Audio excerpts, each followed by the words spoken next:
Imagine you are a man who spent his entire life lifting others upward. He gave his strength, his opportunities, everything to the people he trusted the most. But just when he was about to reach the greatest peak of his life, those same 9 empresses, for whom he had sacrificed everything, joined hands, betrayed him, and left him to die. Fate, however, granted him a second chance. He did not die. He regressed and returned to the past, and not only him, the 9 empresses also returned with all their memories. But this time, the story is not about survival. This time, the question is only one: without my help, how far can you all rise? In Chapter 1, we are shown the scene of the pinnacle located at the very top of the 9 heavens.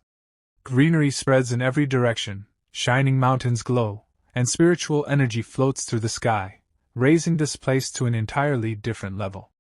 The atmosphere is so calm and beautiful that it feels as if this land was never meant for ordinary humans. Near the enormous gate of a luxurious sect standing on this pinnacle, an old man announces loudly that today our Nine-Lives Venerable will prove his Tao and achieve sagehood through ascension. He declares that after attaining sagehood, he will achieve his fully deserved position within the 9 heavens. This, he says, is not only a blessing for him but for the entire sect and all its people. The old man continues that today you will witness a moment that you may never see again in your lifetime. This will be a monumental feat, and being able to watch it with your own eyes will be your greatest fortune. Then he proclaims with respect that we should welcome our heavenly venerable 9-life and begin the tribulation. As soon as he finishes speaking, the massive sect gate slowly opens, and our MC steps out with his queens. His walk, his expression, and his entire aura feels so stable and powerful that the surrounding crowd automatically falls silent. Honestly, at first glance, his presence does not feel bad at all. Rather, it creates a different kind of pressure.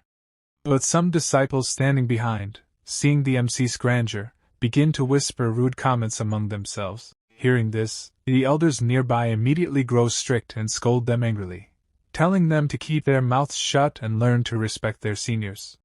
The elders warn clearly that if this man's mind even slightly turns, his power is so terrifying that he alone can wipe out their entire clan. They remind them that in the past he fought the Yao clan alone and even annihilated the whole demon domain by himself. Hearing this, the disciples' faces turn pale and silence spreads everywhere. Meanwhile, the tribulation has fully begun. The sky roars, lightning crashes, and the entire area fills with tribulation energy. Our main character, without any hesitation, walks confidently straight toward the center of the tribulation, challenging it directly. Not for a moment does he show fear or doubt. Everyone watching is stunned. Then suddenly, from inside the tribulation, an elder figure slowly emerges. His mere presence makes the atmosphere heavier. Seeing this, even the MC is briefly surprised, because such a scene is rarely witnessed. A girl says in a trembling voice that this is Heavenly Venerable Gujing, one of the top-ranked tribulations existing for centuries. Many people grow afraid, but some elders still believe that our 9-life Venerable is invincible and no tribulation can stop him. Calmly, the MC asks Gujing if they should begin the battle. Gujing, with a straight face, replies, "Start." The fight begins. Their clash is so intense that even space starts to distort. Explosions echo, lights flash, and it feels as if the sky itself will break apart. Yet strangely, the empresses behind the MC show no worry at all. Their expressions remain normal. Instead, they whisper to each other that they had been waiting for this moment for a long time.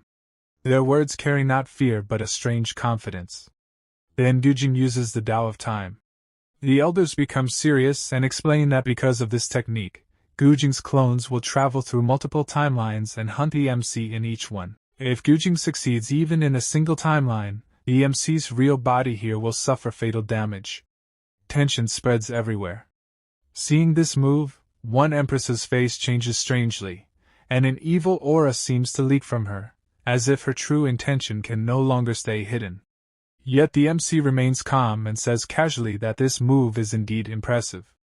Then he adds that he must apologize, because in every timeline he has always been an unrivaled existence. But Gujing reveals that he has already destroyed the MC in all timelines. Laughing coldly, he mocks him for praising himself, and says he has killed him in every era. Hearing this, the MC feels as if his soul has been struck. His body trembles, his strength fades, and he collapses to the ground in severe injury, confused about how this happened. Gyujing explains that although the MC's strength is extraordinary, the yin-yang Dao devouring goo had already rooted inside his body. That is why Gyujing could kill him so easily in every timeline. The MC suddenly realizes the truth and slowly turns toward his empresses. He asks in a heavy voice, "Don't tell me you knew nothing about this." But the sight before him is horrifying. All the empresses burst into laughter, as if his misery is a joke. It is revealed that this goo is formless and can only be implanted through yin-yang union. Gyujing says coldly that the result was clear from the start. He knew the MC valued loyalty and emotions deeply, and those same women he loved betrayed him. One empress laughs loudly and says there was never love. They only lived in terror because of his power and wanted freedom. Another reminds him of phone books and says she could have lived a normal happy life if not for him. The atmosphere completely changes. The empresses activate their powers to kill him, twisting all facts to paint themselves as victims and him as a devil. The MC's mind shatters. Rage and pain burn in his eyes. He roars that without him none of them could even touch the title of Empress. He had treated them above humans, never imagining such betrayal. As he prepares to attack them, Gyujing strikes from behind. The MC groans that if he must die, he will take them all with him. The empresses panic, screaming that he is detonating his cultivation base and will kill everyone. Gyujing watches coldly and says defeating him while poisoned was an honorless victory. Perhaps he deserves another chance. He uses his time whirlpool and drags the MC and all 8 empresses inside, smiling that they should come to the next round together. Then Gyujing unleashes the time and space reversal technique, sending the souls of the MC and the 8 empresses 50 years into the past. The scene shifts to the past. The MC, Louis, looks around in shock. Everything feels familiar yet different. In front of him stands his first empress, Hong Ling, who in the future would become the Sword Maiden of 9 heavens but now is only a humble servant. Her head spins from the regression. Seeing the MC, she screams in terror, calling him Devil Master and wondering if she has returned to the past. Louis smiles slightly, realizing she has also returned with memories. He thanks Gyujing in his heart for the second chance. Then he calmly removes his socks. The Sword Maiden is confused. Louis extends his feet and says casually, "Wash my feet." She is stunned, yet silently begins washing them, her hands trembling. Louis thinks he could kill her now, but death is not the cruelest punishment. He will let her live, so she can experience the absolute misery of a life without him. He tells her calmly that none of this was a dream, they have truly returned to the past.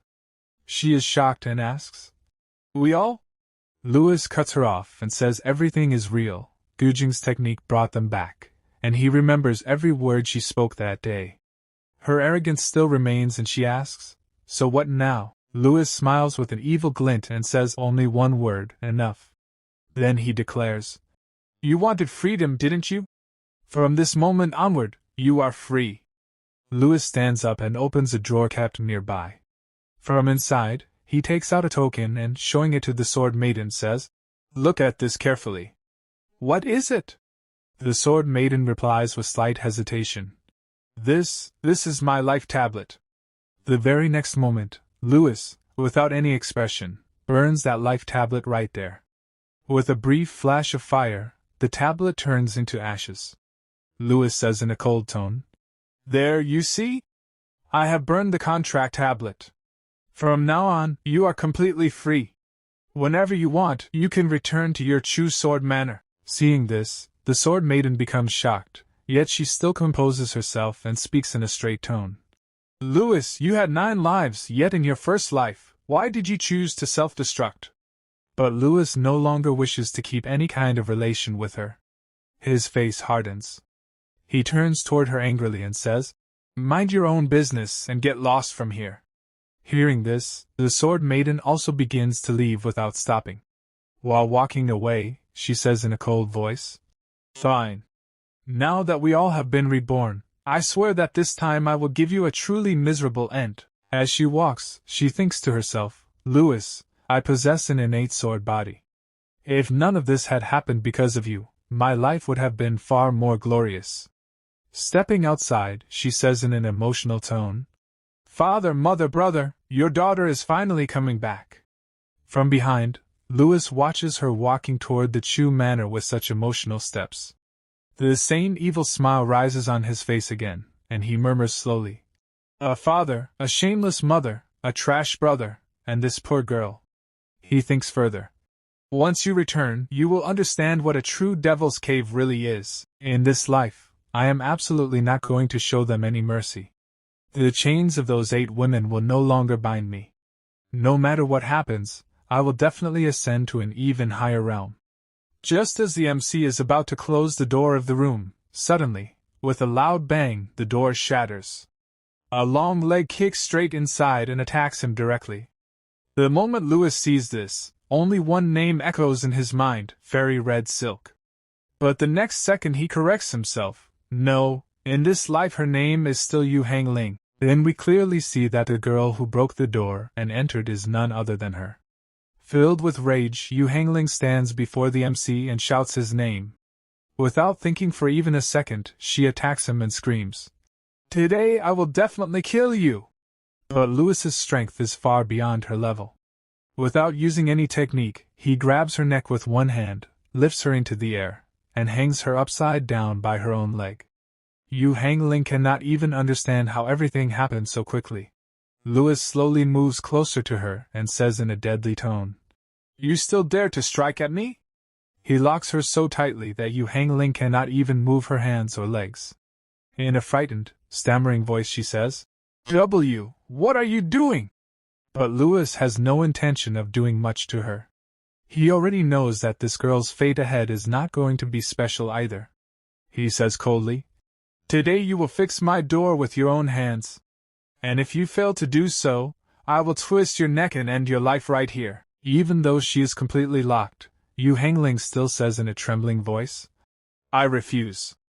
If none of this had happened because of you, I would be with Foamwux right now. Hearing this, Louis laughs lightly and replies, Then in this life too, if you hope to find him, you will have to give your best try, won't you? The moment she hears this, Hong Ling's face tightens. Fear spreads through her entire body and she says while trembling, I will fix it. I will repair the door. Please let me go. But Louis tightens his grip on her neck even more. At that moment Hong Ling thinks in her mind, Damn it, even after returning to the past, I am still no match for him. As soon as she completely gives up, Louis throws her to the ground like an insect and says in a harsh voice, Now get to work. And if I don't find this door fixed when I return, you are finished. Hong Ling somehow gathers herself and stands up. In anger and helplessness, she shouts at the MC, Louis, at least in our past life we were Tao companions. How can you treat me like this? Hearing this, Louis's face remains emotionless. In an ice-cold tone he replies, That was in the past. In this life, you and I are nothing to each other. Those words hit Hong Ling like a thunderbolt. Anger, humiliation, and helplessness appear clearly on her face. She has nothing left to say, and the scene changes from here. Now we are shown a beautiful garden area. Colorful flowers bloom all around, the atmosphere is peaceful, and faint spiritual energy flows in the air. Louis walks into this garden. Here, an extremely angelic and beautiful woman is taking care of the plants. This is Bai Tsulong. The moment Louis steps into this place, Bai Tsulong immediately senses him. She looks forward, and Louis respectfully greets her, calling her master. But seeing Louis, Bai Tsulong's expression suddenly changes. She asks directly in surprise, Why do you have only one life left now? Hearing such a direct question from his master, Louis hesitates for a moment. Scratching his head lightly, he says, This disciple's skills were somewhat lacking. During a cultivation session, to force a breakthrough, I merged my 9 lives into one. That is why only one life remains now. Bai Tsulong's anger becomes visible. Looking at him sternly, she says, I have found a way to suppress the Chaotian power. So forget the events of the past life as just a dream. We will never allow those things to happen again, she adds in a sharper voice. And if such filthy and treacherous thoughts ever arise in your mind again, I will not hesitate for even a moment to erase your existence from this sect. Louis replies calmly. This disciple will carve Master's teachings in his heart. Outwardly he appears obedient, but inside he laughs lightly and thinks, do you really believe you found a method? If I had not transferred the ocean poison into my own body, do you think you could ever have ascended as a Tian Empress? Here we clearly understand that Bai Tsulong was also one of the MC's Empresses in the past life, now appearing as his master. The scene changes again. The MC is sitting alone on a mountain peak. Looking at the sky and the world below, he says to himself, no, my cultivation base has fallen back to the 5th stage of chi condensation. It seems I must grind everything from zero again. Then he whispers, old friend, are you still with me? Immediately a system notification opens before him. 3 options appear: cultivation, deduction, enlightenment. A robotic voice echoes, I am here, host. What do you need? Hearing this voice, Louis feels a strange relief. Smiling lightly, he says, thank goodness, you came with me too. But wait, do you no longer need energy to operate? With a soft ding sound, the voice replies, I have now become the heavenly Tao itself. Why would I need energy? Louis nods and says, true, but as heavenly Tao, haven't you become a bit too ruthless? He complains, was it really necessary to drop the most dangerous top-tier tribulation of all eras on my head? The calm, merciless voice answers, absolutely necessary. After all, you are my host. Preparing the ultimate challenge is my duty. Louis's face falls. He says dryly, thanks a lot. Then taking a deep breath, he says, fine, let's begin cultivation. The system ignores his sarcasm and replies casually, you are welcome. Initiating the cultivation of the 9-life undying heavenly scripture. The scene shifts to the Sword Maiden. Outside the Chu Sword Manor, long stairs appear. The exhausted Sword Maiden climbs them step by step. Every stair feels like a test, yet somehow she reaches the top. Standing before the manor, she says breathlessly, Father, Mother, I have returned. Her eyes become moist, believing everything will be fine now. But the guard at the gate sees her and becomes shocked. He thinks, is this really the eldest miss? Why has she returned? He blocks her path and shouts harshly, where did this beggar crawl up from? Trash like you has no place in the Chu Sword Manor. Get lost. The Sword Maiden becomes confused and says, I am not a beggar. I am the eldest miss, Chu Ling. Seeing she does not retreat, the guard draws his sword and yells, shameless rat. How dare you disguise as the eldest miss? Suddenly Chu Ling grabs the blade with her bare hand and says emotionally, Chu Si, look at me carefully. I am Chu Ling. You used to carry me in your arms and buy me candies, remember? But the guard shakes her hand off and shouts, you don't have the blood of the Chu family. Why did you come back? Inside he panics, thinking she barely escaped that devil's den. Why return to throw herself into the grave again? Chu Ling cries that though not biological, her parents treated her as true flesh and blood. Hearing this, another guard realizes the truth and shouts, This really is the eldest miss. Chu Ling has returned. Chaos spreads in the manor. The manor lord, her so-called father, rushes out with fake concern, followed by his wife. Chu Ling runs and hugs her father, crying, Father, I am back. Her mother wipes her tears with false affection and asks where she was. Chu Ling says she was held hostage by the Great Tao sect and escaped secretly. At that moment the man arrives and seeing Chu Ling, his legs tremble. He thinks in relief, thank goodness, my scapegoat has returned. Now I will survive. This man is Chu Sifei, Chu Ling's elder brother. The scene shifts to chapter 2 and back to Louis. He cultivates with full concentration. We are told this is the first heaven, the weakest world, divided into many realms: prenatal, postnatal, chi gathering, origin core, shattering, infant void, refining, and Tao integration. With past life experience, Lewis cultivates for 15 days and reaches the 9th layer of chi refining, then begins origin core formation. But suddenly he feels something wrong. His chest grows heavy, breathing falters, and he coughs blood. He mutters, "What is happening? Only half of my chi is helping core formation, the rest feels like stone." After analysis, the system announces, "Celestial rigidity poison detected inside your body." Lewis grits his teeth, realizing those women not only used the yin-yang goo but also planted this poison as insurance so he could never rise again. But his eyes turn cold and he says, "They don't know. I still have one trump card left." He asks the system for a method. The system replies that after breaking through to origin core and converting true chi into true essence, the poison will dissolve. Lewis remembers that in the past he created a perfect return to origin pill which could force the breakthrough. But that pill was gifted to Hong Ling in the previous life. His fists clench. In this life, nothing like that will happen. Suddenly movement appears in the sky. A giant crane announces that Hong Ling has reached chi-gathering perfection in just 1 month and 17 days, breaking the sect record. As a reward she receives a bottle of supreme-grade return to origin pills. Lewis narrows his eyes with a dangerous smile. As expected from a future empress, her speed is terrifying. Even with the system, I am only 2 days ahead. Without wasting a second, he leaps down from the peak. The system asks, "Host, where are you going?" Lewis answers calmly, "To the tomb of a void refining expert. I am going to reclaim the return to origin pill that rightfully belongs to me." After this, our scene changes. Now we are shown the inside of an ancient tomb located in the middle of a dense forest, about 500 kilometers away from Trade Dao. The air in this place feels heavy, and an eerie silence is spread in every direction.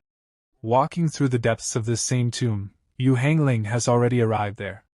As she steps inside, she thinks to herself, "According to the memories of my previous life, people are going to discover this place only after 1 full month.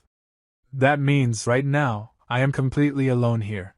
Showing full confidence, Hong Ling enters a cave. She opens the door lying in front of her and begins to move forward through a narrow passage. While walking, only one thought circles inside her mind, that the most precious treasures of this place are hidden right here. She thinks that among these treasures is a fragment of the 9 lives and dying heavenly scripture, and along with it, a perfect return to origin pill. Moving ahead with fast steps, she finally reaches in front of those treasures. First, she picks up the 9-life heavenly scripture and, smiling with great happiness, says, "Senior brother, this time I am 1 step ahead of you." But the moment she opens the scripture and looks inside, her eyes remain wide open in shock. In the very next second, her entire face turns pale. She falls into complete disbelief. We are shown that inside that scripture, written calmly and lovingly in Lewis's handwriting, are the words, "Bitch, you are too late." And not only that, along with it, there are peacefully drawn golden sketches as well. Seeing all this, Hong Ling's voice begins to tremble. Stammering, she says, This. Suddenly, in furious anger, she throws the book onto the ground and screams, "Lewis, you son of a bitch!" The moment the book hits the floor, dozens of yellow-colored golden laser lights activate inside the entire tomb and surround her from all sides. Seeing this, Hong Ling becomes completely terrified. Looking upward, she shouts loudly, "Lewis! Let me get out of here!" But no matter how much she screams, there is no one there to hear her voice. The tomb remains utterly silent. After this, our scene changes once again. Now we are shown the scene 3 days later. We see Hong Ling, filled with extreme anger, coming straight toward the MC's house. Without stopping, she barges inside and kicks the door open. The moment she enters, she yells, "You! Get your backside out here!"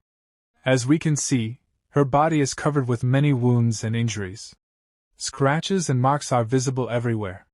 Though it does not seem that the injuries are life-threatening, it is clear that she has suffered a lot in these 3 days. That is why she came here so angrily without thinking at all. By the way, in this series, most of the characters' names sound almost the same to me, so changing the name a little feels better. Her real name is Hong Ling, but from now on we will call her the Angry Woman. And honestly, there could not be a more perfect name for her than this. This angry woman tries to break into the MC's house and, without taking a breath, starts shouting at him. But suddenly, an energy palm attack arrives and strikes directly on her stomach. A loud scream escapes from her mouth, and her body flies into the air and falls far away. Sliding across the ground, she crashes into the courtyard of the MC's house. Groaning in pain, she grinds her teeth and lets out cries of, "Ah!" Then, from the front, a calm yet cold voice comes. "Did your mother never teach you that before entering someone's house, you should knock on the door?" Hearing this, the angry woman is badly startled. Spitting fire in her mind, she thinks, "Louis, you are going too far now. I would rather die than bow before you."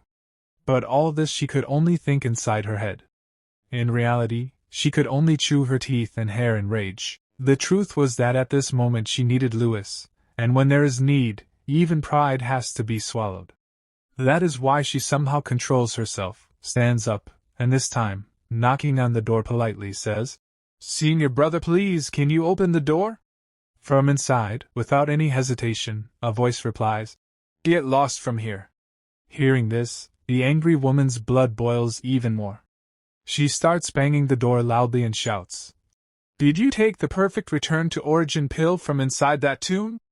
But the answer to her question does not come in words. The door opens by itself, and at the same moment, several energy attacks rush out and hit her one after another.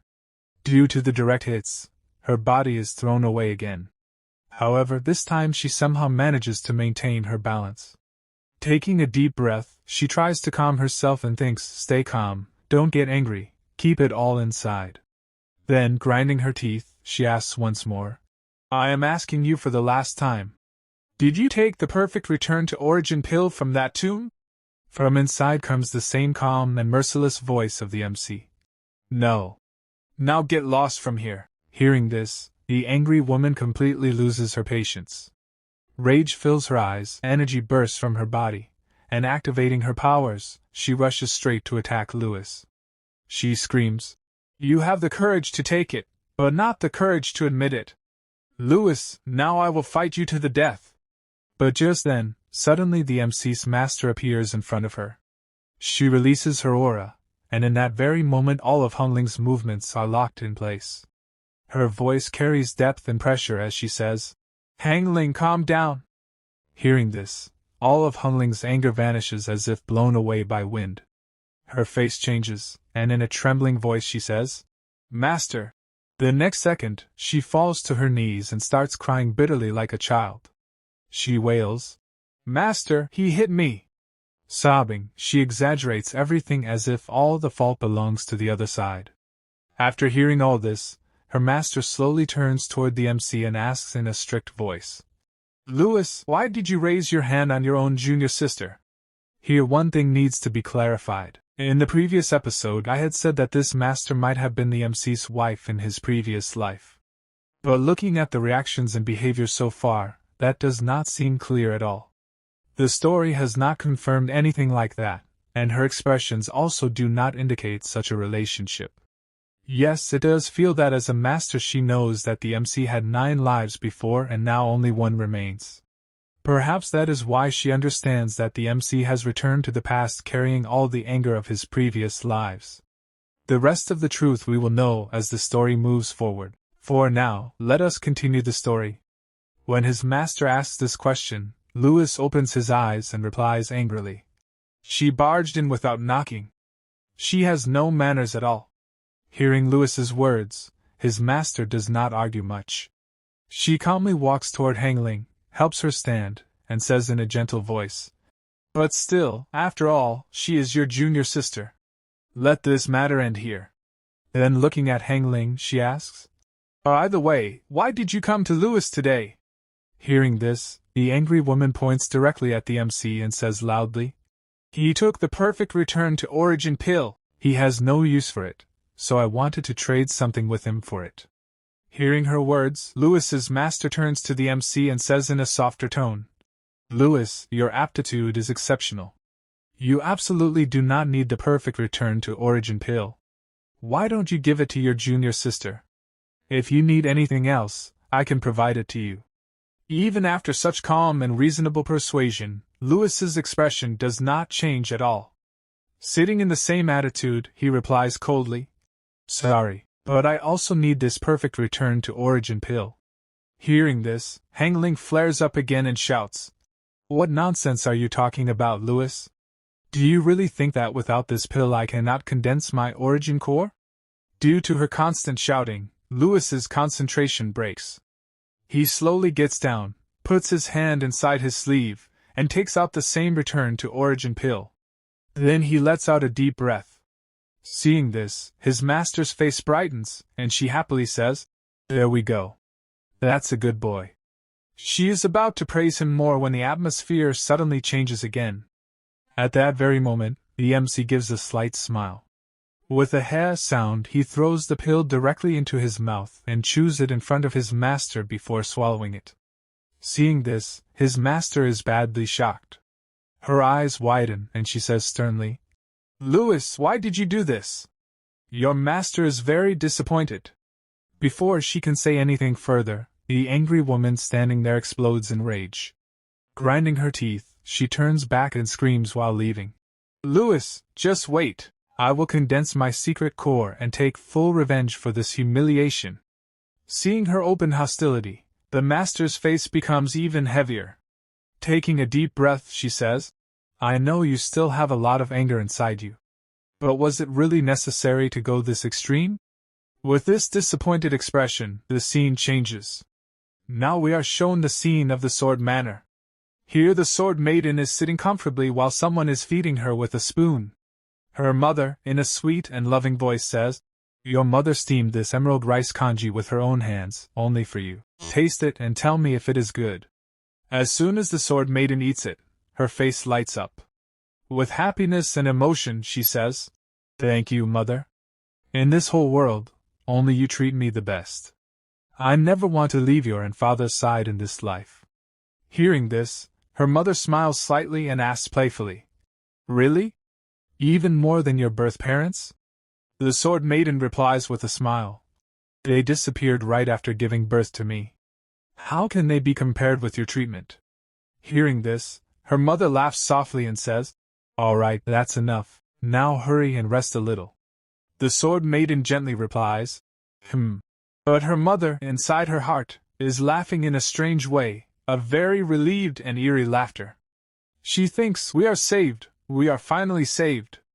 Now our entire family is safe. On the other side, the Sword Maiden suddenly begins to feel extremely sleepy.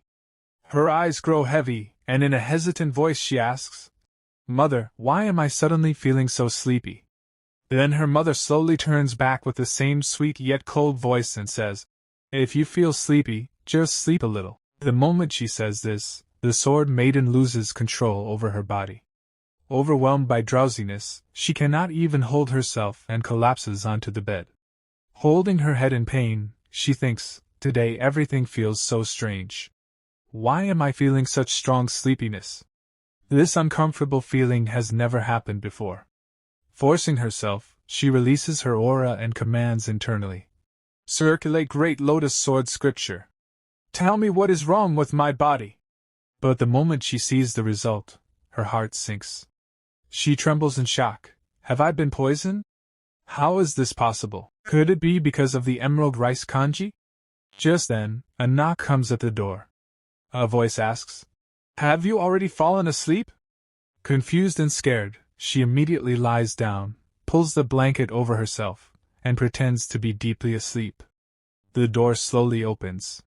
Her mother enters with 3 other people. This time her voice holds no sweetness. In a cold, heavy tone she says, Good. The poison has started working. Now we can begin our task. One of the 3 steps forward. It is none other than the Sword Maiden's own brother. Smiling at his mother, he says, Mother, you are truly as impressive as people say. The older the ginger, the spicier the spice. Mother and son both stare at the Sword Maiden with deadly eyes. The mother says coldly, Come, lift her and deliver her to our old ancestor. The brother laughs frighteningly. But they have no idea that the Sword Maiden is still conscious. She hears everything clearly. Every word pierces her heart like a knife. Hearing such horrifying things from her own mother and brother shatters her completely. Tears flow silently from her eyes. She cries inside, screams inside, but her body betrays her. At that moment she realizes, the home she believed was the safest place in the world has become the most dangerous cage of her life. We are shown that two servants were carrying the Sword Maiden and moving forward in one direction. And right behind them, the entire family of the Sword Maiden was also walking along. Just then, the Sword Maiden's father calls one of the servants and asks him, "Did you take care of Chuzi?" This Chuzi is the same guard who had stopped the Sword Maiden from entering at the beginning. The servant replies, "My lord, we have completely taken care of Chuzi and his family. Not a single survivor remains." Hearing about that servant, the main lord's eyebrows rise in irritation, and he says coldly, "Excellent. I never even imagined that a mere servant could ruin my grand design." Then, snorting angrily, he looks sideways at his son and says, "If she had not suddenly run back here to end her own life, you would have been the one offered in the sword sacrifice. Your life was spared this time, so take this as a lesson. Stop wasting your days in alcohol and indulgence, and use your brain for once." But there is a saying, like father, like son. His son blows away all his father's expectations into thin air and, breathing in relief, says, "Yes, father, I was wrong. I promise from now on I will cultivate properly with full effort." These people had no idea that the Sword Maiden was hearing all their words clearly. Listening to them say that she had returned only to lose her life, she begins to cry bitterly inside. She realizes that she had been raised only to be used as a sacrifice for this very purpose. Then, from behind, her brother looks at her with drooling eyes and, with a dark expression, says, "Since she is going to die anyway, why don't I have a little fun with her first? I will only take half an hour." But instead of slapping him in anger, his father merely grabs his ear and pulls it hard while shouting, "What kind of filthy nonsense are you speaking? If nothing else, she is your sister in name. Don't throw the reputation of my Chu Sword Manor into the trash." Groaning in pain, the son replies, "Dad, it hurts. Besides, she is just the child of two dead slaves. Sharing a name does not make us blood relatives." Hearing this, the Sword Maiden receives another massive shock. Trembling inside, she thinks, "So you people murdered my biological parents as well?" Just then, the Sword Maiden's mother approaches her father with a smile and says, "Come on, she is going to die anyway. Why not let our son stay with her for 1 hour?" Her father looks at her sharply and replies, "Absolutely not. We cannot delay the old ancestor's sword refining even for a moment, or our entire family will face his wrath." Seeing even her so-called mother speaking such vile words, the Sword Maiden feels an unbearable rage rising inside her. She thinks, "I treated her like my own mother my entire life, and yet she can say such disgusting things about me." Regret floods her heart, and she whispers in her mind, "Louis, is this the truth you were trying to protect me from? Is this the reason you never allowed me to return home?" She begins to remember scenes from her past, scenes that once never felt painful but had now turned into poison. She recalls the days when she was training dangerously with Louis, training so harsh that many times her life was truly at risk. Covered in sweat, blood, and pain, she had begged him trembling, "Young master, I beg you, please let me go. I miss my parents so much." At that time Louis had looked at her and smiled slightly, but there was no humor in his eyes. Comforting her, he had said, "They are not even your biological parents, then why are you in such a hurry to go back?" Hearing this, the Sword Maiden had puffed her cheeks in anger, turned her face away stubbornly, and said, "They treat me better than even my birth parents ever would." Seeing her sulk like that, Louis had laughed softly and replied, all right. Just wait until I finish refining that sword. After that, I will personally take you back home." She had come close to him and said in a sweet voice, "Young master, what nonsense are you saying? What kind of sword takes so long to refine? You are definitely trying to coax me like a child to keep me here." Then the scene shifts. When the Sword Maiden finally reached Chu Sword Manor, The sight before her burned her entire world. The whole manor was engulfed in flames. Smoke everywhere, screams, the stench of burning wood. Her legs had given up, and she had collapsed on her knees crying, "Dad! Mom! I came too late." From that very moment, hatred for Louis had been born in her heart. She had sworn inside, "Louis, all this happened because of you. I will take revenge on you." But now, hearing and seeing the real truth, only regret remained inside her. Her heart was completely broken. She thought painfully, "Louis, the sword you were talking about was actually a demonic sword." With this thought, the scene changes again. At the same time, on the other side, our MC was watching this entire scene in HD quality with the help of the system. Every word, every sound, every intention was clear to him. The system says in a cold voice, "Host, it is truly a shame that she is unconscious right now and cannot hear the Chu family's words." Louis smiles lightly while watching all this. Laughing at the system's comment, he says, "How can a person who returned from the great emperor realm fall unconscious from a mere sleeping drug? Right now she is simply refusing to accept reality herself." The system asks, "Host, are you thinking of saving her?" Hearing this, Louis changes his position lazily, like a spectator in a theater, and says with a smile, "Save her? The satisfaction I get from seeing her suffer like this cannot be compared to anything else. After all, this is the return of an Emperor realm being. Now she does not need me to save her." The scene changes once more. Now we see everyone moving toward the sword forging grounds. The entire atmosphere is becoming heavy and terrifying. The Chu family reaches in front of a massive mansion. The Sword Maiden is laid on the ground, and the whole family kneels behind her. Her father greets the ancestor respectfully. A shadow appears in front of the mansion and slowly becomes clear. It is an old man, Chu Kaixing, the old ancestor of Chu Sword Manor. Hearing the greeting, he slowly opens his eyes and looks at the Sword Maiden lying before him. Observing her body with one glance, he says with cold satisfaction, "Excellent, now hand her over to me." He stands up and orders, "Chetian and Chef, you two stay here and witness the completion of this demonic sword ceremony." Hearing this, the father and brother bow and thank the ancestor.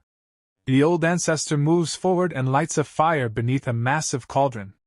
Inside the cauldron, a sword floats in the air. At first glance no one could tell it was demonic, but the moment one feels its aura, it becomes clear that this is a terrifying and purely demonic existence. Staring at the sword greedily, the old ancestor laughs. "This demonic sword has consumed more than 30 years of my life blood. Now only the final step remains." The Sword Maiden's father congratulates him. "Once you refine this sword, you will directly ascend to the shattering infant realm." The old ancestor raises his hand and says, "Let us begin." Black fiery swords form in the air and move toward the demonic sword. The ritual begins. The demonic sword reacts, the entire area trembles, and the ancestor chants strange incantations. Then he commands coldly, "Sacrifice to this sword." At that moment, the Sword Maiden's father lifts her in his arms and walks forward, saying emotionlessly, "Today you serve as the sword sacrifice for our Chu clan. Raising you for so many years was not in vain." There is no regret in his voice, no hesitation, only cold utility. Without wasting a second, he throws the Sword Maiden directly into the blazing cauldron. She falls into the raging flames. The heat tears through the air, yet not a single scream leaves her mouth. Her brother watches with his tongue out and says disgustingly, "What a waste, such a tragic waste." But then something happens that no one had imagined. Despite falling into the fire cauldron, the Sword Maiden is smiling. There is no pain on her face, only a strange calm and cruelty. Suddenly she reacts, spits out blood, and that blood flies straight onto the demonic sword. The moment her blood touches it, terrifying flames erupt from the sword. The vibrations multiply, as if the sword has come alive. Seeing this, her father panics. What is happening?" And right before his eyes, the demonic sword disappears in a blur and appears directly in the Sword Maiden's hands. The sword's energy begins to support her.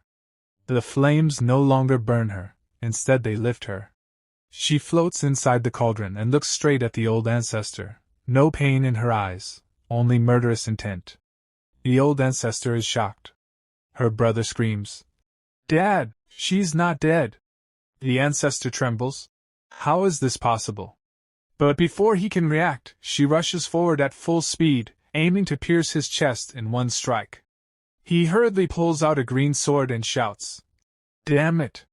Yet the moment his sword collides with her demonic blade, it shatters instantly. His body is thrown back. He yells, "You cannot use such a demonic sword." Before he can finish, her blade moves like a venomous snake, and in the next second his head is separated from his body. Blood rains everywhere. Flicking the blood from her sword, she says coldly, "Demonic swords are forged to slaughter demons." Her anger has reached its peak. Betrayal, regret, and rage have burned her heart completely. She had waited for her family for 2 lifetimes, trusted them with every breath, and this was the result. Now only hatred remained. Now the Sword Maiden begins to walk toward her own father, her entire body burning with rage. Her steps are heavy, but her intention is crystal clear. Seeing her approach, her father becomes so terrified that his legs start trembling uncontrollably. The color drains from his face. He immediately falls to his knees, stretching his shaking hands forward as he stammers, "Why you? Are you really Chu Ling?" No, you can't be Chu Ling." But Chu Ling is no longer in a state to listen to anyone. She has gone completely mad with fury. Killing intent pours out of her body, making the air itself feel heavy and suffocating. With a cold, expressionless face she stops right in front of him and, in a slow yet terrifying voice, asks, "Why? I treated all of you like my closest family. I trusted you with closed eyes. Then why did you do all this to me?" Her father doesn't even have the courage to answer her question. Trembling in fear, he blurts out, "Chu Ling, look how powerful you've become now. We don't need to sacrifice you for any sword anymore.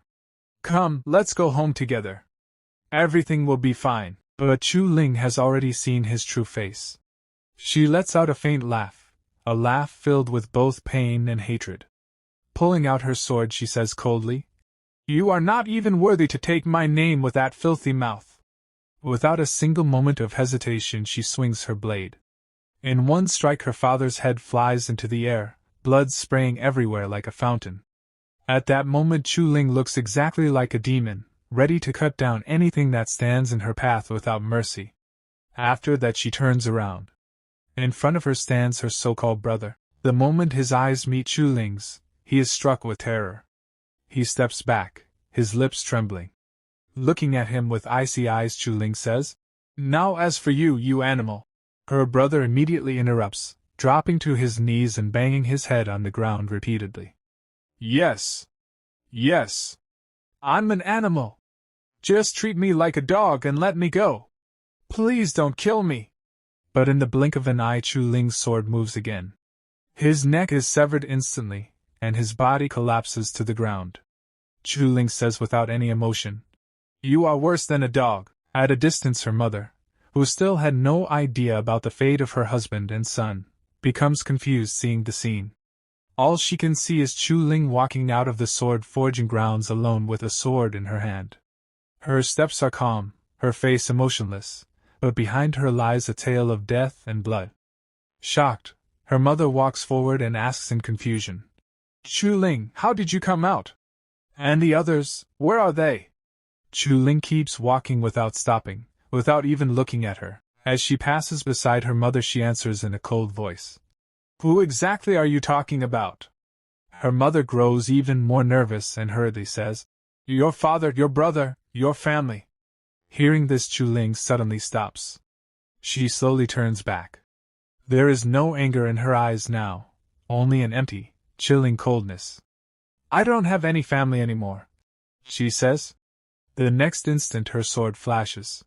With a single stroke, her mother's head is separated from her body. Blood scatters into the air, but this time there is no hatred or rage on Chu Ling's face, only a lifeless calm. In a flat voice she says, "Why don't you go and join them? Without looking back even once, she walks ahead and declares coldly, "Every single person of the Chu family deserves to die." The scene changes. The entire Chu family territory is shown. A sword pierces violently into the ground. As the camera rises, we see that Chu Ling has slaughtered every single person of the clan. Old, young, servants, guards. No one survived. After such a long massacre, Chu Ling is completely exhausted. Her body is wounded, clothes torn, covered in blood and dust. She kneels on the ground using her sword for support, breathing heavily, hands trembling. All of this is being watched live by our MC through the system.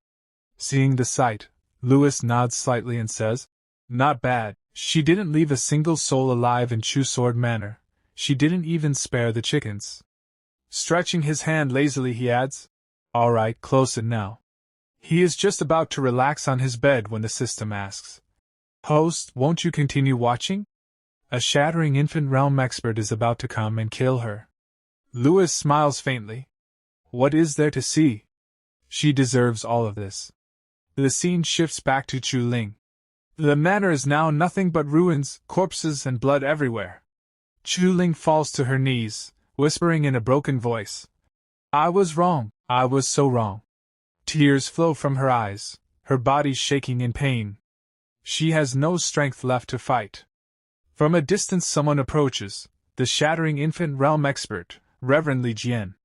The moment he sees Chu Ling and the demonic sword in her hand, greed shines in his eyes. This demonic sword, it's actually complete. Laughing, he pulls out his blade and shouts, "That sword only brings you pain. Let me free you from it." He attacks at full speed, but Chu Ling barely tilts her sword, offering almost no resistance, as if she has already accepted death. Yet Li Jian suddenly stops his blade near her neck, noticing she hasn't reacted at all. No fear, no hope, nothing. He laughs madly. "Just as I thought, she has completely lost her mind." But at that very moment Chu Ling moves. With a single block she releases an overwhelming force that blasts Li Jian away, tearing his clothes and throwing him to the ground. Stunned, he mutters, "She's only at Origin Core Realm. How can she have such terrifying sword skills?" Chu Ling stands there lifelessly, as if emotions have abandoned her. Li Jian stares greedily. This girl hides a huge secret. The sword isn't the only treasure here.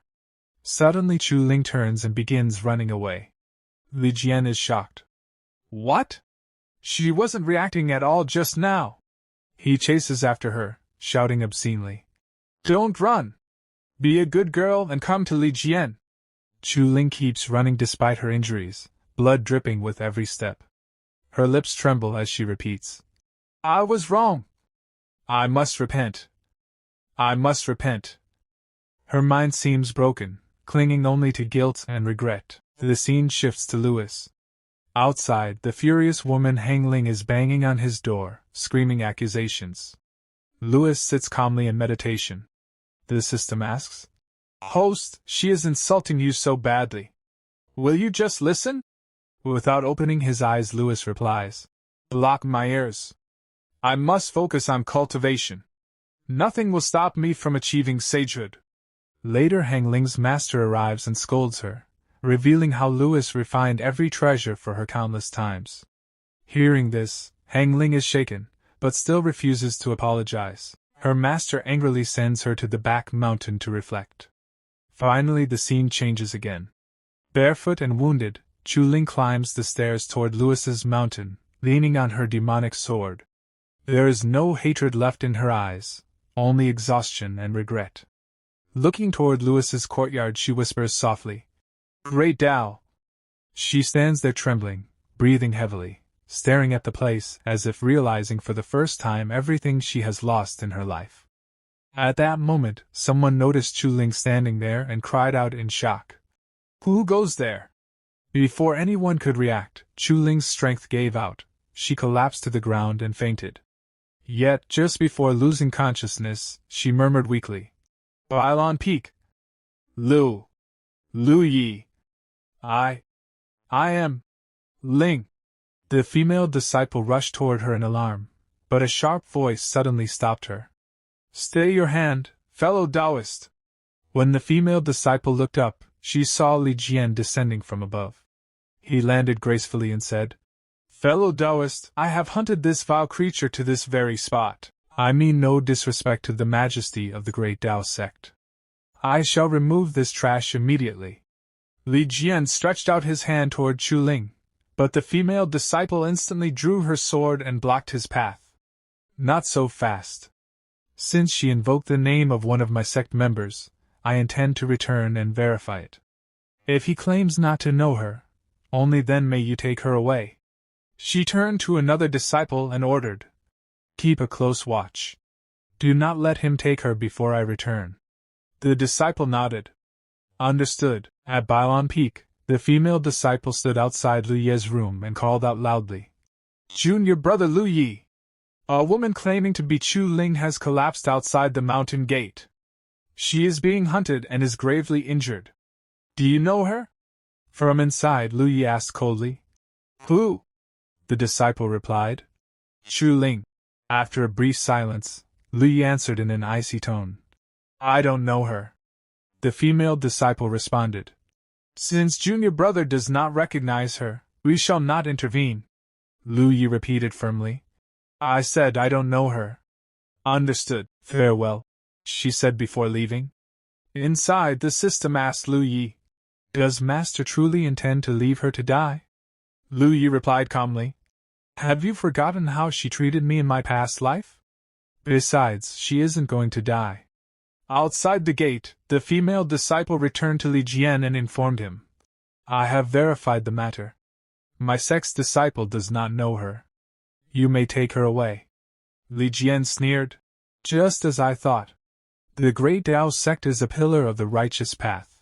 How could it possibly associate with a demoness like her?" He stepped closer to Chu Ling and said, "I shall remove her at once, lest she sully your noble grounds." But just as his hand was about to touch her, an invisible force struck, freezing his arm solid. Li Jian roared, "Who dares?" A powerful figure appeared. It was Bai Qiulan, her expression cold with anger.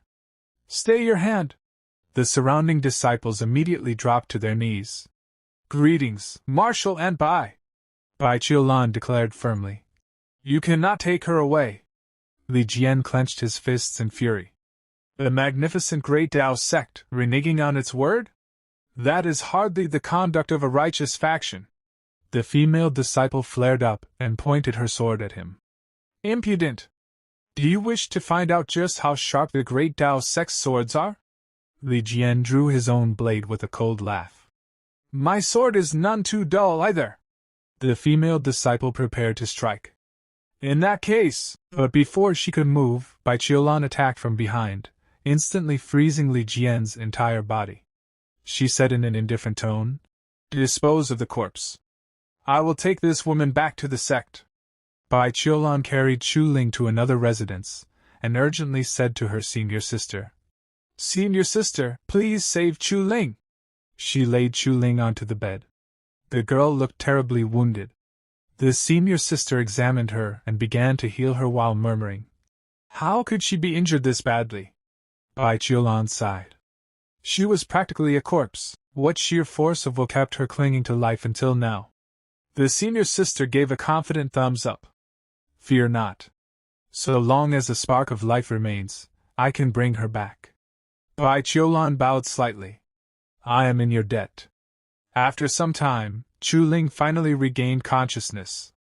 The moment she opened her eyes, she whispered instinctively, "Young master." Seeing her awake, Bai Qiulan hurried to her side. "Linger, you're awake." Chu Ling looked around in confusion. "Sister Bai? Where is the young master?" The senior sister silently observed from the side, thinking, "Sister? A lowly servant girl dares to call Qiulan sister?" Bai Qiulan answered gently, "Lu Yi is still in secluded cultivation. He has not yet emerged." Chu Ling said anxiously, "Then, was it the young master who asked Sister Bai to save me?" "Many thanks, Sister Bai, but I must go find him." Bai Qiulan shook her head. "There is no rush. Focus on healing your wounds first. By the time you have fully recovered, perhaps he will have finished his seclusion." Chu Ling lowered her gaze. I must apologize to the young master. I misunderstood him all this time. It turns out he wasn't trying to force himself on me. He was protecting me.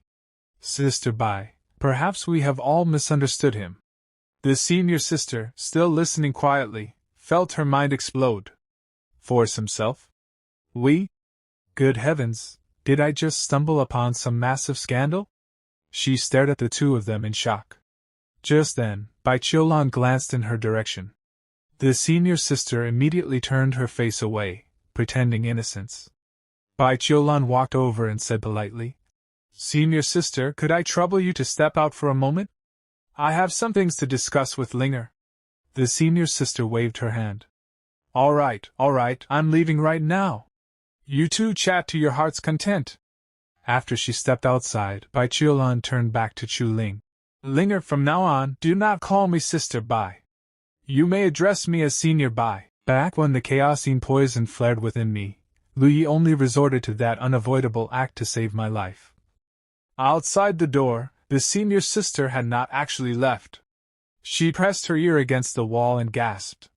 What do you mean by unavoidable act?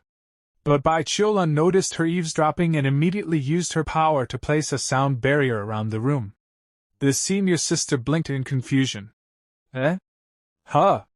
Why can't I hear anything now? Damn it. Just what kind of earth-shattering scandal was that? To think she'd actually block me out. Chapter 7 opens at midday on Bailing Peak. The sun hangs high in the sky, shining brightly over the mountain. At this moment, Louis's seclusion cultivation finally comes to an end.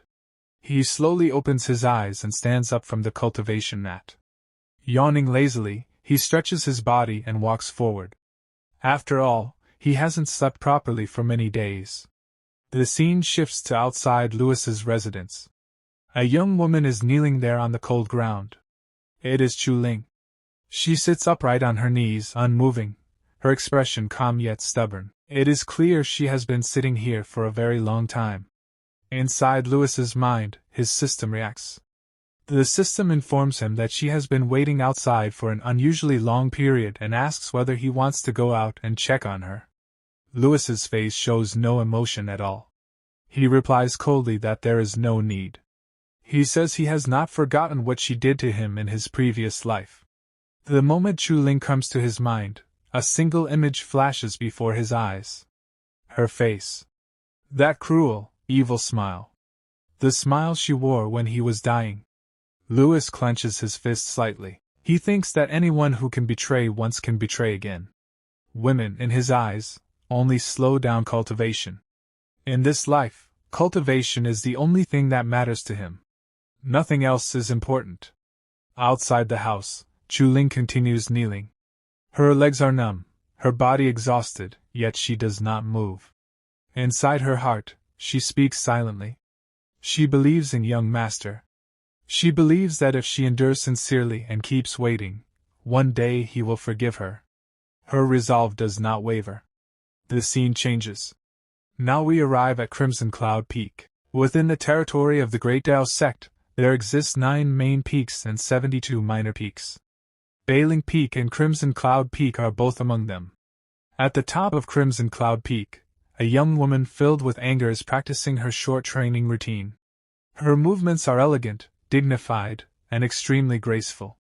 Each motion flows smoothly, like water. At first glance, it almost looks as if she is dancing rather than training. With every step and turn, even the surrounding wind seems to follow her movements, swirling gently around her body. Whether these movements contain true killing power or not is unclear. She looks beautiful, majestic, yet dangerous. She is not alone. From behind a large rock, someone is secretly watching her. It seems she has unknowingly gained herself a stalker. A shy-looking young man. His name is Ling Wushang. Most people simply call him Ling. Ling is completely mesmerized. He watches her movements without blinking, his mind utterly captivated. Somehow, even her anger appears beautiful to him. Just as he is about to think further, a sharp sound cuts through the air. A flying sword suddenly shoots toward his hiding place, and slams directly into the rock in front of him. Ling gasps in shock, letting out an involuntary sound. The young woman stops her movements and speaks calmly, her tone unusually composed. She asks who is hiding there. Ling hesitates for a moment, then steps out from behind the rock. At the same time, the woman leaps forward with a light movement and lands right in front of him. Ling hurriedly brings his fists together and greets her. He introduces himself as Ling Wuxiang, addressing her as junior sister Hong Ling. He explains that he is the newly inducted head disciple of Crimson Cloud Peak. Even though Hong Ling's face looks irritated and sharp, in Ling's eyes, she looks unbelievably beautiful. Hong Ling speaks again, her voice surprisingly soft. She says she knows his name. Inside her mind, memories surface. She recalls hearing this name long ago. When senior brother Louis refused the position of Holy Son of the Great Tao sect, this man inherited that role. In the future, he ascended all the way to the 8 heavens. And in the end, he died while fighting within the dark turmoil. In her heart, she acknowledges that he should be counted as a true hero. Ling remains in his greeting posture, smiling awkwardly. He says he just witnessed the technique she was practicing and praises it as magnificent. He asks whether he can receive some guidance from her. Hong Ling lets out a light laugh and takes a deep breath. With an air of absolute superiority, she tells him that he is no match for her. That single word stirs something inside Ling. His expression turns serious. He draws his sword and says that even though she is younger than him, she speaks with far too much arrogance. He adds that whether or not he is her match can only be determined after they try. In the next instant, Hong Ling activates her movement technique and appears extremely close to his face. Smiling faintly, she suggests something else. She tells him to go and challenge Louis first. If he manages to defeat Louis, then he can come back and spar with her. That sudden closeness completely flusters Ling. He retreats hastily, his face reddening. He asks who Louis is and says he has no grudge against him. He does not understand why he should challenge someone he has no enmity with. At least, this shows that Ling is not thinking entirely with impulse. He still has some reason. Seeing this, Hong Ling relaxes slightly. She exhales deeply and sits down on a nearby tree branch. She explains that Louis is the reason her master punished her and sent her into solar tree confinement on Crimson Cloud Peak. Ling steps closer, lowering his voice. He asks her to explain exactly what Louis did. Hong Ling closes her eyes. She agrees to tell him how everything began. She says it all started on the day she kicked down Louis's door. The story continues. The details are not shown clearly, but by the time she finishes telling her one-sided version of events, an entire hour has passed. 1 hour later, Ling's expression is twisted with anger. He explodes in rage, saying the story is outrageous and disgusting. Just hearing it makes his blood boil. He questions how someone like Louis could even be worthy of being called her senior brother. Ling stands up abruptly and begins to walk away in fury. He tells Hong Ling to wait right there. He declares that he will go take revenge on her behalf. First, he will defeat Louis. Then, he will force him to apologize to her. Hearing this, Hong Ling becomes anxious. She hesitates and tries to stop him, saying that he truly cannot defeat Louis. But Ling does not stop. He shouts that he has already made his decision. If he does not teach Louis a proper lesson today, then he is not worthy of being called the head disciple. The scene shifts back to Louis. He truly has become a cultivation fanatic.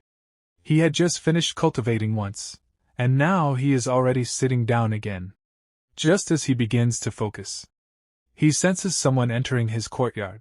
He opens his eyes and asks who is outside. A firm male voice answers with a name. Ling Wuxiang. Hearing that name, a memory surfaces in Louis's mind. An arena. A fierce battle. Logically speaking, their first meeting should have happened during the All-Sect Disciple Tournament. Louis remembers clearly that he was the champion, while Ling was the runner-up. Louis walks over and opens the door. He confirms Ling's identity and politely asks why senior brother Ling has come to Crimson Cloud Peak today. Ling is surprised. He asks whether Louis knows him. Louis responds calmly that he does. He praises Ling, saying his name even appears in stories. He accurately states that Ling entered the sect 2 months and 12 days ago, and condensed the heavenly core on the very first day. He calls it admirable. Hearing this, Ling's chest unconsciously straightens. He says that Louis's eyes are unexpectedly sharp, then corrects him slightly, explaining that it has only been 2 months and 11 days. The first day was wasted on entry procedures. Louis nods eagerly and continues praising him, calling his talent formidable and saying he is extremely valuable to the Great Tao sect.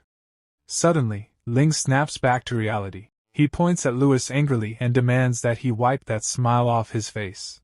He accuses Louis of trying to fool him. He declares that he has come here to issue a challenge. The atmosphere instantly turns silent. Louis's smile deepens slightly. He accepts the challenge without hesitation, saying he has been bored for a long time anyway. Both of them step outside. Ling immediately draws his sword and rushes forward. He declares that he will not hold back and tells Louis to prepare himself. A dangerous slash flashes through the air. Louis calmly steps aside and blocks the sword with just 2 fingers. Ling's eyes widen in shock. Louis releases a faint aura, gathering power into his fist as he charges forward. He apologizes calmly for the offense. Ling grits his teeth and tries to block with his sword, sensing danger. But before he can react, Louis disappears. In the next moment, Louis appears behind him and delivers a powerful kick to his back. Ling cries out as his body flies forward, crashing face first several steps away. No lethal weapon. No aura release. Yet the humiliation is complete. Louis looks down at him calmly, and says that this should be enough. But Ling is stubborn. He stands up again, rage burning in his eyes. He demands one more round. This time, he draws his sword with full seriousness. He activates the Crimson Cloud sword art. Taking a proper fighting stance, he prepares for a real battle. Ling attacks Louis once again. In his mind, Ling is certain of one thing. This time, Louis will not be able to dodge. But that thought is nothing more than an illusion. In the very next movement, Louis passes straight by Ling's side. Effortlessly. Casually. The attack misses completely. Ling's eyes widen in disbelief. He cannot accept what just happened. His breathing becomes uneven, a trace of panic appearing on his face. Before he can even react, Louis's fist is already rushing toward him. Louis speaks calmly. Look carefully. I will only demonstrate this once. Louis's arm shoots forward like lightning. In an instant, his hand clamps onto Ling's collar. Ling's pupils shrink. He blurts out instinctively that Louis is far too fast. But before his words can finish, Louis grabs him by the collar and spins violently, throwing him away like a rag doll. At the same time, a crimson-red aura bursts out from Louis's body. On the other side, Ling stabs his sword into the ground. His feet scrape across the surface as he slides backward, barely managing to stabilize himself. Louis then stands upright, calm and dominant, like a true Sigma male. He looks at Ling and asks casually how was that, and whether he still wants to continue. Ling is clearly shaken now. Sweat drips down his face. His voice trembles slightly as he admits that in terms of skill, he is inferior, but his comprehension ability is strong. Louis tilts his head slightly. Oh? What does senior brother mean? Ling suddenly launches another attack. He shouts that he has already comprehended the second form of the Qixia sword art. His sword slashes forward, tearing through the ground as the attack surges toward Louis at terrifying speed. Cracks spread across the earth. Dust flies everywhere. Yet Louis remains standing calmly. He simply watches the attack approach. Then, in a serious tone, he speaks. Senior brother indeed has good perception. In the next moment, Louis swings his hand like a blade. His palm cuts through the air. The incoming sword attack is shattered instantly. Completely destroyed. Seeing his strongest move erased so casually, Ling is utterly shocked. Cold sweat pours from his body. His eyes remain wide open. He cannot say a single word. Louis lowers his head slightly. He extends his hand forward in greeting and asks whether they can end it here. Ling takes a deep breath. He bows his head and returns the greeting. He admits his defeat. He acknowledges that Louis is far stronger, and says that Louis's future achievements will inevitably surpass his own. Louis smiles faintly. He tells Ling not to worry. In the future, if anyone asks, he will say that he fought senior brother for 10 rounds and barely achieved a narrow victory. Hearing this, Ling laughs loudly. He praises Louis as a good person and says he will remember him. He then turns around to leave, bidding farewell and saying they will meet again. Just as Ling is walking away, Chu Ling suddenly runs over in a hurry. She is here to see Louis. She calls out happily, saying that senior brother has finally come out. Ling turns his head toward her. Inside his mind, a thought appears. Are there really so many beauties on Bailing Peak? Louis, however, has no intention of meeting Chu Ling. Without hesitation, he shuts his door. The sound echoes in the courtyard. Chu Ling freezes on the spot. She stands there silently, completely stunned. Slowly, she kneels down again. Her face is filled with sadness. She asks softly why senior brother closed the door again. Ling walks over and speaks to her. He tells her that a woman's dignity is precious. There are plenty of fish in the sea. Since Louis is unwilling to see her, why should she cling to a single tree? Chu Ling's regret deepens. Her eyes redden as she begs softly, asking whether senior brother cannot just open the door and look at Ling at once. Ling tries to ignore the situation. He turns around and walks away. Letting out a deep sigh, he thinks to himself that it is a pity.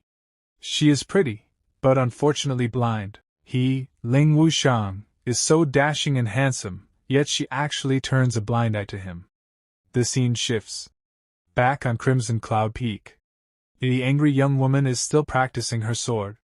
Ling arrives. He tells Hong Ling that he lost. Hearing this, Hong Ling looks at him and smiles faintly. She says she already told him that he could not defeat Louis. Ling sits down on a piece of wood. He admits that Louis is actually quite a decent person and not as terrible as she described. Hong Ling places both hands on her waist and snorts. She says that Louis treats men well enough, but with women, that is not necessarily true. Ling raises an eyebrow and asks whether she understands Louis that well. He mentions that he just saw a young maiden kneeling before Louis's door, yet Louis kept the door shut and refused to come out. Hong Ling is startled. A maiden? She asks what she looked like and what her name was. Ling replies that she was very pretty. He recalls hearing her call herself Ling or something similar. Hong Ling's heart trembles. Chu Ling. She actually came back. Her thoughts become chaotic. She wonders how this should be handled. She tells herself not to be jealous. Why would she be jealous? That would be ridiculous. How could she possibly be jealous over Lu Yi? At the same time, Ling's expression darkens. A terrifying realization hits him. No way. Is she also Lu Yi's woman? Then don't blame him for not knowing how to cherish jade and pity fragrance. Ling suddenly stands up.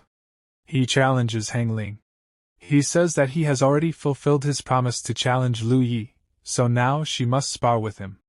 Hong Ling hesitates. She points out that he did not defeat Lu Yi. Ling does not care. He says that he went to challenge Lu Yi for her sake, so she must take responsibility. Hong Ling stares at him for a moment. Then she accepts. She says it is time to make him give up on this foolish heart of his. Her eyes turn red with anger. She charges forward first. She declares that she will not hold back like Lu Yi did. A violent explosion erupts on the mountain. Shockwaves spread across the peak. Ling desperately tells her to be gentle. But Hong Ling does not listen at all. Half an hour later. Ling's condition is miserable. His face is swollen. His cheeks are bruised. He has been beaten so badly that he can barely stand.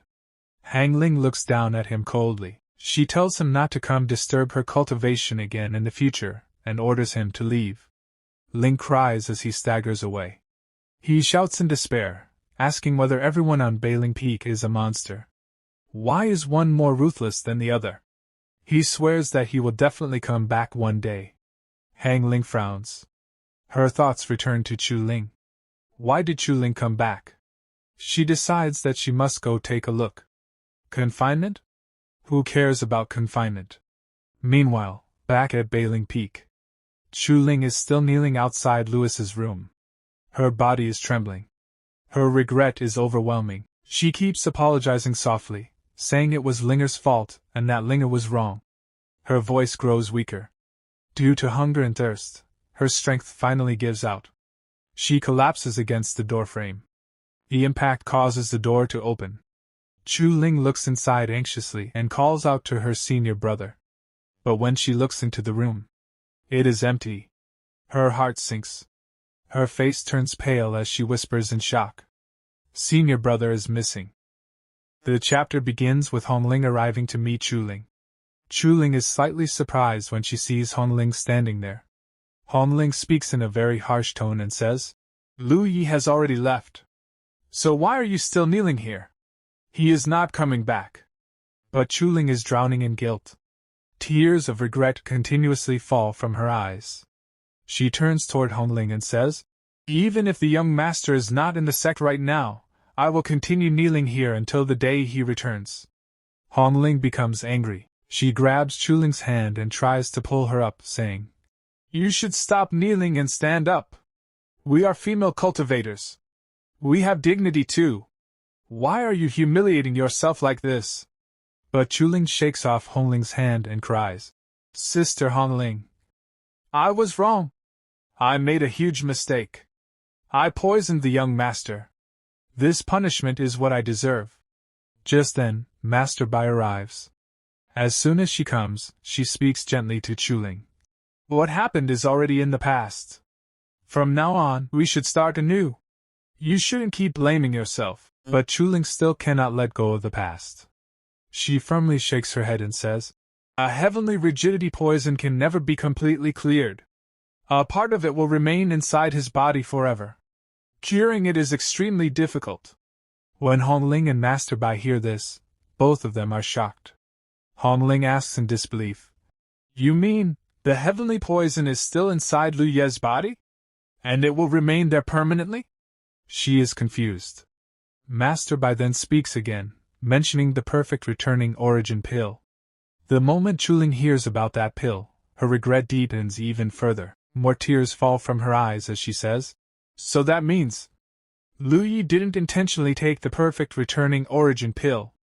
It was because the heavenly rigidity poison flared up and consumed its power. Hearing this, Hong Ling's eyes also fill with tears. She lowers her head and apologizes softly. Senior brother, I'm sorry. Master Bai sighs deeply and says, How wrong we all were about Lu Yi. But where exactly are you now? Scene shift. The scene shifts to the back mountains of the Great Taoist sect. There, Lu Yi is cultivating calmly and peacefully. His mind is focused only on self-improvement, not on women. This time, he will not make the same mistakes again. His only focus is cultivation. Through the system, Lu Yi is monitoring the 3 female leads. The system says, Master, they are all waiting for you to return. Lu Yi replies coldly, Let them be. It's quiet here. I'll cultivate here. I've figured it out now. Women, one after another, are all stumbling blocks on my path to the Tao. Our main character is finally on the right path. Straightforward. No distractions. But the system is restless and asks, How long does Master plan to stay here? Lu Yi ignores it. Golden energy bursts out from his body as he smiles and says, Before the December disciple competition starts, I will reach the 13th layer of the Origin Core realm and gain qualification to enter the Great Tao Treasure Pavilion. 3 months later. 3 months pass. The disciple competition is about to begin. Numerous disciples fly toward the arena on their swords. Someone announces, The Order Peak Master of all peaks leads the 92nd generation disciples to gather at the Great Tao Terrace. Lu Yi also flies toward Balan Peak, his face filled with confidence. But suddenly, he stops. His eyes land on 3 figures. They are none other than Hong Ling, Chu Ling, and Master Bai. Lu Yi falls silent. At that moment, Chu Ling turns around. Her eyes meet Lu Ye's. Young master! she calls out. Lu Yi gives no response. Suddenly, Hong Ling runs toward him and apologizes. Senior brother. I'm sorry. Chu Ling also rushes over, trying to apologize. Master Bai calls out, asking Lu Yi to stop. The commotion draws everyone's attention. The disciples whisper in shock. What is going on? Two stunning beauties are apologizing to one man at the same time? The chatter irritates Lu Yi. His expression turns cold as he says firmly, Get lost. The disciples are completely stunned. He actually told 3 goddesses to get lost? Lu Yi looks like a total badass. Hong Ling clenches her fists, furious. She turns around and says, If you want me gone, then fine. I'll get lost. She leaves. Master Bai also turns away, clearly upset. I'm tired. That's why I'm leaving. She cannot believe how bold Lu Yi has become. Only Chu Ling remains. She steps forward and says softly, Young master. But before she can finish, a group of disciples kneel before Lu Yi, bowing deeply. Hero! A model for our generation! Please accept our bow! They finally understand. Ignore women, move forward, cultivate hard. Suddenly, a powerful voice echoes. Everyone take your places. All disciples move toward the arena. Another announcement follows. Next, please welcome the Vice Sect Master. An old man enters the arena. Half-bald, wearing round glasses, full of authority. He begins his long speech about the Tao. Lu Yi yawns lazily and mutters, Even the bureaucratic tone is exactly the same as my past life. I should have arrived later. Finally, the Vice Sect Master announces. The competition follows a single elimination format. Go all out. Do not be cowardly. I declare the 92nd Disciple competition officially begun. Battles begin. A beautiful girl steps into the arena. Several disciples stare shamelessly at her legs. But Lu Yi doesn't even look. Hong Ling notices this and feels conflicted. The battles begin. Hong Ling defeats her opponent with a single kick, sending him flying off the stage. The Vice Sect Master announces her victory. Next, Chu Ling's turn. Before stepping onto the stage, she approaches Lu Yi and says, Young master, I have joined the Great Tao sect. Tears of regret still fill her eyes. She steps onto the stage while still looking at Lu Yi. The disciples praise her beauty. Her opponent mocks her. Junior sister, you've already humiliated yourself enough. Why keep throwing yourself at him? Chu Ling's expression hardens. She replies firmly, Thank you for your concern, senior sister. For me, the young master is an existence more important than the Tao itself. The opponent explodes in anger. Nonsense! I'll beat you until you wake up! This part begins with Chu Ling fighting another female disciple in the arena. The two of them are clashing fiercely while the surrounding disciples cheer loudly. Both sides have their supporters, but especially many disciples are shouting for the other female disciple. Teach her a lesson! Show her her place! On the other side, senior sister Hong Ling is quietly looking toward Lu. She starts thinking to herself, although this Lu is a little handsome, there are no fewer than 10 men in the Great Tao sect more handsome than him. So how exactly did this little girl fall for him so deeply? It's truly baffling. Meanwhile, the female disciple activates her technique. Spiritual energy surges around her as multiple clones appear, surrounding Chu Ling from all sides. She begins pushing Chu Ling back.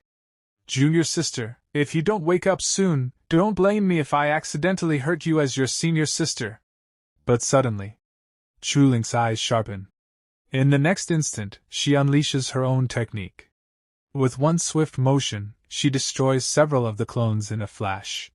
Her sword moves like lightning, cutting through illusions instantly. Before anyone can react, she appears in front of the female disciple, her blade stopping just inches away from her neck.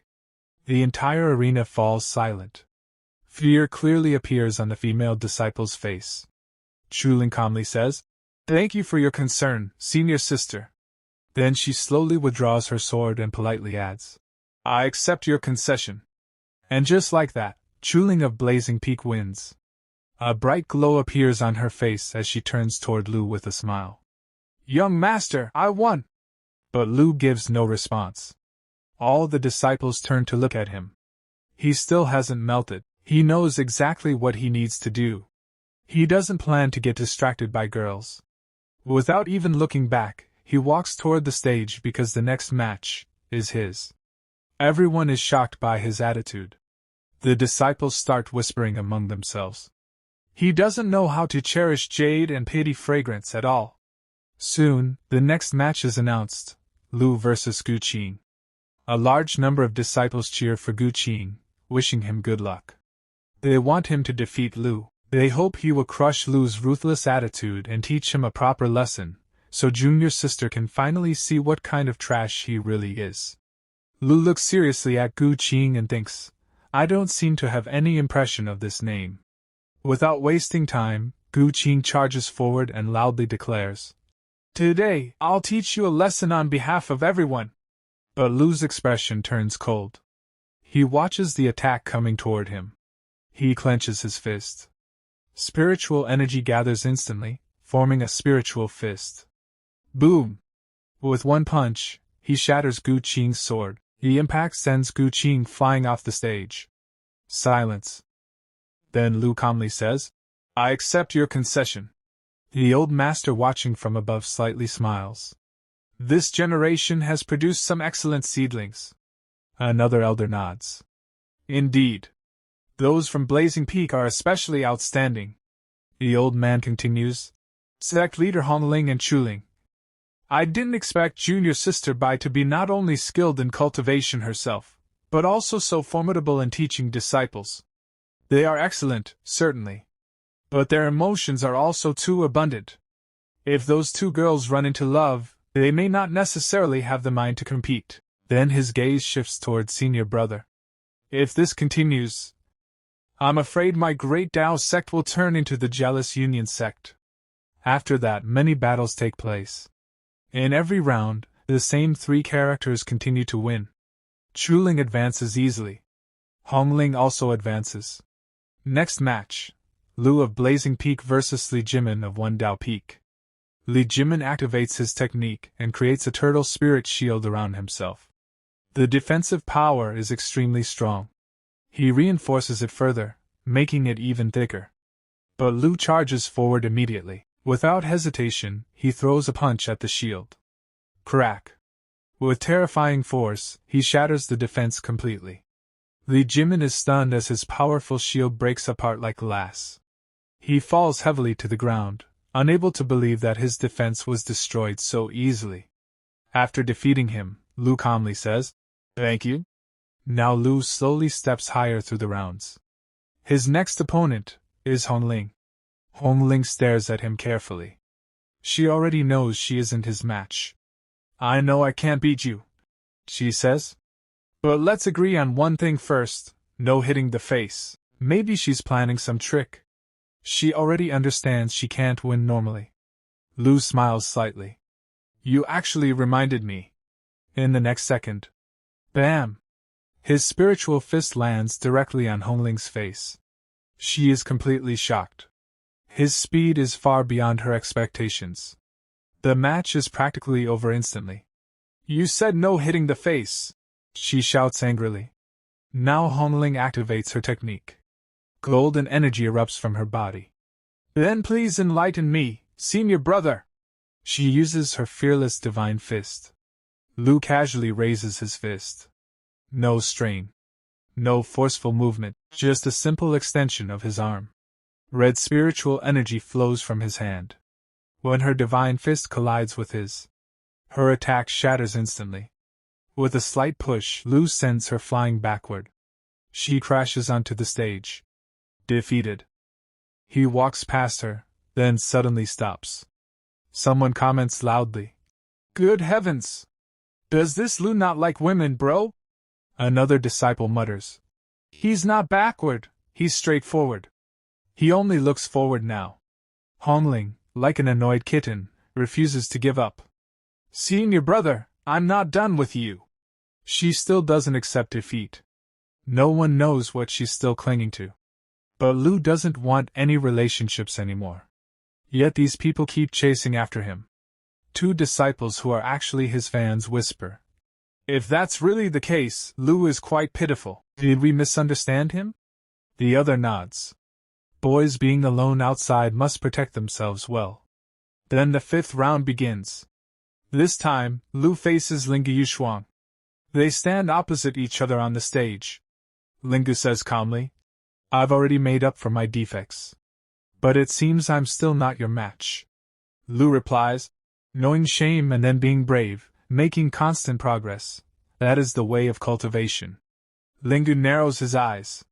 You're not an unreasonable person. So why are you so savage and ruthless toward your junior sisters? Lu doesn't answer. He raises his hand and gestures. Come. You don't need to know that. Just make your move. Lingu becomes angry. He activates his technique and sends countless slash attacks flying toward Lu. And with that explosive clash about to unfold, this part begins with Lu Yi slowly raising 2 fingers of his right hand. In the next instant, a blazing red sword intent condenses between his fingers, glowing sharply like burning blood. The air around him trembles. Without hesitation, he slashes forward. His sword intent crashes into his opponent's attack, and destroys it effortlessly. Not only that, Lu Yi continues walking forward calmly, as if nothing could stop him. His opponent now clearly feels Lu Yi's overwhelming power. Fear creeps into his heart. His grip tightens, but his confidence is already gone. Lu Yi smirks slightly and says, Senior brother Lingu, do you still want to continue? A faint smile appears on his face, confident, almost teasing. The very next second, Lingu's sword slips from his hand and falls onto the arena stage with a loud clang. I admit defeat. He lowers his head, openly acknowledging his loss. Lu Yi brings his hands together in front of him in a respectful greeting gesture. Thank you for letting me win. The entire arena goes silent. All the elders present are completely shocked. One elder suddenly shouts, Junior Sister Bai is not even a specialized sword cultivator. A sword genius like Lu Yi should be taught by me. That is the most suitable arrangement. But immediately another elder jumps forward and interrupts angrily. Bullshit. You can't even defeat me. How can you possibly teach Lu Yi anything? He rolls up his sleeves and clenches his fist, ready to argue. Before things escalate further, a 3rd elder steps out and sighs deeply. I feel unworthy to teach him. I will go find my master. Perhaps my master can personally guide Lu Yi. The competition for Lu Yi has officially begun. Just then, Master Bai steps forward. Senior brothers, Lu Yi is my disciple. Our Bailian Peak is not a place for you to speak so rudely. The moment the elders see her, their faces turn red in embarrassment. One elder quickly says, Junior Sister Bai, if you are willing to give Lu Yi to my lonely sword peak, we are willing to offer all our precious resources for the next 3 years to your vent peak. Another elder adds desperately, Junior Sister Bai, you know me. My hidden sword Heaven Scripture is waiting for a top-tier successor. If you do not give him to my hidden sword peak, our lineage will die out. I am willing to give you 20 years of my essence. But Master Bai firmly shakes her head. No way. It is absolutely impossible to give Lu Yi to any of you. There is no room for negotiation. Lu Yi hears everything. He begins to think. Isn't Master Bai afraid that I might deceive her and destroy the ancestors' reputation? Why is she refusing to send me away so firmly? Suddenly, a powerful voice echoes from the sky. Marshal Ni Spy. I am taking this Lu Yi. Everyone freezes. Master Bai looks up in shock. All the elders raise their heads. In the sky stands a figure in black robes, sword on his back, his aura vast and overwhelming. It is the Venerable Battle Sword Master. He stands in the air with a cold, serious expression, looking down at everyone below. The moment the elders see him, they immediately bow.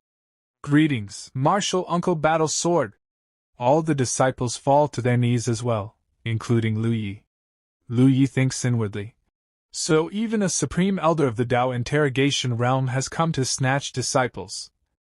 But then, Another powerful elder appears behind the Battle Sword Master. Junior brother Battle Sword, I believe Lu Yi is more suitable for my sword Dao. Before anyone can react, yet another terrifying elder arrives. Senior brother Dao, I think Lu Yi is clearly more suitable for my sword Dao inheritance. Now multiple venerable level elders are fighting over him. Master Bai is completely shaken. Her heart is pounding violently. According to the sect rules, elders can only choose disciples when they first enter the sect. Snatching someone afterward is against tradition. She quickly speaks up. Martial uncles, according to the established rules, one can only choose disciples when they first enter the sect. To snatch someone now just because you see his outstanding aptitude is truly not the proper way. She is clearly nervous. Her heart is racing. She is afraid Lu Yi will be taken away from her. The venerable Battle Sword Master suddenly becomes serious. His sharp gaze locks onto Master Bai. In a cold, firm tone, he says, "You are not a sword cultivator. How can you properly teach a powerful sword genius?" The pressure in the arena becomes suffocating, and the real battle is only just beginning. That is still not a reason for you to snatch someone. The venerable Battle Sword Master narrows his eyes.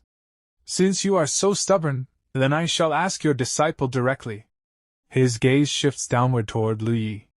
Lu Yi, I ask you now, are you willing to leave Bai Lian Peak and bow under a different sword cultivation lineage? The entire arena goes silent. Below, Lu Yi stands quietly, looking up at the sky. On the other side, Master Bai's heart is pounding violently. Sweat trickles down her face. Behind her, Hong Ling is also nervous. Sweat forms at her temples as well. She thinks to herself, Lu Yi, if you really want to leave, does that mean we will have no connection from now on? She assumes he might stay. But that misunderstanding is about to be shattered. And somewhere deep inside her heart, a strange jealousy begins to burn. After all, in their previous life, she and Lu Yi had shared countless intimate dual cultivation sessions. Their connection wasn't shallow. Meanwhile, Lu Yi is laughing inwardly. A devilish smile appears on his face. He brings both hands together respectfully and shouts loudly, "Of course, I am willing!" The moment the venerable sword master hears this, he bursts into laughter. "Ha! Good! Since you have no objection, I will report to the sect master immediately and let him personally decide." Right now, it feels like he just discovered a diamond inside a coal mine. A true genius. The three venerable masters immediately depart at high speed to meet the sect master. Below, Lu Yi watches calmly. Meanwhile, the smaller elders who had hoped to recruit him panic. "Let's go! Maybe we can still pick up some scraps." They quickly rush off as well. On the other side, Master Bai's expression falls. No matter how stunning she looks, what does it matter? The future's most powerful sword genius will not waste his time on small pawns forever. Behind her, Hong Ling nervously asks, "Master, what should we do? What if?" "Yes. What if?" Master Bai answers coldly. "With me here, no one is allowed to snatch him." Then she turns decisively. "Who is afraid of whom? If they are going to find the sect master, then so am I." And she swiftly leaves for the Great Dao Hall. Just then, a voice echoes from the arena. "Why are you still standing there? The competition is not over.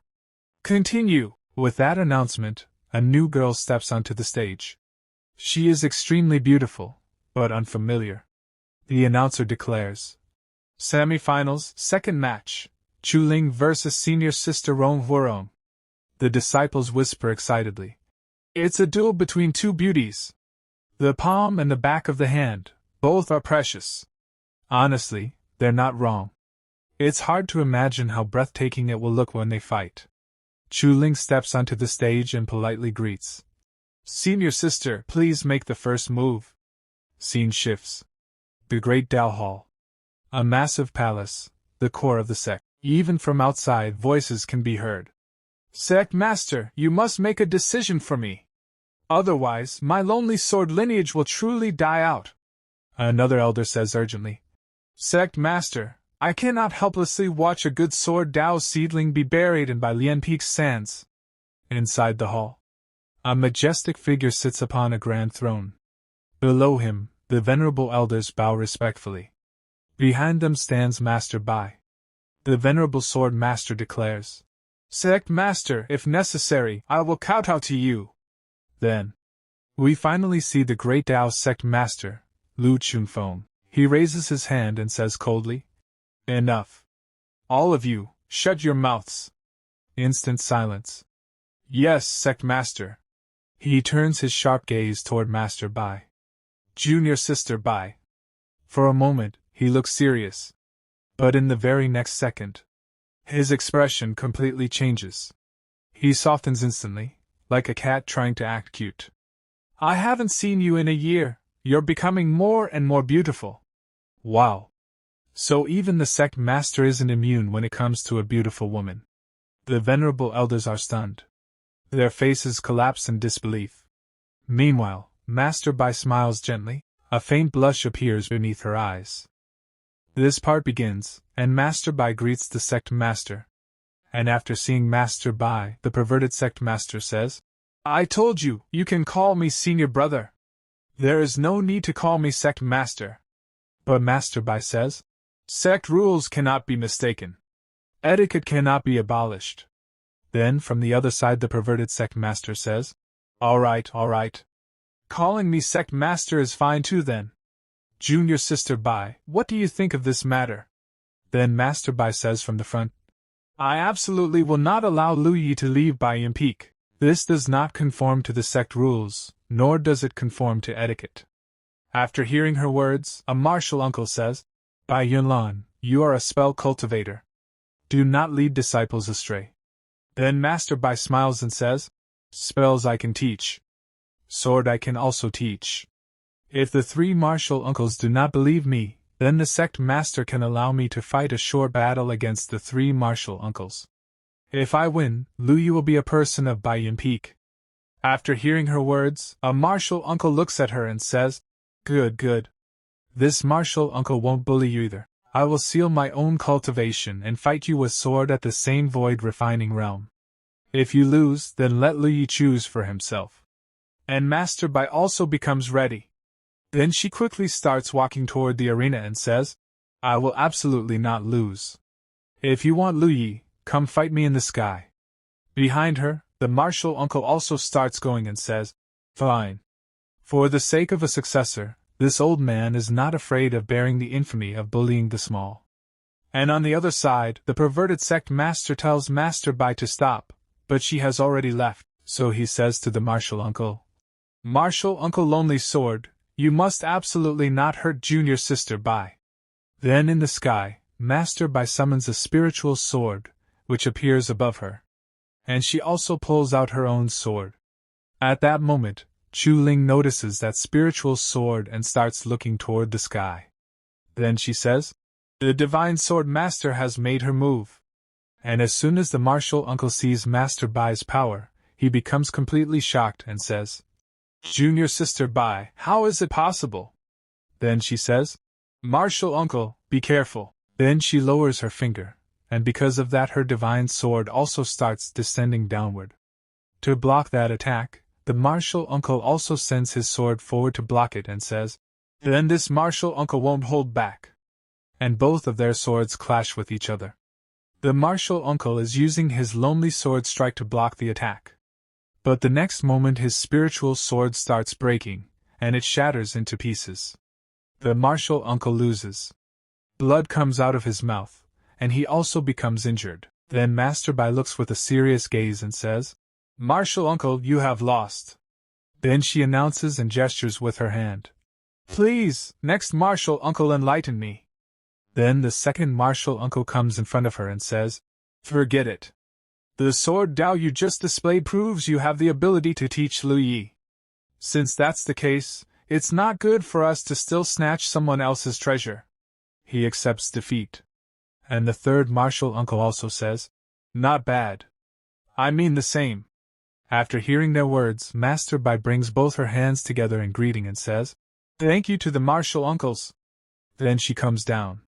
where the perverted sect master is waiting for her. Then he says, "Junior Sister Bai, are you alright?" "Junior Sister Bai, the sword technique you used just now does not belong to the Great Tao sect, right?" In reply she says, "Obtained by chance. It indeed does not belong to the Great Tao sect." And the perverted master is still very happy and says, "Since Junior Sister likes to study sword techniques, I, your senior brother, have privately collected quite a few sword arts. Why doesn't Junior Sister accompany me to the library pavilion to study them together?" But Master Bai refuses and says, "Sorry, senior brother. I won't like sword techniques." Then the scene shifts to the arena, where Chu Ling is still on the stage. Now the final match is about to happen. Chu Ling versus Lu Yi.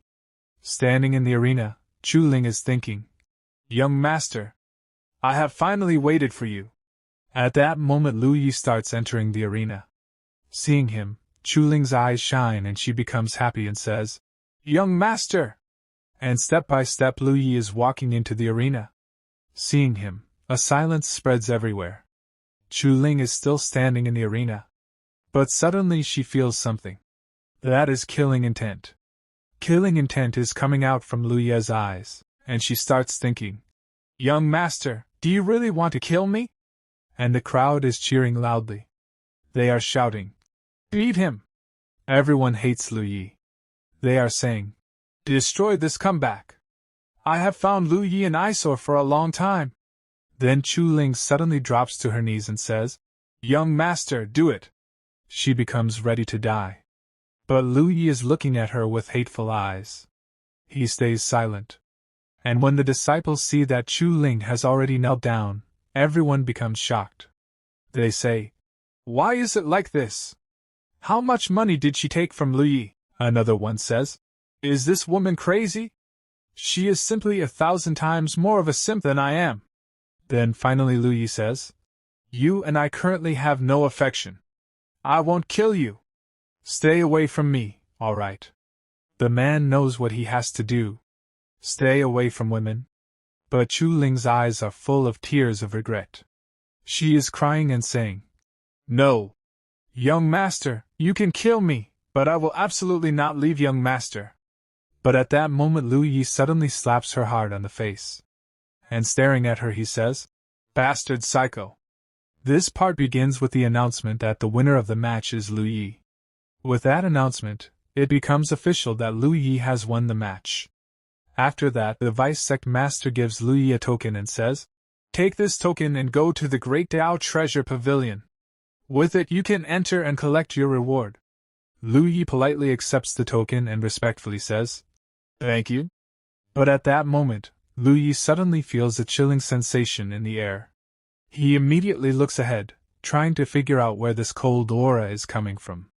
Soon he realizes something surprising. The chilling aura is coming from Master Bai and her senior sister. In fact, the one releasing this powerful cold sensation is Master Bai herself, and Lu Yi quickly notices it. Lu Yi thinks to himself, "When did Master Bai become this strong?" Then Master Bai's senior sister speaks and says, "You can even defeat someone in the Tao integration realm. I feel like you're hiding a lot of things from me right now." She is clearly confused and wants to understand what is happening. Then she continues, "Are you still the same good sister I knew, or have you changed? Tell me the truth.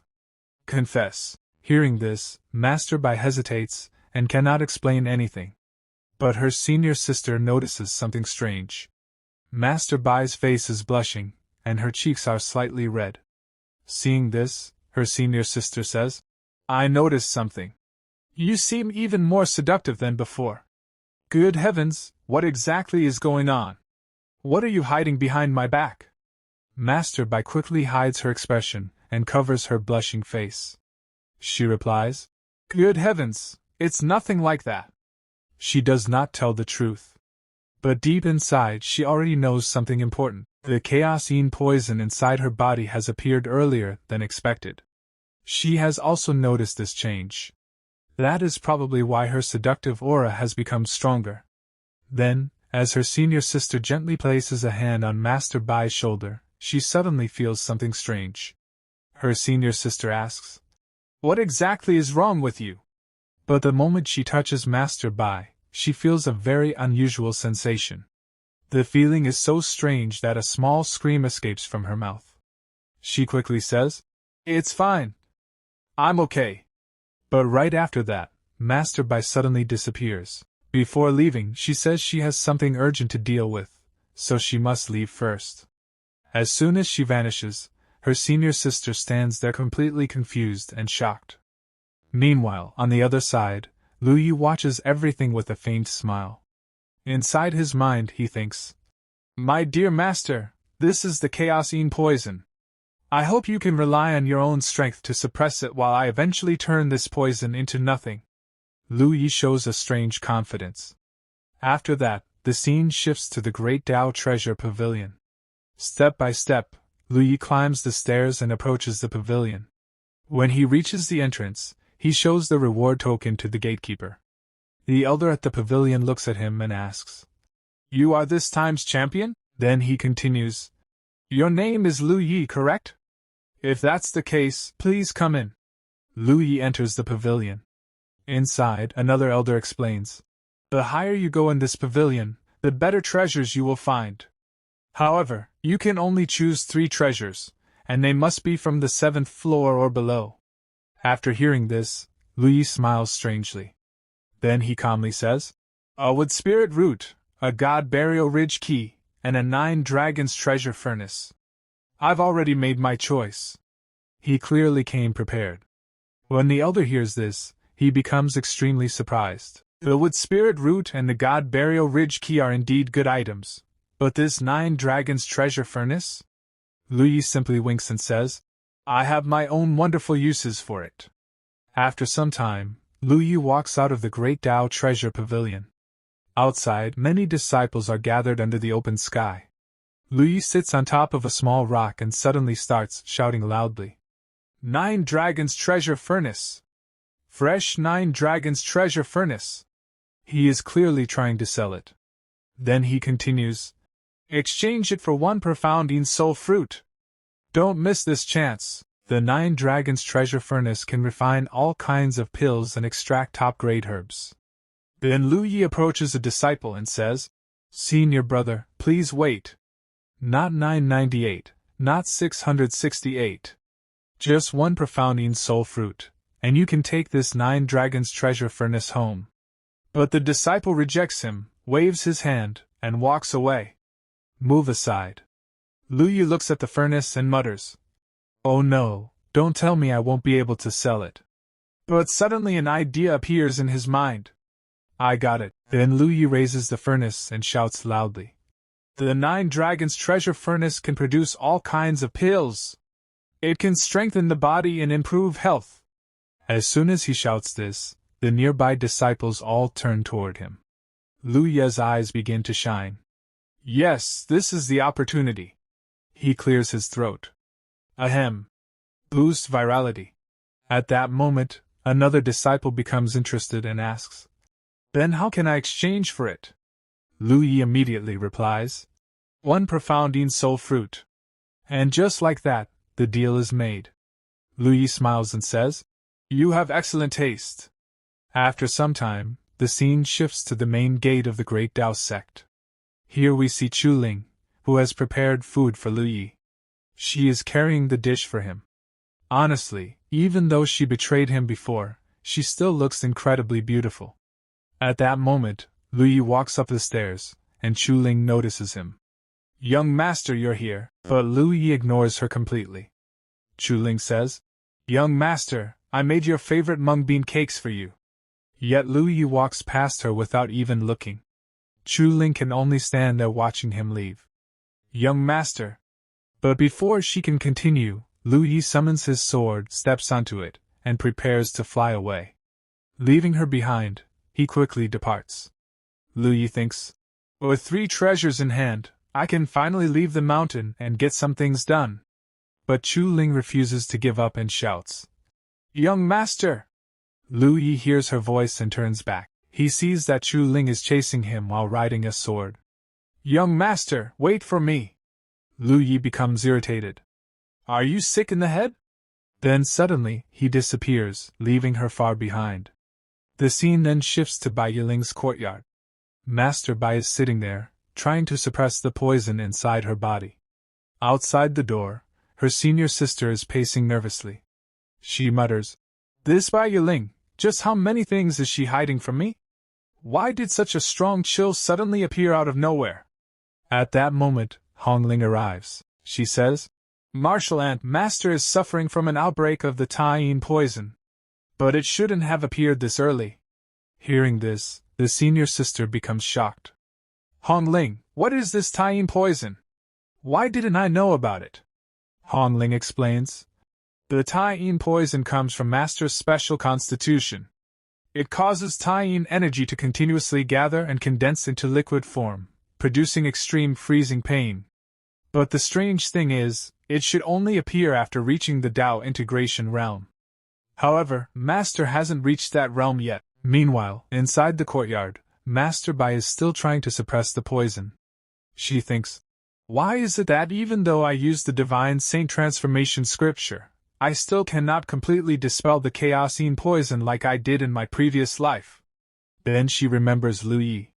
And she wonders, could it be that I still cannot break free from my reliance on Lu Yi? This part begins, and we see that screams are coming from Master Bai's room. Hearing her screams, both the senior sister and Hong Ling are shocked. Then we see the scene inside, where Master Bai is sitting, and she has finally eliminated every last drop of yin poison inside her body. It has completely disappeared, and because of that, she is taking deep breaths. But at that moment, the senior sister opens the door and walks in. At the same time, she congratulates her junior sister, saying that she has achieved a breakthrough, and that too into the Tao interrogation realm. Then she quickly walks over, places her hand on Master Bai's shoulder, and asks how she is feeling right now. In response, Master Bai says that she feels rested and assured, and that she is already fine. Then the senior sister says that the cold qi must have entered her body, and because of that, her qi and blood must have weakened. She continues, saying that she is already in the Tao interrogation realm, yet her pulse is still like this, and she is still saying she is fine. At that moment, Hong Ling also enters the room. Master Bai then tells her senior sister that it is just a small matter and starts moving forward.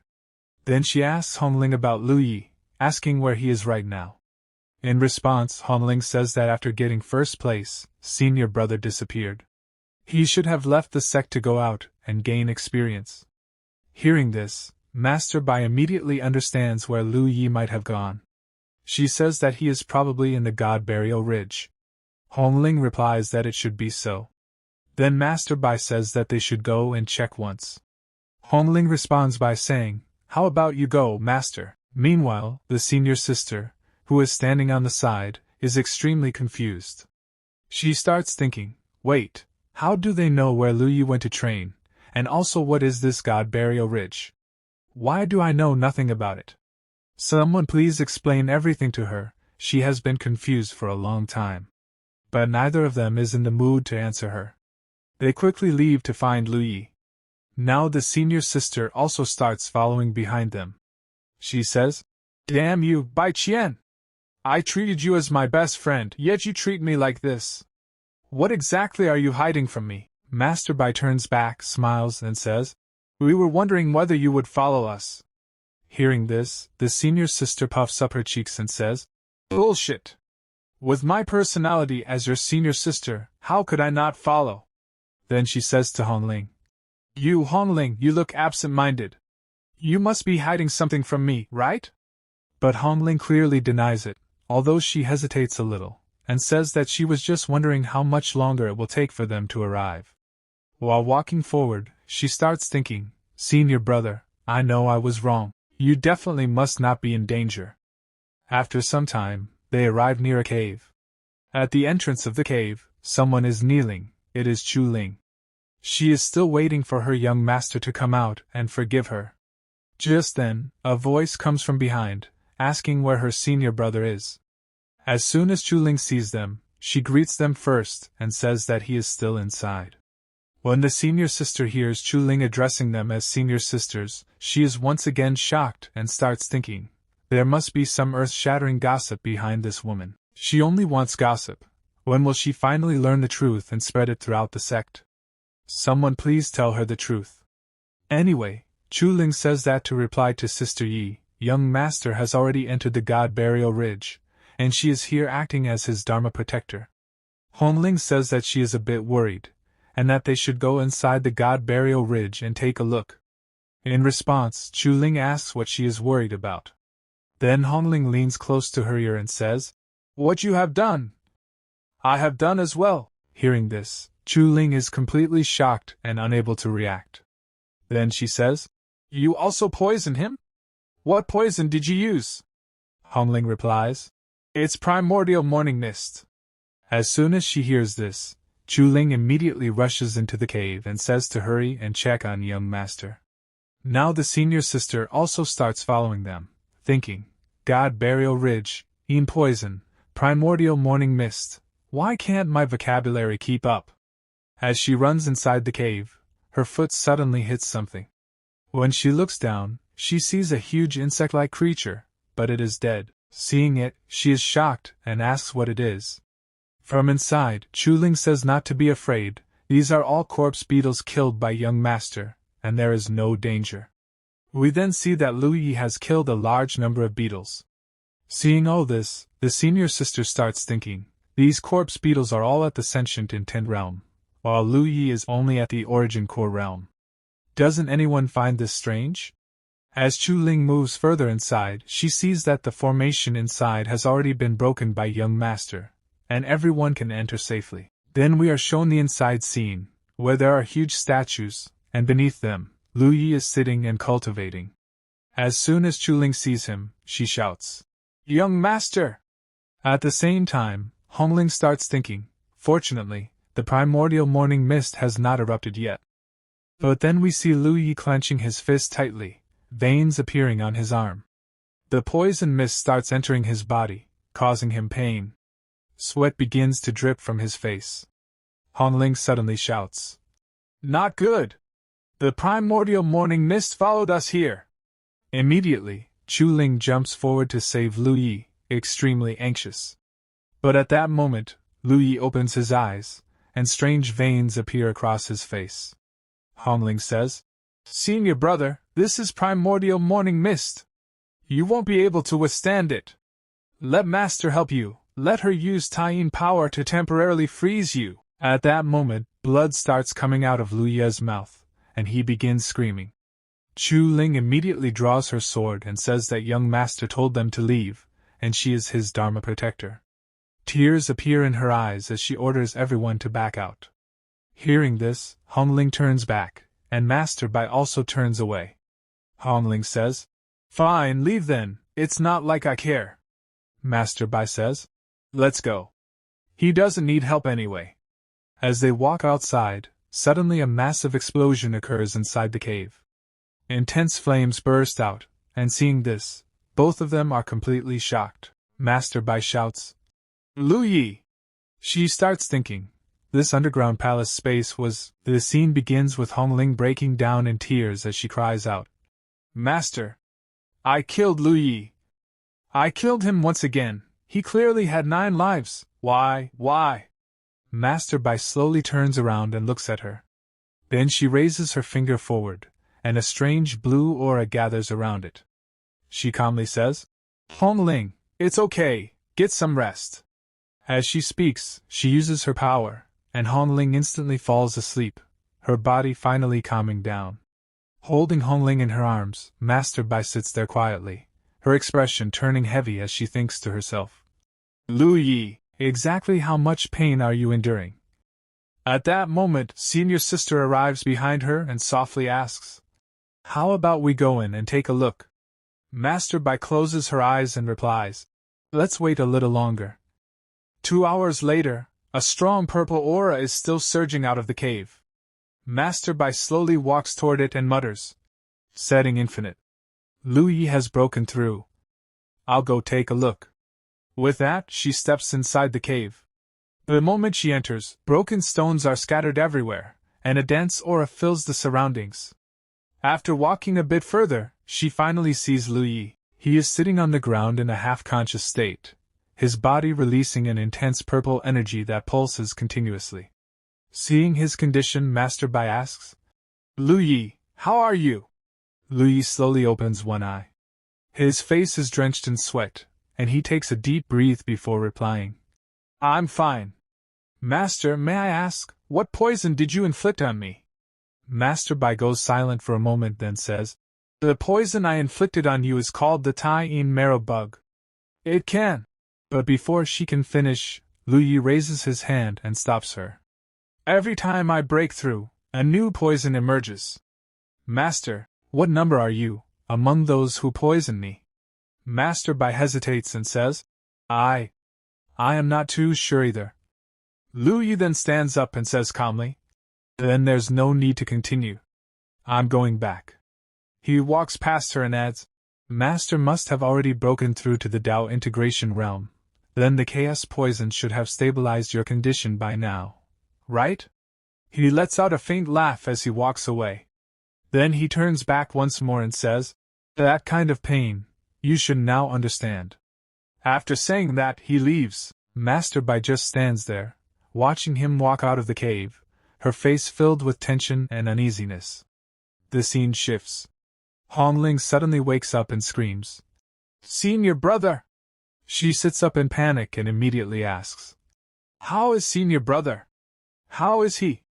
At that moment, Master Bai arrives and says, "Hong Ling, don't worry too much. He is already fine." But Hong Ling looks confused and says, "Really? Have 7 days already passed? The primordial morning mist takes 7 days to dissipate." Master Bai replies, "Only 1 day has passed. But judging from how calm Lu Ye's reaction is, he should be fine." She places her hand on Hong Ling's shoulder and continues, "Forget about Lu Yi. The ancient heaven's chosen battlefield will open in half a year. You will be able to see Feng Wuxie then." Hearing Feng Wuxie's name, Hong Ling is stunned. She thinks to herself, "Feng Wuxie, right, how could I have almost forgotten about him?" But suddenly she stands up and says, "No! I have to watch over senior brother."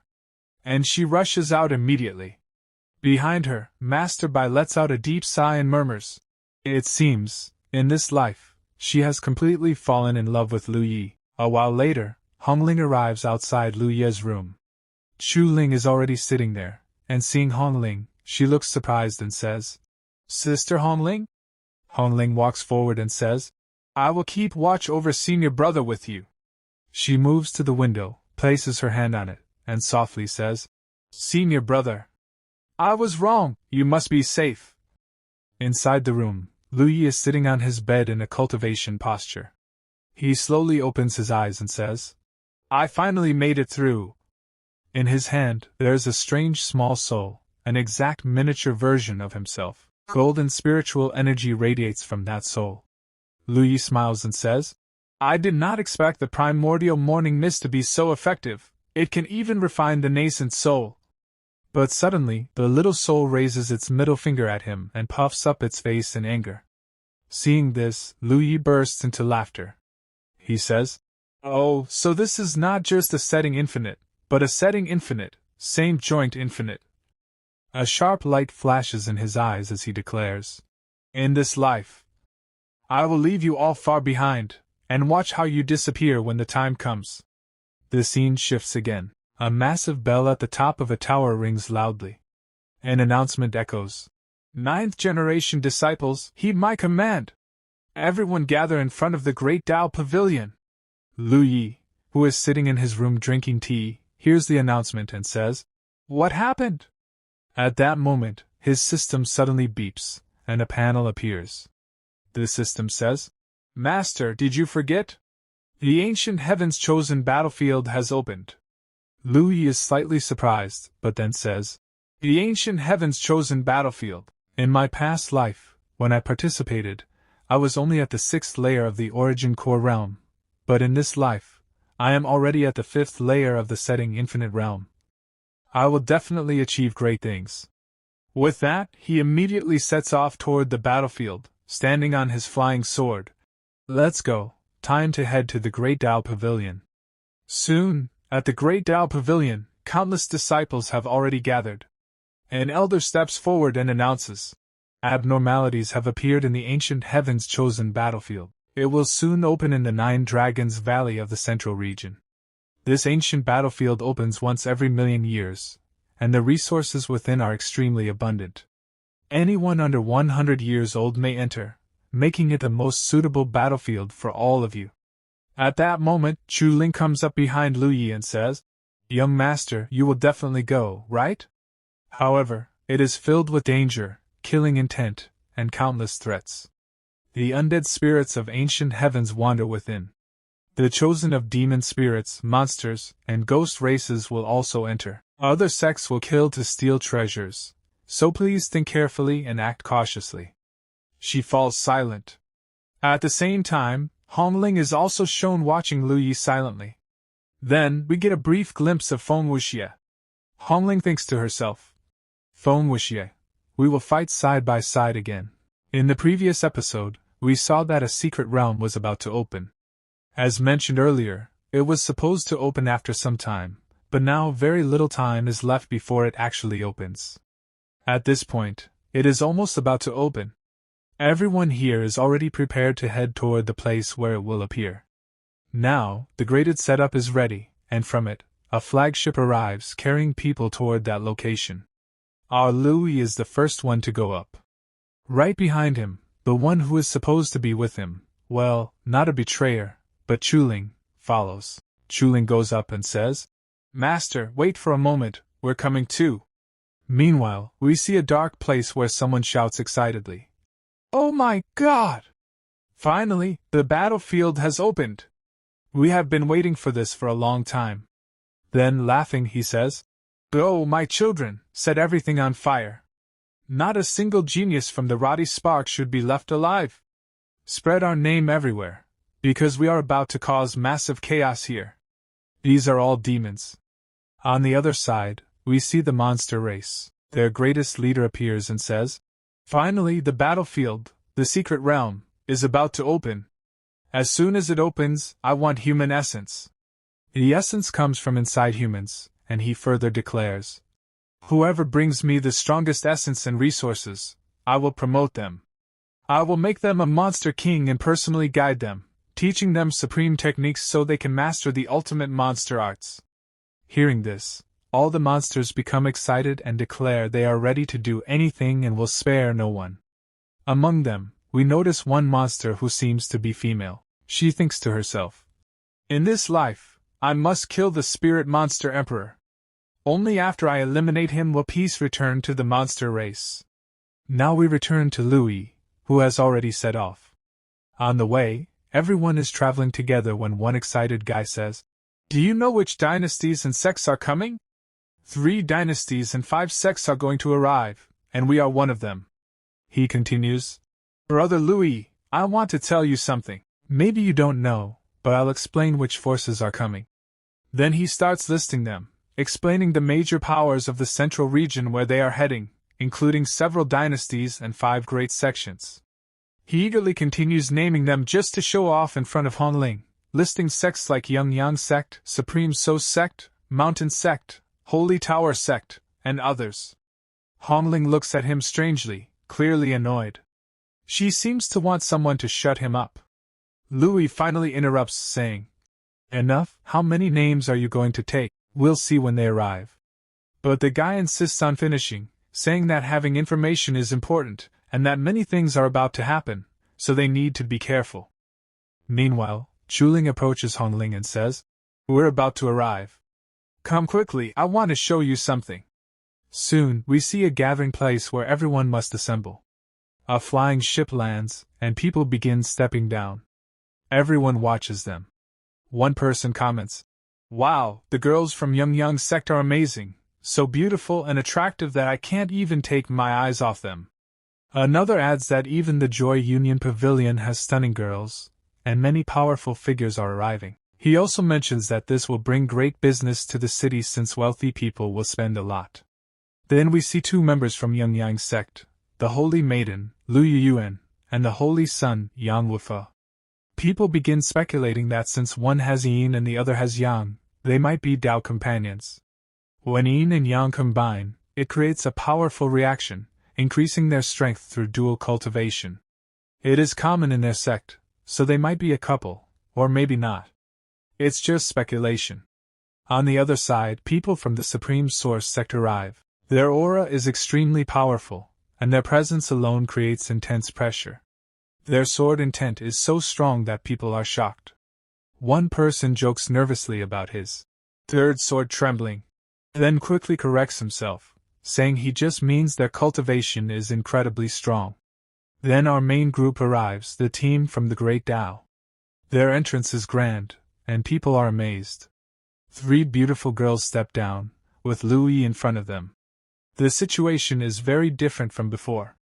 As soon as one of the senior sisters steps down, the holy son Yang Wufa approaches to flirt. He introduces himself and asks her name. She replies coldly, "My name is Zhao Rong, and I'm not happy to meet you."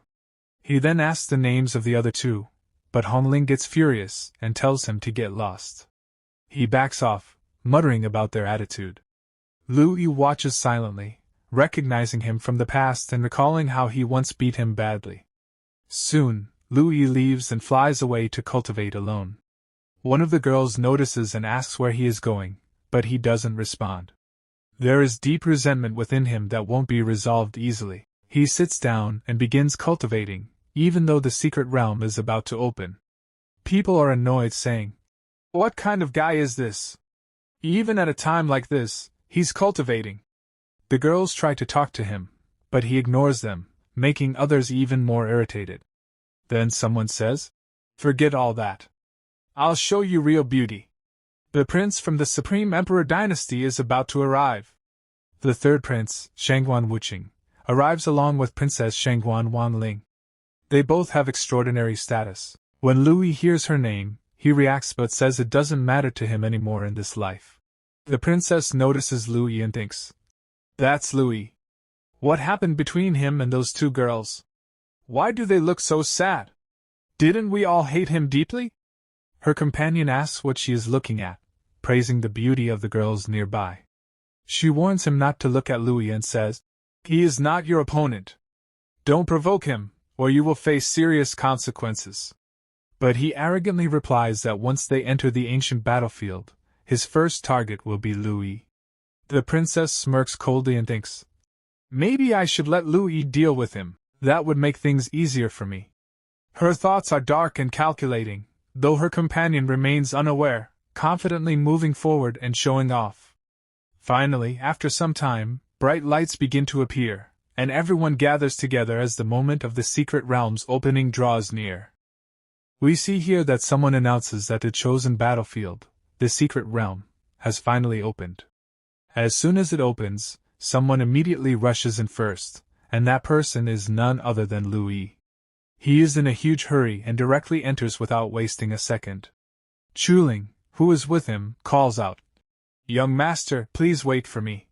But he doesn't stop and goes straight inside. As he enters, people start talking among themselves, wondering why he is in such a rush to go first.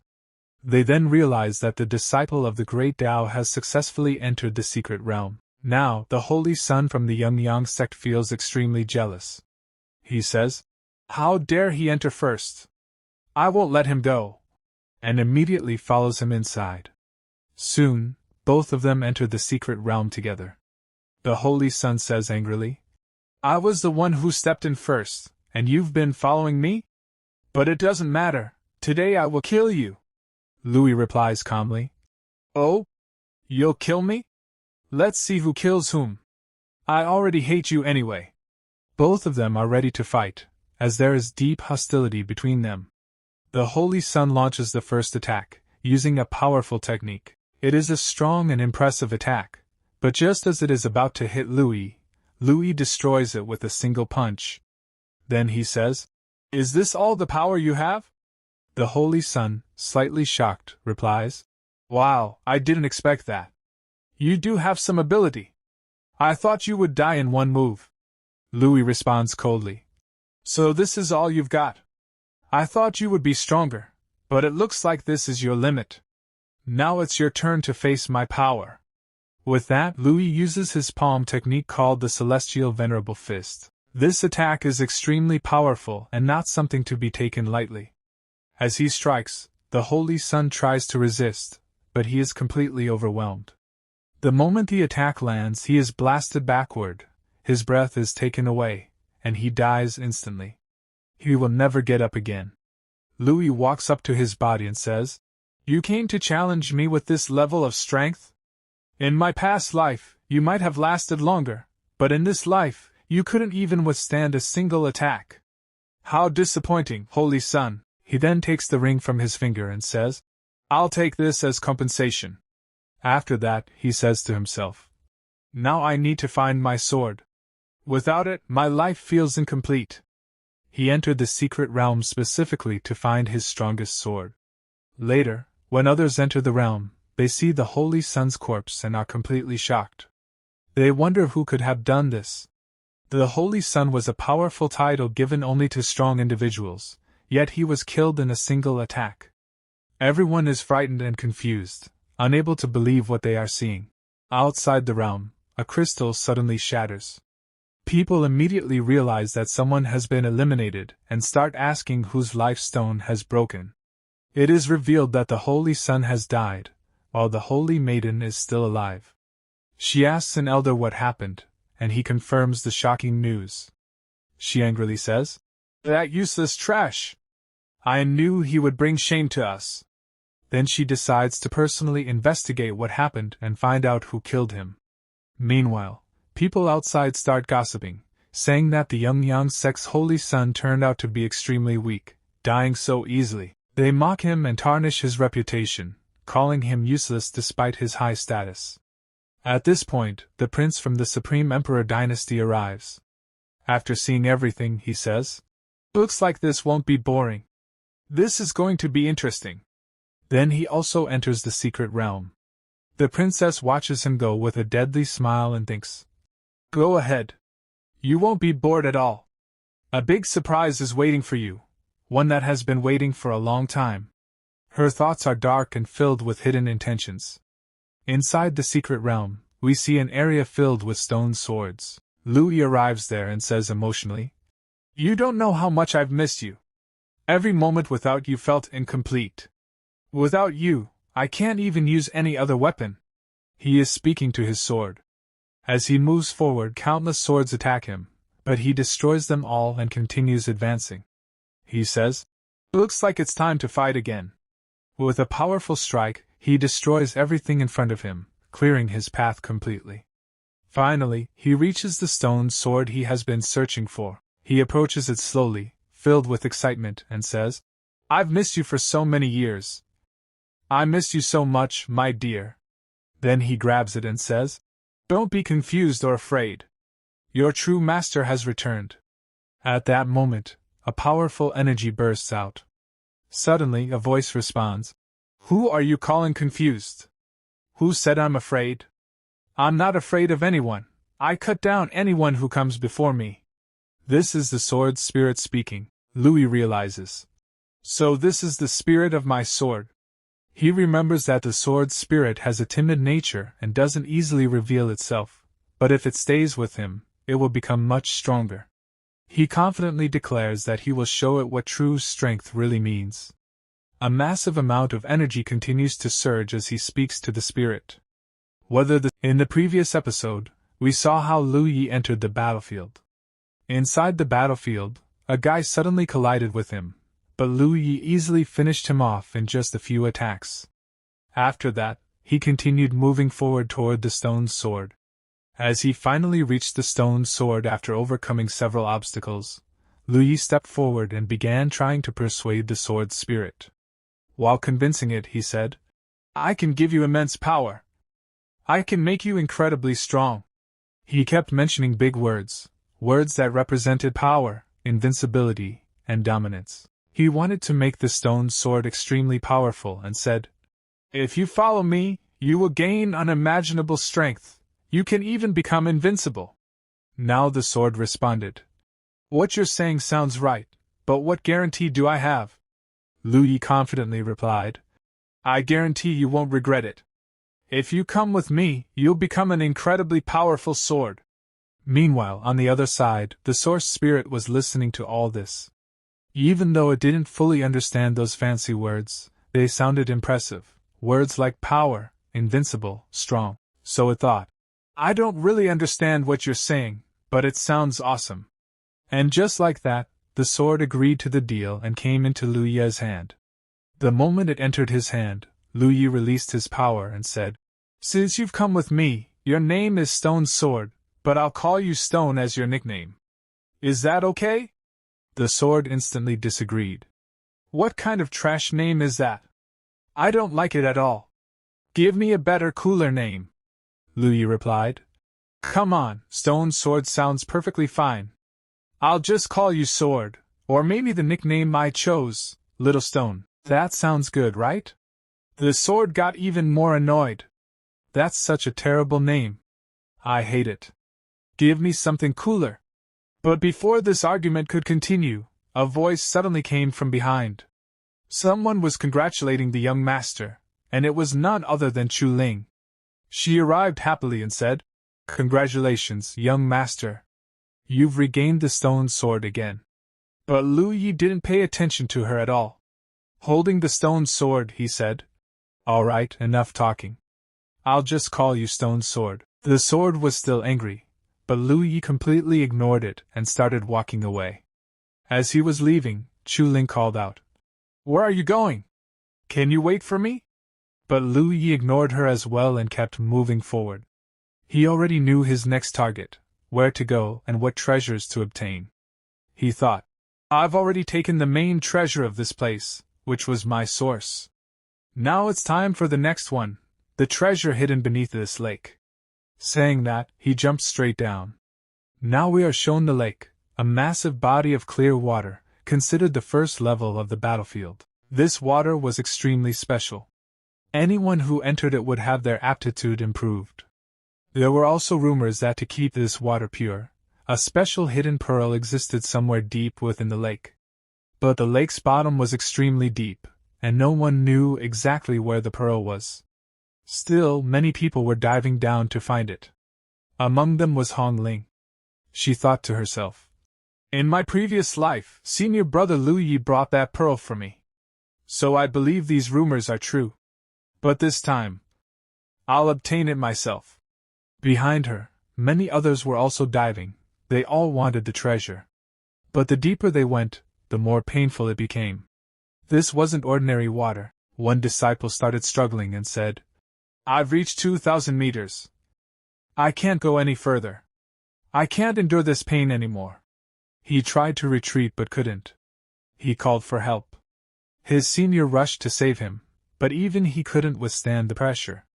Blood came out of his mouth, and he was forced to retreat upward as well. At the same time, the prince of the Supreme Dynasty was diving rapidly downward. Hong Ling was also going down quickly.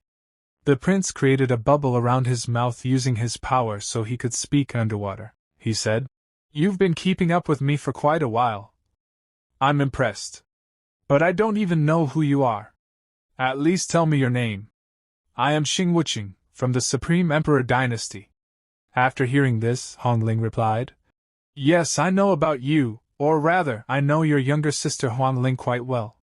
The prince smiled and said, Oh, so you know my sister.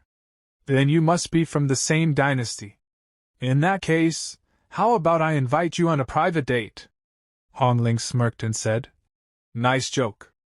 But whether you're worthy of dating me depends on your ability. The deeper you go, the more impressed I'll be.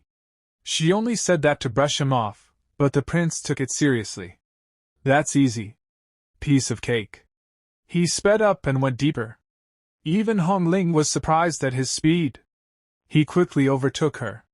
She got annoyed and thought, I gave him a finger, and he wants the whole arm? No way. Immediately, she launched a spiritual palm attack. The prince sensed the attack and turned back to block it, saying, Wait, you told me to go deeper, and now you're attacking me? But Hong Ling ignored him and used her fearless skill, sending a massive dragon made of spiritual energy toward him. The attack was incredibly powerful. It dragged the prince upward instead of letting him go deeper.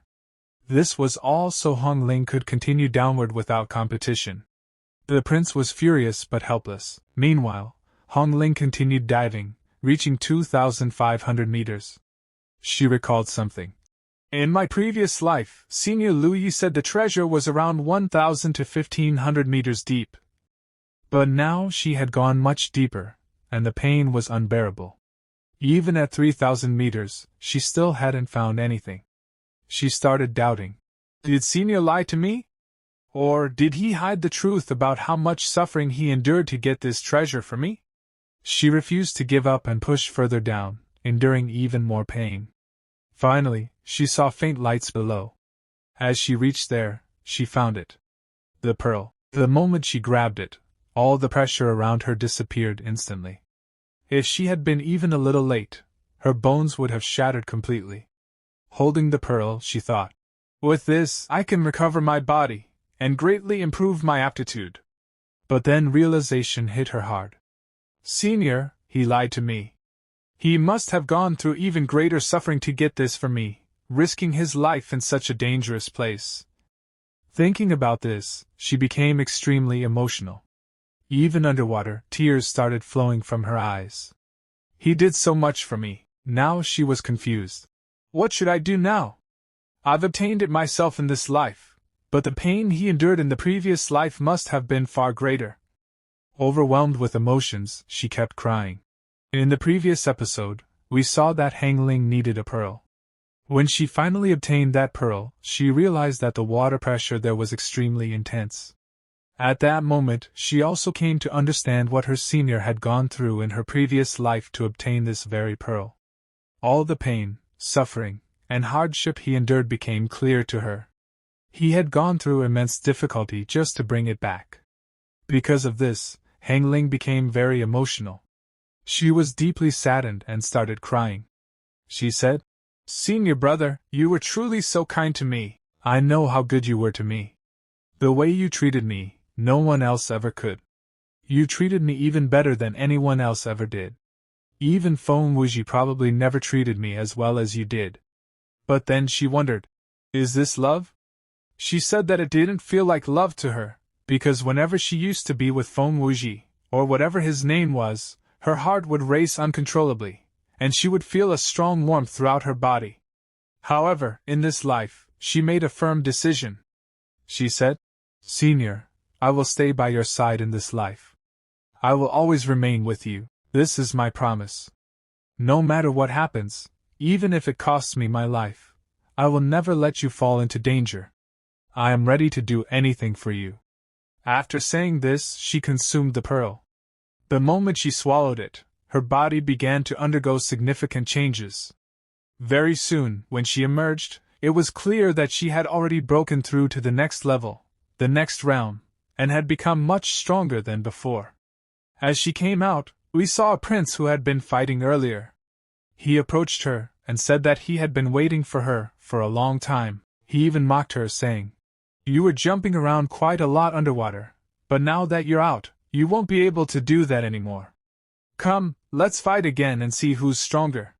When Hong Ling saw him, she replied casually, "You couldn't even touch me underwater, so what do you think you can do now outside?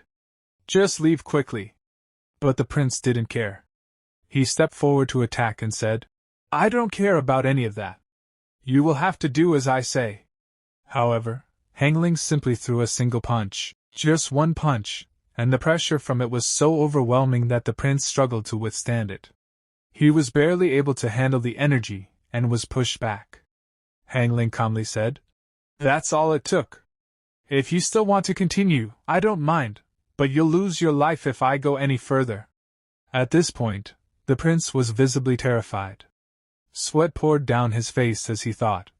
She was already strong underwater, but now she's even stronger outside. What exactly did she gain down there to increase her power this much in such a short time? Completely shaken, he backed off.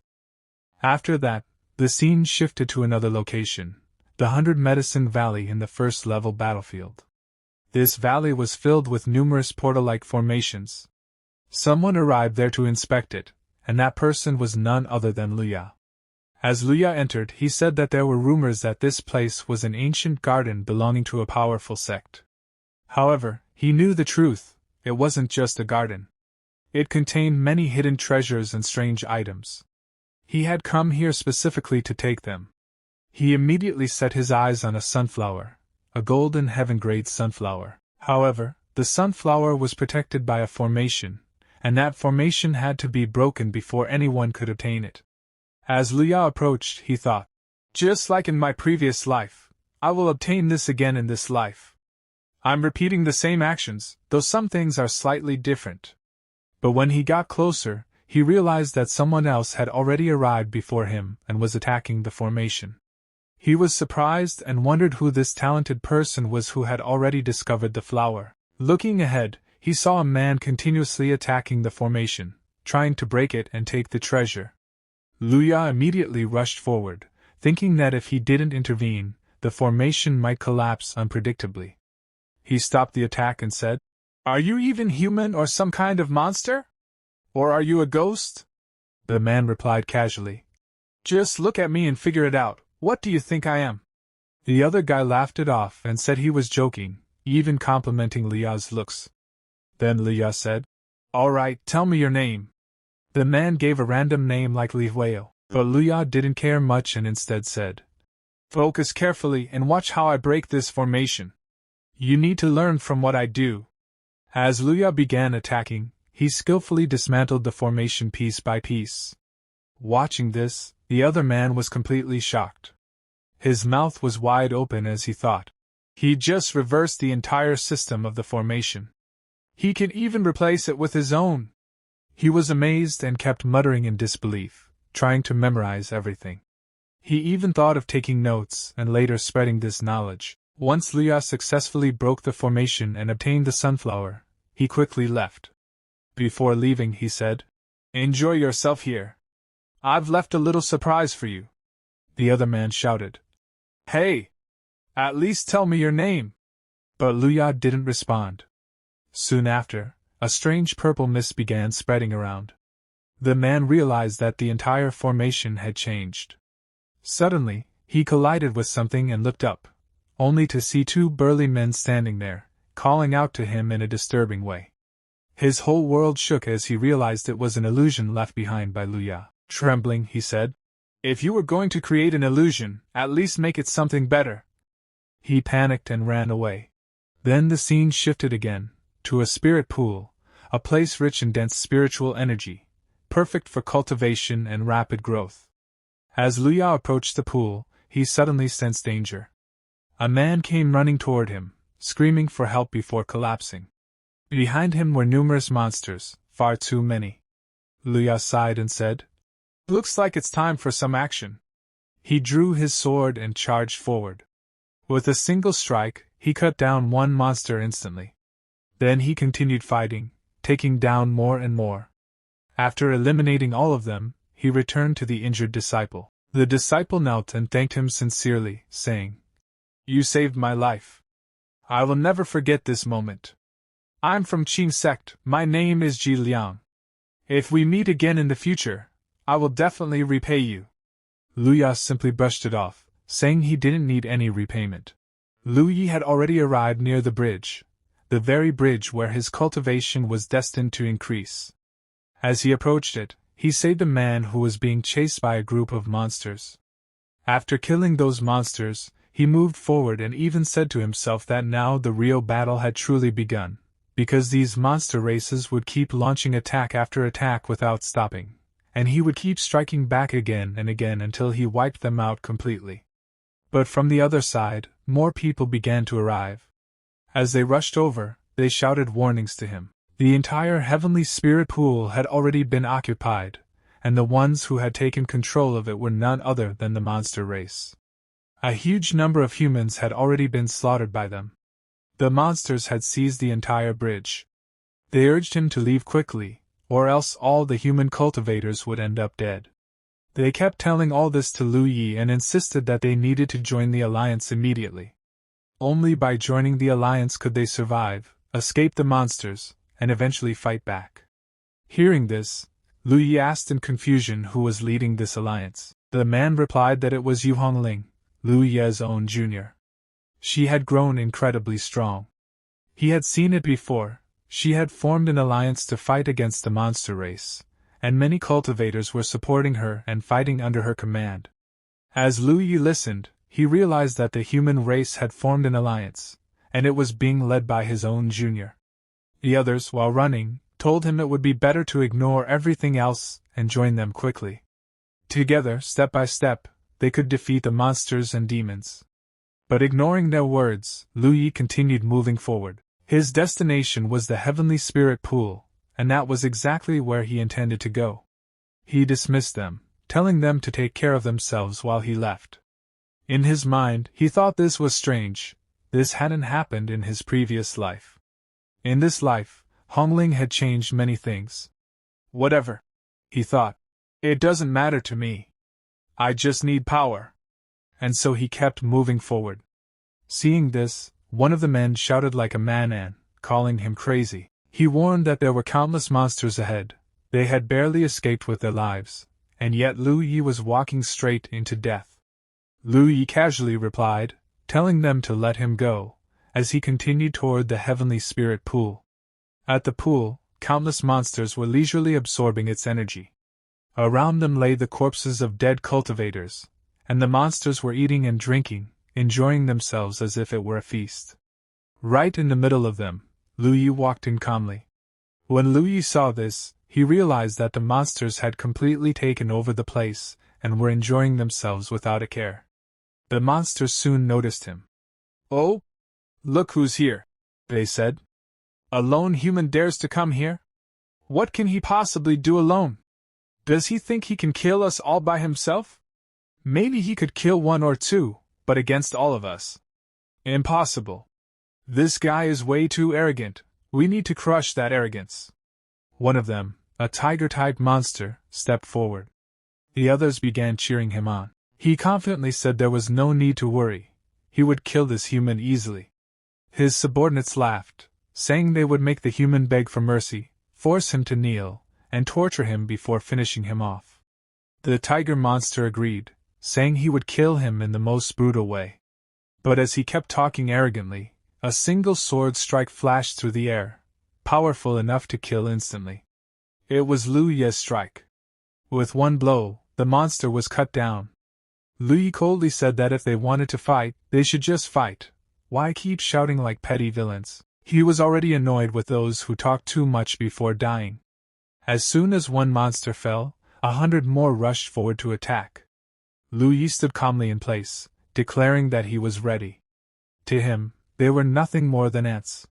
With a single strike, multiple waves of sword intent burst out. Wherever the attack landed, monsters fell dead one after another. In just a short time, he wiped out over 100 enemies. Only a few strong ones remained.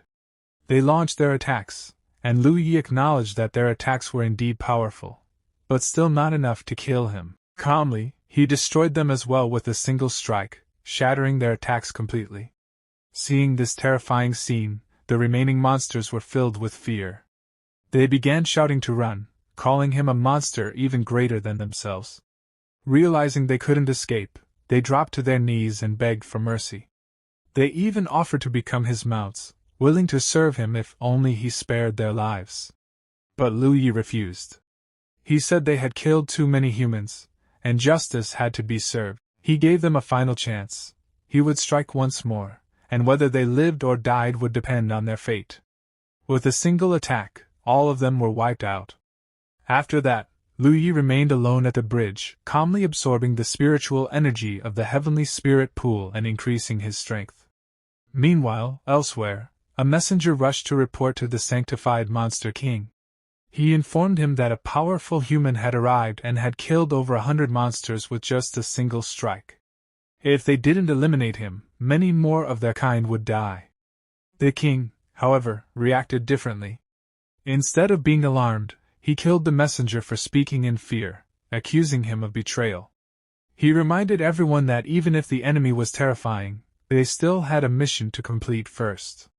Their primary goal, he declared, was to hunt down Feng Wuji. That was their top priority. Only after that would they deal with Lu Yi. The monsters immediately agreed, promising to find and kill Feng Wuji at all costs. The king declared that once Feng Wuji was dead, they would deal with Lu Yi afterward. At that moment, they discovered Feng Wuji's location, and the king led his forces out. They shouted their loyalty, declaring they would not spare anyone, even offering their lives if necessary. The king laughed, saying that this time he would wipe out the entire Phoenix clan from the world. On the other side, a girl stood calmly. It was Hong Ling. She thought to herself that in this life, she had already completed the things Lu Yi had done in his previous life, and even earlier than him. She had gathered people and formed the alliance to protect everyone. She began giving instructions on what needed to be done, then announced that she would leave. When someone asked where she was going, she replied that she was going to find her true love. If fate allowed, they would meet again. With that, she left. Elsewhere, a heavily injured man was gasping for breath, covered in wounds. He confronted his attacker, asking why he was being targeted, what grudge existed between them. The attacker mocked him, saying that in this world, the weak always kneel before the strong and beg for mercy. He refused to explain himself, saying he didn't have time to justify his actions to worthless people. Enraged, the injured man challenged him to a one-on-one fight, accusing him of bringing others along like a coward. This angered the attacker even more. He insisted he had fought fairly and alone, and yet was still being accused. Furious, he shouted that he would break the man's legs no matter what. Feng Wuji was running for his life while grumbling in frustration. Man, what the hell did I even do to deserve this? Why are these guys so obsessed with chasing me? He muttered angrily. Just wait. The moment I become strong enough, the very first thing I'll do is wipe out this entire race. Just when things were starting to look hopeless, voices suddenly echoed from behind. And the person arriving wasn't anyone else but Hong Ling. The moment Feng Wuji saw her, he froze. Hong Ling looked incredibly worried as she rushed toward him. I'm coming! Don't worry, I'll save you! She shouted. Feng Wuji blinked in shock. Damn, she's beautiful, he thought, completely stunned. My heart almost skipped a beat. I totally forgot I was literally in danger for a second. Hong Ling rushed past him and launched herself toward the enemies. At the same time, thoughts flooded her mind. Finally, I've met Feng Wuji again. For so long, he has been the only person in my heart. Back when he died, the pain I went through was unbearable. I can't even explain what that felt like. But now that I've found him again, I'll stay by his side no matter what. I'm not letting him die this time. Meanwhile, Feng Wuji immediately started running with her as more enemies continued to pour in. The two sprinted side by side. Feng Wuji couldn't hold himself back anymore. Who exactly are you? He asked while running. And why are you risking your life for me? Hong Ling glanced at him. Can you stop talking for 1 second and just run? She snapped. Why are you making so much noise? Behind them, the ones chasing Hong Ling weren't humans. They were monsters. Their king roared furiously. You idiots! He shouted. You couldn't even handle one simple job? Someone came to rescue him, and you just stood there? I specifically ordered you to kill any human that came anywhere near this place. You useless trash! Hurry up and kill those two thieves! Yes, master! The monsters yelled nervously. We'll deal with them right now. While running, Hong Ling finally asked. So why exactly are this many monsters chasing you? Feng Wuji scratched his head helplessly. How am I supposed to know? I seriously have no idea why they're after me. Hong Ling silently frowned. In the last timeline, this wasn't supposed to happen, she thought. Back then, senior brother was with me, so everything was solved easily. This time, I recreated my group and handled everything early just to prepare for this event. I never expected things to get this dangerous. But it's fine. I still have enough power to save him. Even so, my priority right now is protecting Feng Wuji. Meanwhile, Feng Wuji's thoughts were very different. These monsters are probably chasing me because they're jealous, he thought confidently. I mean, look at me. I'm ridiculously handsome, powerful and charming. Obviously they want me dead. Hearing his ridiculous self-confidence instantly reminded Hong Ling of someone. A very dangerous someone. Senior brother Louis. He talks exactly like senior brother, she thought. But wait, why am I even thinking about Louis right now? I finally reunited with the man I love. This isn't the time to think about senior brother. She immediately tried to push the thoughts away. Meanwhile, on the other side, Louis was peacefully sitting inside a cultivation pool, relaxing like he owned the place. And honestly, this guy had absolutely zero interest in romance. No offense, but in Louis's eyes, women were trouble. After all, in his previous experiences, every woman had betrayed him. Never keep betrayers in your heart, Louis thought coldly. Learn from me. Though honestly, who knows? Maybe some lower-ranked heroine would eventually fall for him. After all, even Louis had read enough novels to know how these stories usually went. Still, he had no intention of revealing anything yet. He simply sat in the pool and cultivated. My cultivation speed is insane, he thought calmly. I've already reached the 6th level of the Nelson Soul Realm. At this pace, I'll break through again soon. For 3 straight days, I've stayed inside this pool, and nobody has disturbed me once. Right as he finished thinking, Amidva! Amidva! A bald monk suddenly approached. The monk respectfully clasped his hands. Benefactor, you are truly impressive, he said politely. Our wisdom sect disciples have arrived to cultivate here. This place is extremely important to our sect. So, please kindly leave this spot. Louis looked at the bald monk and sighed. Oh great, baldies. These guys seriously want to die. Still, he spoke calmly. Look, I'm cultivating peacefully, Louis said. If you want to cultivate, then go ahead. But don't try to force me out. I arrived first. That means this place belongs to me. So here's my advice. Don't provoke me. Leave quietly while I'm still being nice. I didn't bother you, so don't bother me. The monk smiled awkwardly. Oh? How can you say we're bothering you? This pool is extremely important for our disciples. It contains special spiritual energy needed for our cultivation. So I'm kindly asking you to move. But Louis wasn't moving an inch. What do you mean move? He said coldly. I came first. You people really don't know when to stop. And wow, you even brought backup. 1 monk. 2 monks. 3. 5. No. 20 bald monks surrounded the area. One of them stepped forward.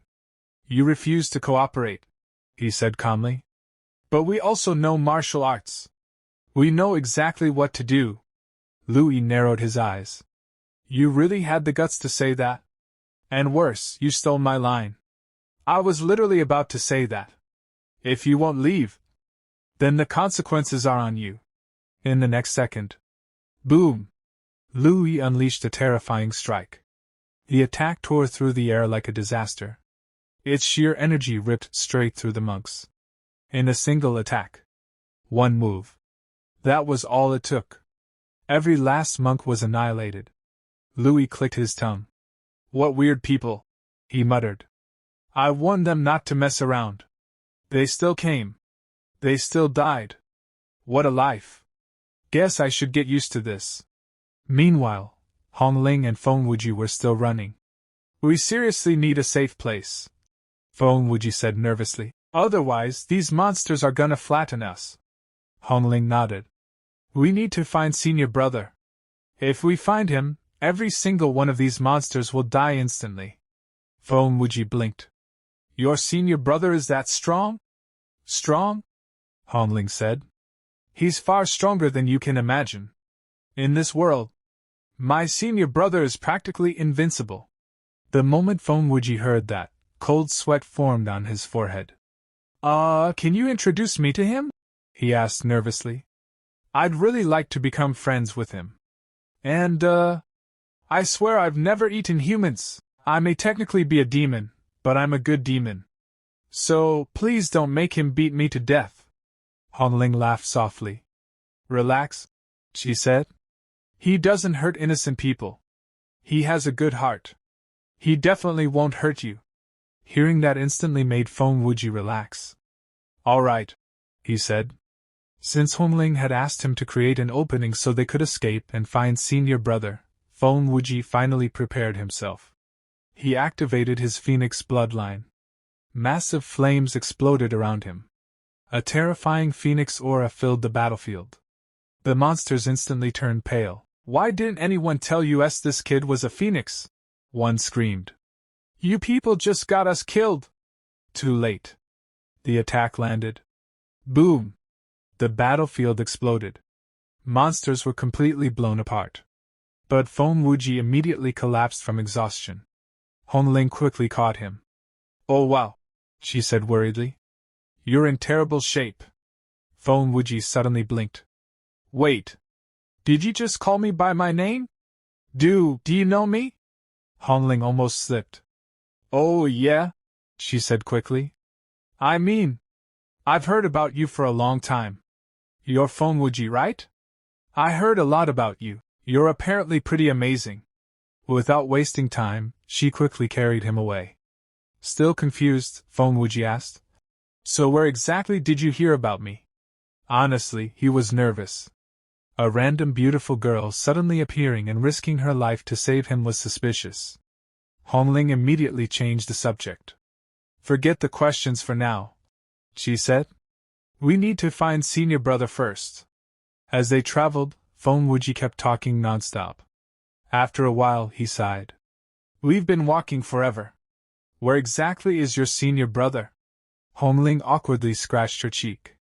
I think we might be lost. Feng Wuji stared at her. Then suddenly smiled. You know, he said. Has anyone ever told you you're ridiculously beautiful? Hong Ling proudly nodded. Of course. I already know. Senior brother praises me all the time. She pointed ahead. For now, we have a checkpoint. You see that cave? You can recover there. She took him to the cave entrance and stood guard outside. You heal first, she said. I'll guard the area. Once you recover, maybe I'll rest too. But just as they were preparing to relax, a sinister voice echoed nearby. What a lovely couple. But sadly, you won't stay together for long. You really thought you could escape me? The enemy burst out laughing. You're both dead. But before he could finish, boom! A devastating attack suddenly slammed into him. The force was so terrifying that his entire world seemed to shake. He was blasted far into the distance. The one who attacked? Hong Ling. She coldly cracked her knuckles. What an arrogant idiot, she said. Get lost. Seeing this scene, Feng Wuji trembled. A healing pill slipped from his hand. His entire body shook. What the hell did I just witness? He muttered. If she was this strong, then why was she running away with me in the first place? And wait. Why is she so desperate to introduce me to her senior brother? No. Something's definitely fishy here. All the monsters kept attacking non-stop, throwing themselves at Hong Ling without pause. But the one getting truly furious was the Centipede King. Watching his forces getting slaughtered one after another made his face twist in rage. You useless trash! He roared at his subordinates. You can't even handle one girl? Are all of you completely worthless? Hurry up and kill her already! But Hong Ling was simply too powerful. She cut through them directly, crushing monsters one after another like they were nothing. Meanwhile, Feng Wuji stood there staring in complete disbelief. What the hell am I even watching? He muttered. This girl is insanely strong. If she's this strong, then why was she even running away earlier? Why didn't she just wipe them out from the start? This is seriously weird. Right before his eyes, Hong Ling continued tearing through enemies without mercy. At the same time, Hong Ling's thoughts drifted to her previous life. Back then, I was in terrible condition, she thought. When I fought these monsters in my past life, I was completely exhausted. I was about to lose. They were going to kill me. And then, someone suddenly appeared to save her. Feng Wuji. The same Feng Wuji standing beside her right now. In my previous life, he saved me here, she thought softly. He stole my heart that day. That was the first time my heart raced for someone. But this time, things will be different. I won't let history repeat itself. With that thought, she charged forward again. But suddenly, her footing slipped. An attack barely grazed her, throwing her balance off. At that exact moment, Feng Wuji rushed forward and caught her. Hey! Don't die on me! He shouted nervously. If you die, I'm completely screwed. Recover your strength. I'll handle things for now. After protecting her, Feng Wuji rushed forward into battle. Hong Ling froze. Her expression became strangely complicated. In my previous life, she thought. When he saved me, my heart raced wildly. I blushed. My chest pounded non-stop. But now, she slowly touched her chest. Why isn't my heart racing? Why don't I feel the same? What's going on? Meanwhile, Feng Wuji entered full action mode. He stepped forward and fought desperately. Little by little, he struggled against the monsters. Although it was clearly difficult for him, he still pushed himself to his limit. After spending nearly all his energy, he stumbled back toward Hong Ling. Hong Ling immediately asked, Are you okay? Feng Wuji let out a tired breath. Yeah, I'm fine. But I can't hold them off much longer. We seriously need to get out of here. But suddenly, Hong Ling struck him. Thud. Feng Wuji instantly collapsed unconscious. There, she muttered. I'm not letting history repeat itself again.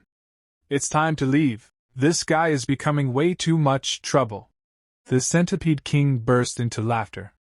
Excellent choice, girl, he shouted. Hand that brat over to me. If you do, the monster race won't hold a grudge against you. We won't make you our enemy. Now hurry and hand him over.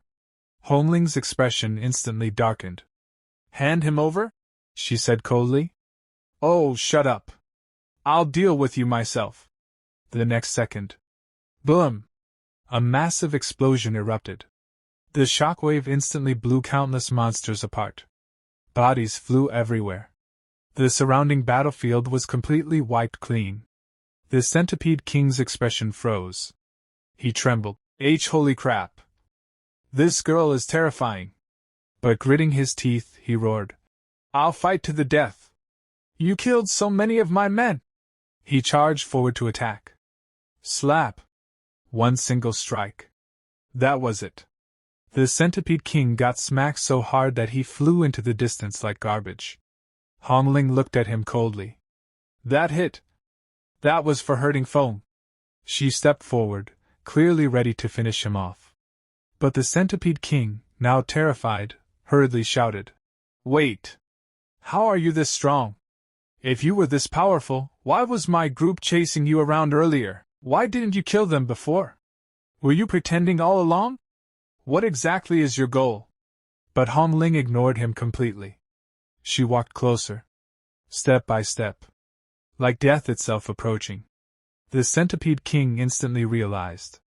I'm screwed. Meanwhile, Louis still refused to leave the cultivation pool. Not only that, he had already killed a huge number of bald Buddhist monks earlier. The leading monk glared at him furiously. What have you done? He shouted. You killed so many of my brothers. Louis lazily shrugged. Why wouldn't I? You people came here, disturbed me, and tried forcing me out. Of course I fought back. Besides, you're ridiculously stubborn. You seriously annoyed me. The monk clenched his fists. Why? Just because we disturbed your cultivation, you killed people? If we needed this place, couldn't you simply move aside? You're no different from demons. Today, we'll exterminate demons. And you're one of them. The monks instantly formed a powerful killing array. The 18 Earth Demonic Formation.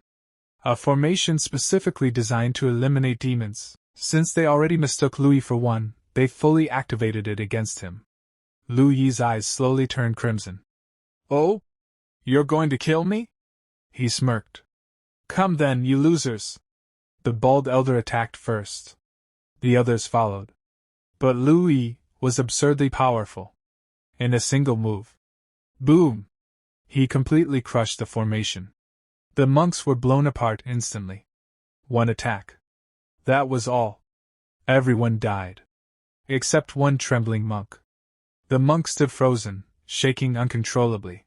He finally realized something terrifying. This guy.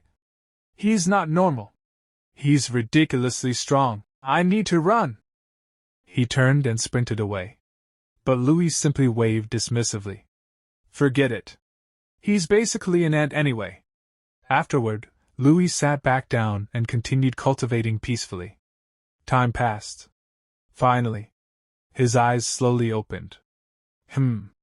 I reached the 7th level of the Shattering Effect realm. Not bad. This power isn't amazing yet, but it'll definitely be useful later. Meanwhile, Hong Ling finally arrived somewhere safe with Feng Wuji. At last they were alone. But the atmosphere felt incredibly awkward. Mostly because Feng Wuji was unconscious. After some time, Feng Wuji slowly woke up. Huh? Who am I? Where am I? Wait. Did I die? Hong Ling quickly shook her head. No! You're alive. I brought you here. Feng Wuji looked confused. But how? We were trapped between monsters. How did we survive? Hong Ling lied without hesitation. My senior brother arrived in time. He killed the monster army. And then we escaped. Feng Wuji's eyes widened. Whoa! So your senior brother showed up, destroyed everyone. Then left the two of us alone together? Hong Ling looked away awkwardly. Yeah. Totally, though inside her head. That absolutely did not happen. She coughed lightly. Anyway. Now that you're awake, I should leave too. Our paths split here. Feng Wuji instantly sat up. What? Hey, what kind of nonsense is that? Hong Ling handed Feng Wuji a strange item before leaving. It looked like a small shell-shaped communication artifact, something he could use to contact her anytime. By the next morning, Hong Ling had already left. Meanwhile, Feng Wuji sat there quietly, staring at the strange object in his hand. What even is this weird thing? He muttered. He turned it around curiously. So I can actually contact Hong Ling through this? Can I really talk to her whenever I want? He scratched his head. But why would she give me something like this? Suddenly, a thought crossed his mind. Wait, does she actually like me? His eyes widened. Oh crap. If she really likes me, then what's stopping me from talking to her? Without hesitation, he activated the item. So, where are you? He asked awkwardly. What are you doing right now? Meanwhile, Hong Ling was still fighting. The secret realm had turned into complete chaos. The monster race and demon race continued attacking relentlessly, while the human race struggled to survive. After entering this continent inside the secret realm, things had become far more dangerous. Different races were clashing everywhere, and humans were under enormous pressure. That was exactly why Hong Ling stood at the front lines. She slaughtered monsters while protecting humanity, helping human cultivators safely search for treasures. While fighting, she finally replied through the communication artifact. I'm in the middle of a fight right now, she said calmly. We'll talk properly later. These demon creatures are disgusting. I still need to wipe them out. Feng Wuji instantly lit up. Wait, can I join you? If you want, I can come help. I don't really have any strong background or powerful family supporting me. Those rich clans have endless resources. But me? I only depend on myself. If I join you, maybe I can help. Inside his head, though, he had a different reason. She's ridiculously strong, he thought. If I stay with her, I'll probably get cultivation resources too. I can grow stronger and support her. Trying to sound sincere, he continued. You understand what I mean, right? If you let me join. Silence. No response. The communication artifact stayed completely quiet. Feng Wuji's face darkened. What the hell? He angrily tossed the shell aside. What kind of broken thing is this? She's not replying. Why is she ignoring me? I thought she liked me. If she likes me, then why won't she answer? And why won't she let me join her? What exactly is she trying to do? Just then, a mocking voice echoed behind him. Oh wow! Look who's daydreaming. A piece of trash actually believes the most talented and beautiful girl in the human race, Hong Ling, would fall for him? The voice laughed coldly. Brother, that kind of thing only happens in dreams. And who the hell do you think you are? Feng Wuji froze. His entire body stiffened. Standing there was the Dragon King. Fear instantly filled Feng Wuji's face. He immediately tried to leave. But it was too late. Dragon King's men surrounded him from every side, blocking every escape route. Bring him to me, Dragon King ordered coldly. Some time later, inside a cave, sounds of brutal beating echoed nonstop. Thud. Bam. Crack. So, someone asked coldly, what exactly is your relationship with Hong Ling? Speak.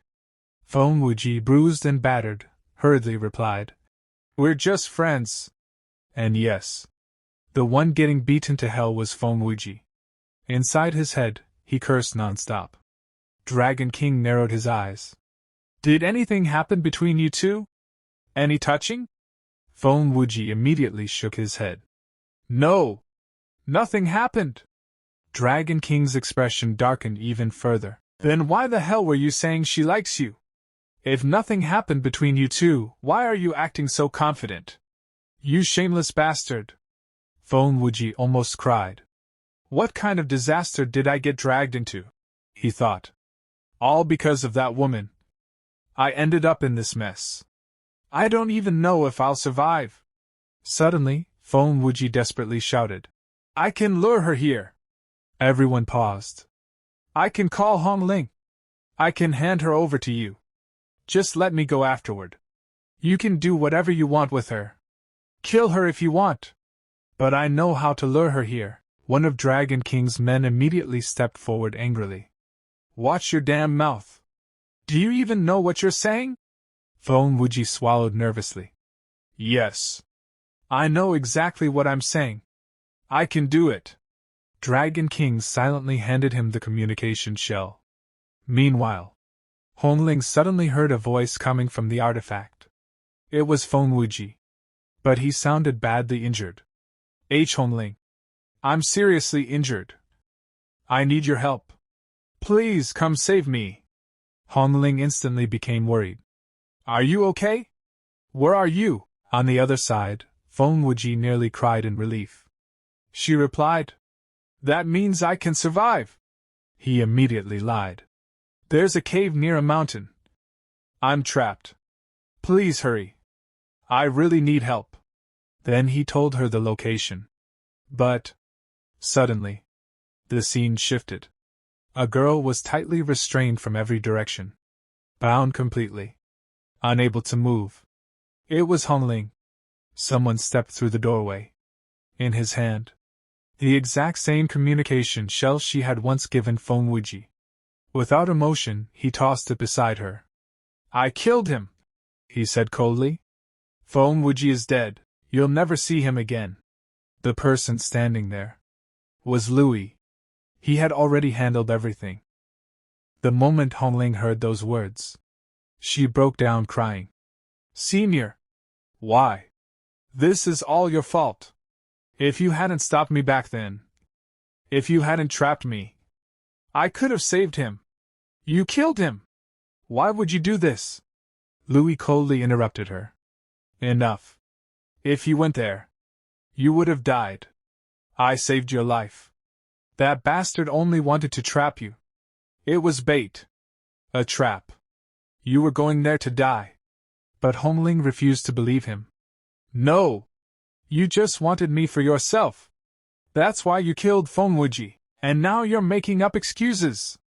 This is all your fault. Louis slowly turned away. I'm sorry, he said quietly. But you don't understand. I had to do it. To save your life. Back in the present, Hong Ling remembered everything. That tragedy from her previous life. Back then, Louis had stopped her and warned her. And in the end, he had killed Feng Wuji. Looking back, Louis had actually been right. After all, the disgusting things happening behind the scenes now proved it. But Hong Ling still clenched her fists. In my previous life, Senior stopped me. He warned me, he wouldn't let me go. But this time, I'll go myself. I'll see the truth with my own eyes. Was Senior telling the truth? Or not? If Feng Wuji really betrayed me, then all of them were right. But, no. He wouldn't do that. I know he wouldn't. I have to save him. Meanwhile, before leaving, Hong Ling gave orders to 2 human leaders. For now, stop launching attacks, she said firmly. Focus only on defense. Refine the treasures you've gathered. Strengthen yourselves first. One muscular cultivator frowned, but we've gained control over so much territory. If we stop fighting now, won't we fall behind? Hong Ling shook her head. If we attack recklessly, we'll all be wiped out. A strong foundation comes first. Grow stronger. Then strike. Only then can we move forward. The man hesitated. But Senior, where are you going alone? Hong Ling turned. I'm going to save someone. Don't follow me. Just do what I said.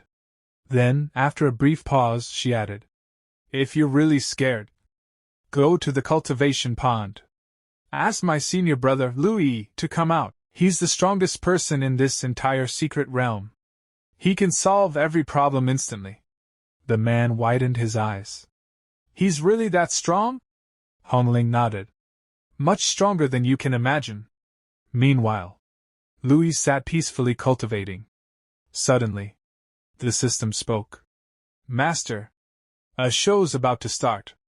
Want to watch? Louis frowned. No interest. I'm cultivating. If you want entertainment, watch it yourself. The system laughed. Come on. This one's gonna be fun. We're connected anyway. Let's watch together. Louis sighed. I hate this love nonsense, in this life. I despise it. Sacrificing one person to save another. It's stupidity. Then the system suddenly projected something. Look.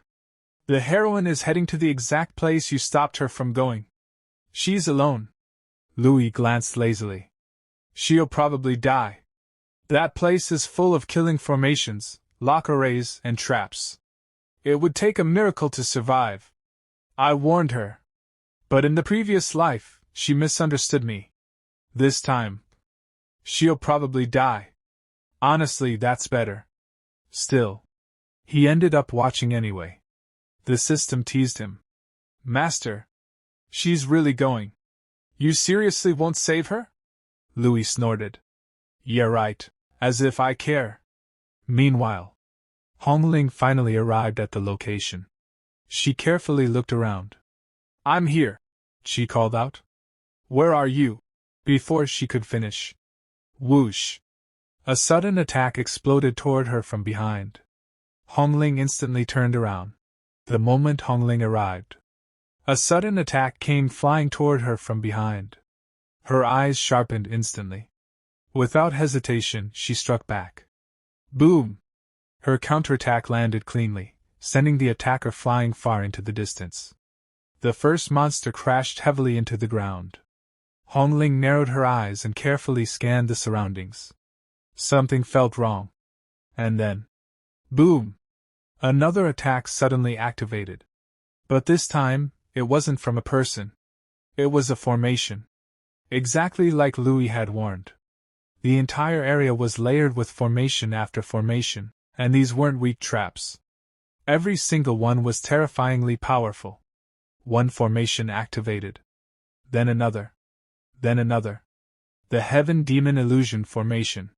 The Divine Fragment Lightning Array. The Desolation Suppression Formation. One after another. 4 deadly formations activated around her. A crushing pressure descended instantly. The terrifying force pressed down on Hong Ling from every direction. Her expression changed. So, it really was a trap. Meanwhile, nearby, monsters stood watching with amused expressions. Ha ha! I didn't think it'd actually work. All we did was bait you, and you really came. One monster laughed mockingly. The human race's great genius fighter, Hong Ling. You're actually brainless. Humans are hilarious. The moment they fall in love, they're ready to die for someone. What stupidity! Another monster burst into laughter. The human race's top-tier expert actually got trapped because of one pretty boy from our monster race. That Fonwuji guy. He's just a pretty face. Honestly, what's so special about him? I could easily replace him. If you dump him and choose me instead. Boom! Before he could finish, an attack slammed directly into him. The one who struck? Dragon King. The monster crashed into the ground, coughing blood. Dragon King's expression was ice cold. If you don't know what you're talking about, he said furiously, then shut your mouth. Dragon King had rules, principles, and anyone who crossed the line, even his own people, wouldn't be spared.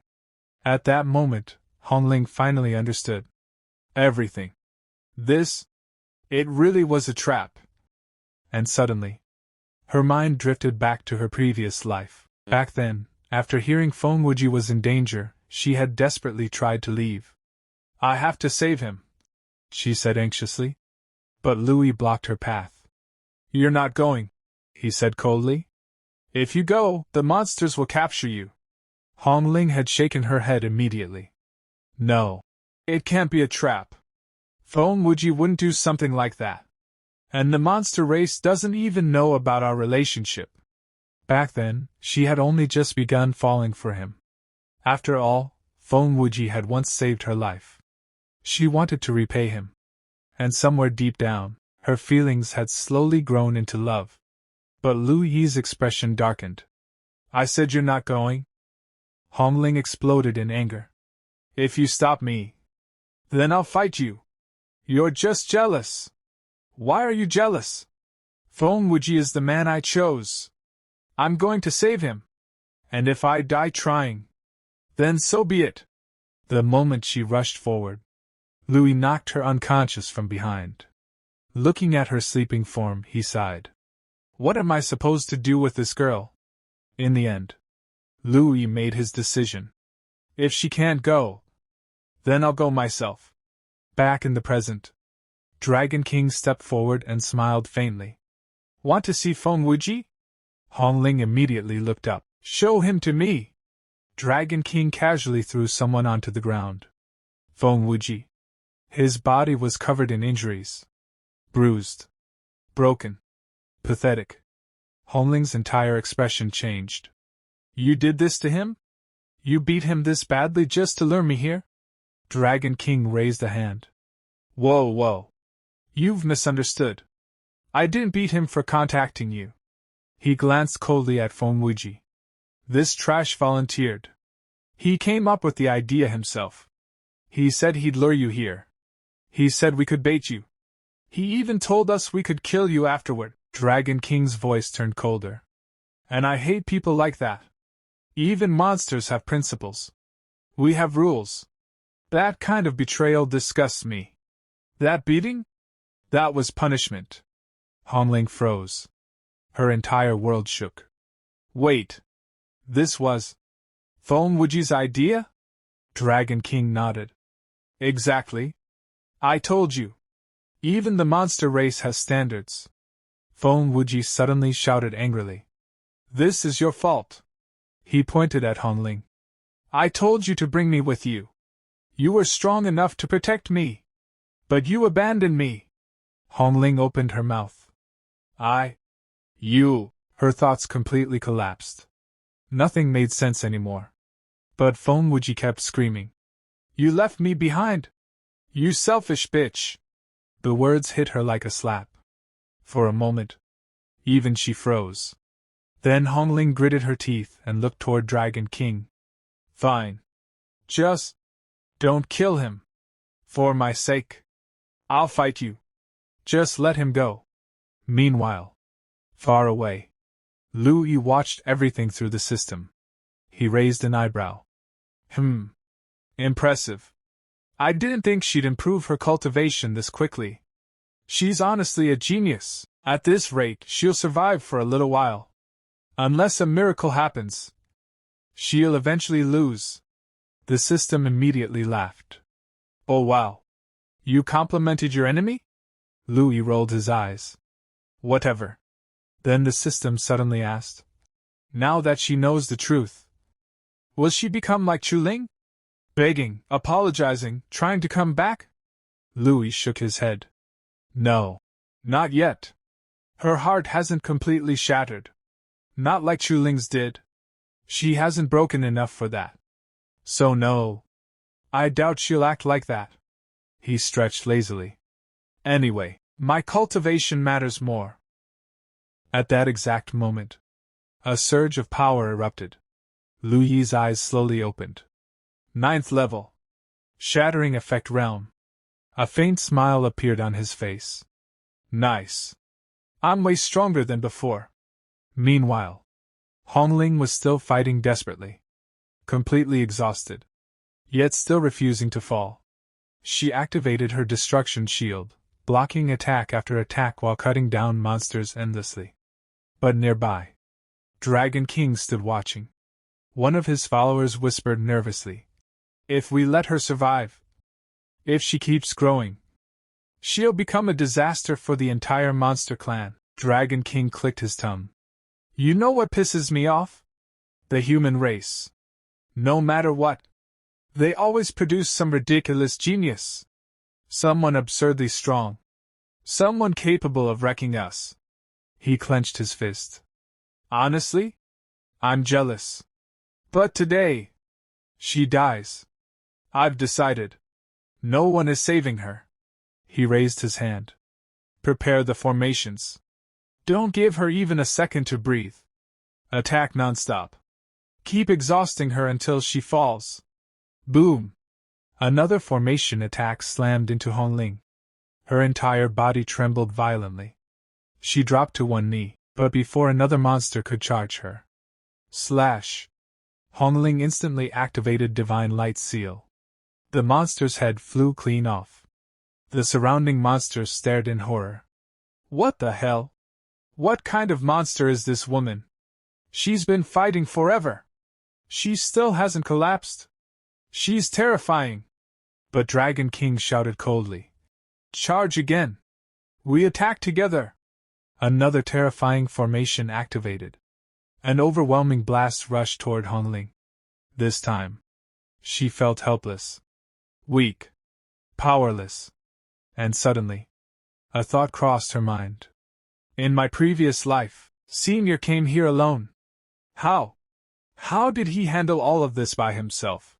How did Senior survive something this terrifying? After seeing all of this and realizing how much she was suffering, memories from her previous life suddenly began to return to her. She remembered how, when her senior brother Louis had staggered back that day, he could barely even stand. He had been so badly injured that he could not even walk properly.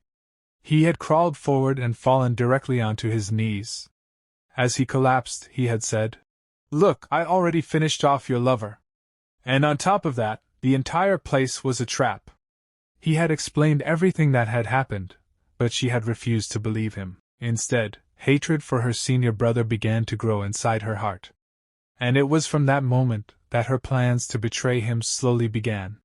Meanwhile, in the present, a powerful bolt of thunder suddenly struck Hong Ling. Hong Ling endured the attack as she was blasted far into the distance. Tears filled her eyes. At that moment, she finally understood. Senior brother, you knew. You knew it was a trap. Yet you still came here without any hesitation. But why? Why did you come to this place? The reason was simple. He had only come because she was here. Even if there was only a tiny chance she might believe him, he still wanted to investigate the situation himself and solve the problem. But what he never expected was that so many deadly traps had still remained hidden in that place. At that moment, the the Dragon King personally stepped onto the battlefield. He clenched his fist and punched directly toward Hong Ling. The impact sent her flying backward before she crashed heavily into a giant rock. Blood spilled from her mouth as pain surged throughout her body. She dropped to her knees. At the same time, a strange monster slowly approached her. Laughing cruelly, it said, "The number one genius of the human race will die by my hands today." Drawing its sword, it rushed toward her. When Hong Ling saw the monster approaching, she suddenly laughed. "You don't have the ability to kill me." She grabbed the monster's head. Before it could even understand what was happening, its head exploded. Using her shattering seal, she instantly blew it apart. The moment the Dragon King saw this scene, he became furious. Opening his mouth, he unleashed a terrifying flame attack. The attack struck Hong Ling directly. She screamed in pain before crashing toward the ground once again. She could no longer even stand. She kept coughing blood while struggling to breathe. The Dragon King looked down at her and sneered. "The number one beauty of the human race. The number one human genius. What a foolish woman you were. But now it's finally time for you to die. In this life, you made a huge mistake. However, before you die, let me give you one piece of advice. If there is a next life, never trust love. Love is nothing but betrayal." The moment he finished speaking, he threw a devastating punch. The attack slammed directly into Hong Ling's chest. The impact launched her into the air. Despite her severe injuries, Hong Ling suddenly laughed. "I should be the one telling you that. The moment you came close enough to punch me, your death was already guaranteed. Your death was always destined to be written by my hands." At that same moment, she launched her own attack. Before the Dragon King could even react, his head exploded into countless pieces. Even while receiving fatal injuries herself, she had continued killing her enemies. That had been her strategy from the very beginning. Now, however, all of her strength had finally run out. As she knelt there, barely alive, she thought to herself, "Senior brother, how could this be? How could this be possible? You suffered through this kind of pain in your previous life. Just experiencing it myself feels like it's tearing my life away. You did so much for me in that life, but I never gave you even a single chance. If only I had listened to your explanation. You tried to tell me the truth, but I refused to believe you. I was such a fool." Regret completely consumed her. She continuously apologized to her senior brother in her heart. However, her senior brother was currently watching everything from far away through the power of the system. The spectators were completely confused. "Is this girl crazy? She killed the boss and now she's crying?" Someone replied. "No, she's crying because of Louis." "No way. I'm telling you, she's definitely crying because of Louis." At the same time, Louis was also watching through the system. The system suddenly asked, "Did she survive?" Louis shook his head. "No chance. Absolutely no chance. Even if she managed to kill the Dragon King, she'll still die today. She is definitely finished." However, the next second, Louis was stunned. "Wait a minute, what is that?" A massive shadow suddenly began forming above Hong Ling. It took the shape of a giant bird. Louis's eyes widened in shock. "That woman? What is she doing here? That's the Vermilion Bird. What is she doing in this life? In my previous life, where was she?" The moment the Vermilion Bird appeared, she immediately began attacking. Meanwhile, the surrounding enemies shouted, "She is crying! She has no strength left! Kill her now!" Numerous enemies charged forward. At the same time, the massive formation unleashed another attack. However, the Vermilion Bird blocked the entire assault by herself. When Hong Ling looked up, she saw countless blazing attacks raining down from the sky. The attacks struck the monster race one after another. The monsters were shocked. Where did this woman come from? Finally, her true appearance was revealed. She was the same woman who had been standing behind the other girls at the very beginning. Looking at Hong Ling, she smiled and said, "Wow! You actually look pretty cute when you're crying. Don't cry anymore. I'm here now. I'm here to save you, my dear." She stood proudly in front of everyone while staring toward the enemy army. The members of the monster race instantly recognized her. "You betrayed us! You betrayed the monster race!" The Vermilion Bird coldly replied. "You are merely spirit-level servants. How dare you speak to me like that? You think you have the right to question me?" The moment she finished speaking, she rushed forward. Her speed was overwhelming. She tore through countless enemies before arriving beside Hong Ling. Looking at her, she said, "My little sister, you really look terrible right now. Here, take some of my blood essence. It will be enough to save your life. You'll be able to catch your breath and recover later." At that moment, Hong Ling finally understood how Louis had survived this exact situation in the previous life. Louis possessed 9 lives. Back then, he had sacrificed one of them and managed to escape. Now everything finally made sense. Meanwhile, the monsters continued shouting. "Do you even understand the consequences? She is the #1 human genius. She is the greatest enemy of the monster race. The human race and monster race can never coexist peacefully. And yet you're trying to save her? Do you know how terrible the consequences will be? Leave right now. Hand her over. We'll pretend that nothing happened." At that moment, another terrifying attack descended from the formation. The attack was called Divine Punishment. The Vermilion Bird looked toward Hong Ling. "Are you ready?" Hong Ling nodded. "Yes. I'm ready." The two immediately combined their powers. The Vermilion Bird lifted Hong Ling and flew into the sky. At the same time, she unleashed an incredibly powerful strike. The attack collided directly with Divine Punishment. In an instant, the terrifying formation attack was completely shattered. Its entire power was blown apart into countless fragments. The Vermilion Bird successfully rescued Hong Ling and flew away from the battlefield. As they were leaving, all the demons below were cursing the human race. At the same time, they were also cursing the Vermilion Bird from their own tribe. "She betrayed our race at the most critical moment. She is a traitor. This is the greatest act of betrayal. The consequences of this will be terrible." Meanwhile, as the Vermilion Bird carried Hong Ling through the sky, she asked, "Where do you want to go now?" Hong Ling immediately replied, "Take me to the Heavenly Spirit Pool." The scene then shifted to the Heavenly Spirit Pool. Louis was calmly cultivating there.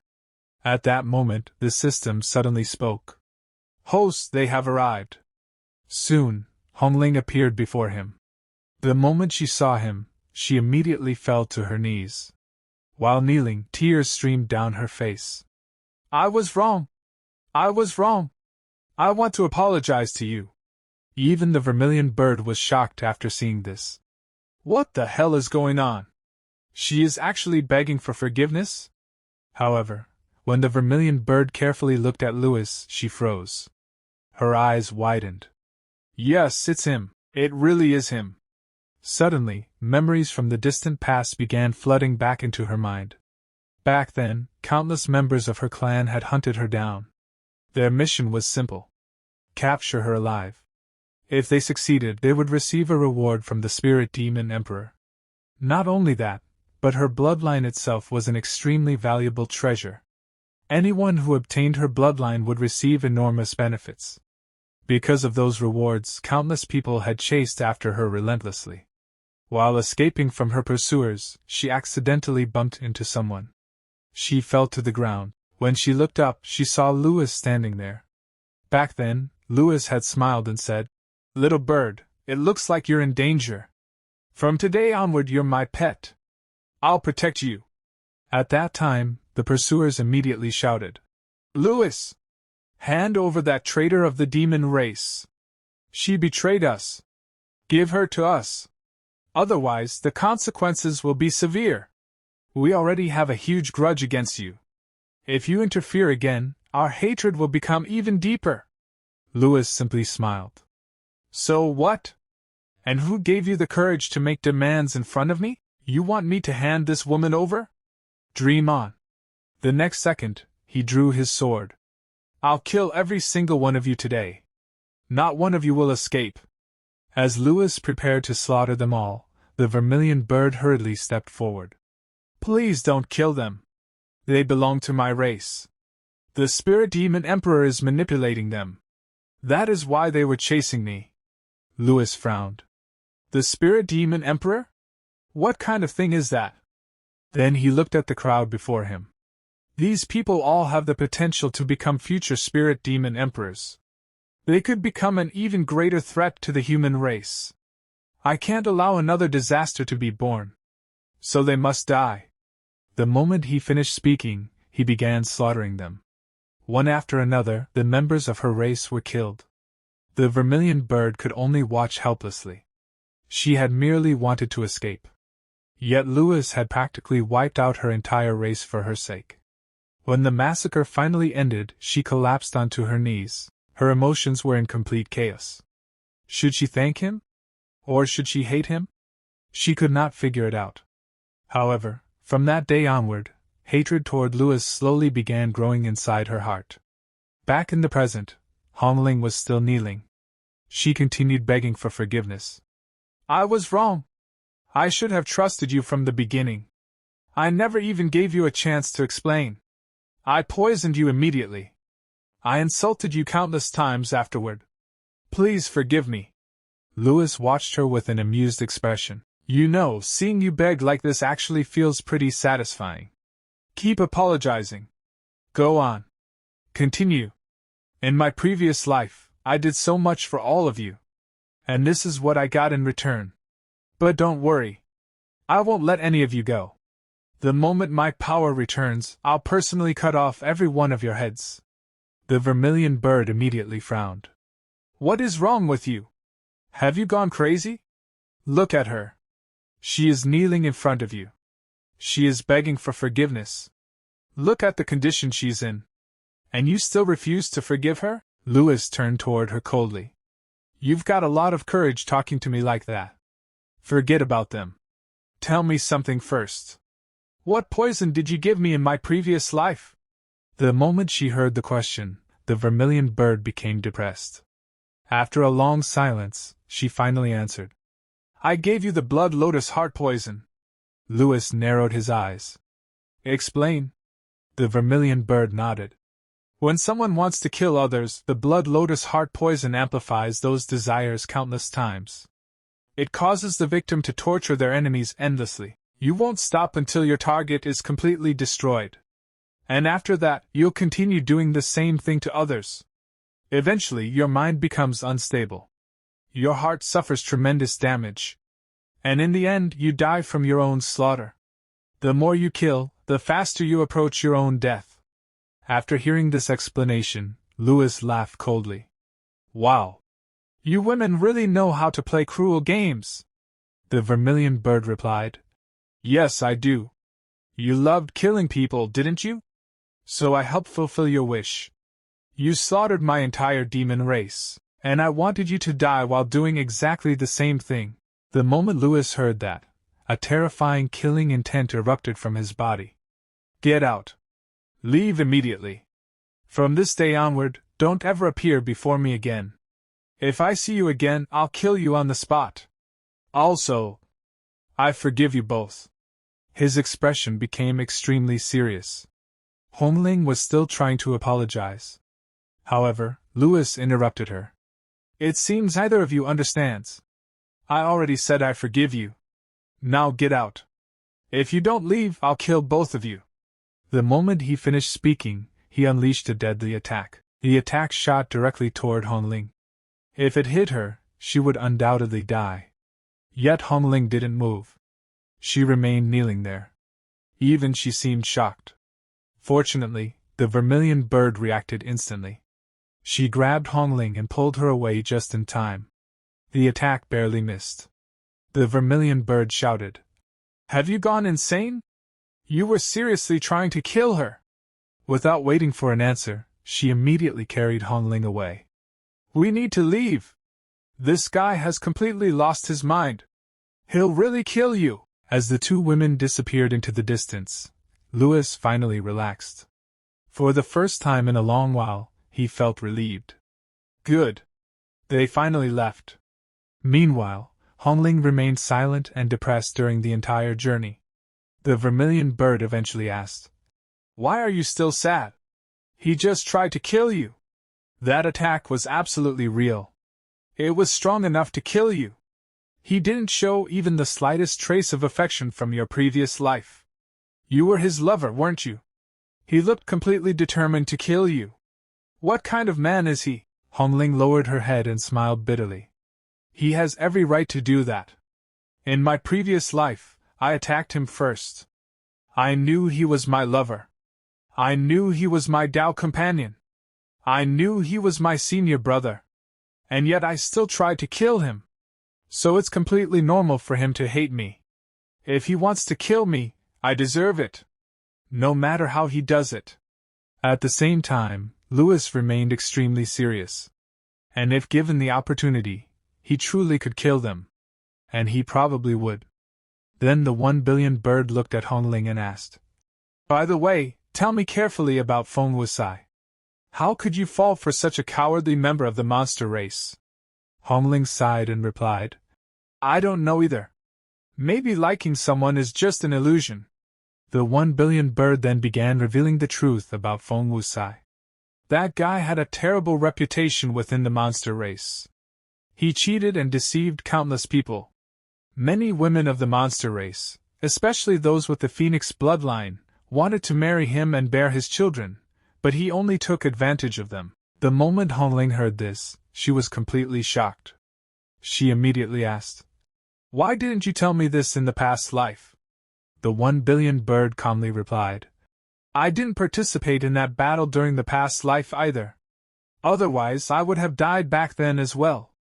Hearing that, Hong Ling lowered her head and said sadly, "What should I do to make senior brother forgive me?" After that, the scene shifted. A large number of cultivators had gathered together, discussing the recent events. One of them said, "I heard Hong Ling was besieged alone by more than 100 foreign race heavens chosen, and she counter-killed over half of them. Later, someone from the monster race rescued her." Another cultivator added, "Yeah, but the rescuer's identity is still unknown." At that moment, one cultivator smashed a huge boulder into pieces with a single punch.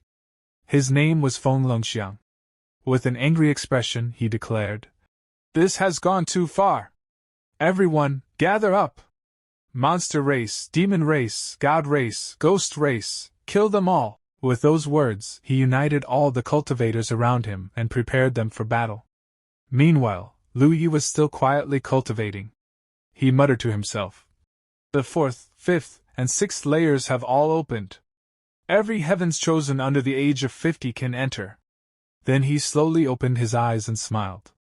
"It's time for me to change locations." The system immediately asked, "Host, where are you going?" Lu Yi answered, "I'm going to cultivate beneath the Tao Comprehension Tree on the 6th layer. The effects there are even better than the Heavenly Spirit Pool," the system reminded him. "But the teleportation point to the 6th layer isn't in this direction, right?" Lu Yi calmly replied, "I need to kill someone first." The system instantly understood and asked, "Tu Wing? The demon race member who slaughtered over 100 human race heavens chosen in the past life?" "That's right," Lu Yi answered. "This time, I'm going to strike first." After saying that, he immediately set off. Some time later, he arrived at another location. The moment he landed, he drew his sword and quietly waited. The demon race heavens chosen should arrive soon. He had already prepared himself. Just then, a member of the demon race appeared. It was Yian, the son of the heavenly demon emperor. Lu Yi recognized him immediately and thought, "It's the son of the heavenly demon emperor Yian." Yian also noticed Lu Yi and became slightly cautious. "A human? What is he doing here? We don't know his exact strength.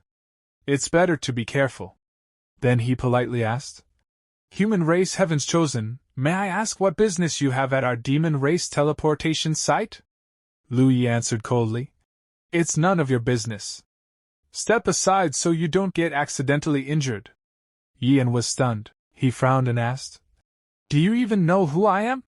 However, behind Yian, another figure was quietly approaching, something he had not noticed at all. At that very moment, Lu Yi suddenly moved at incredible speed because his true target had finally arrived. He flashed past Yan, and his sword sliced through the air right beside Yan's ear.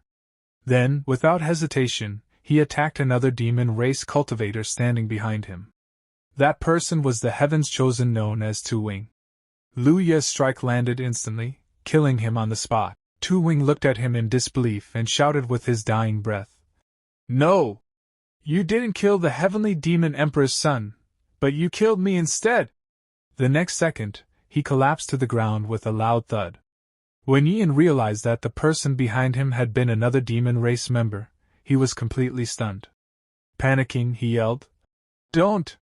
If he's the one killing you, don't drag me into this. You're trying to get me killed just to silence the witness."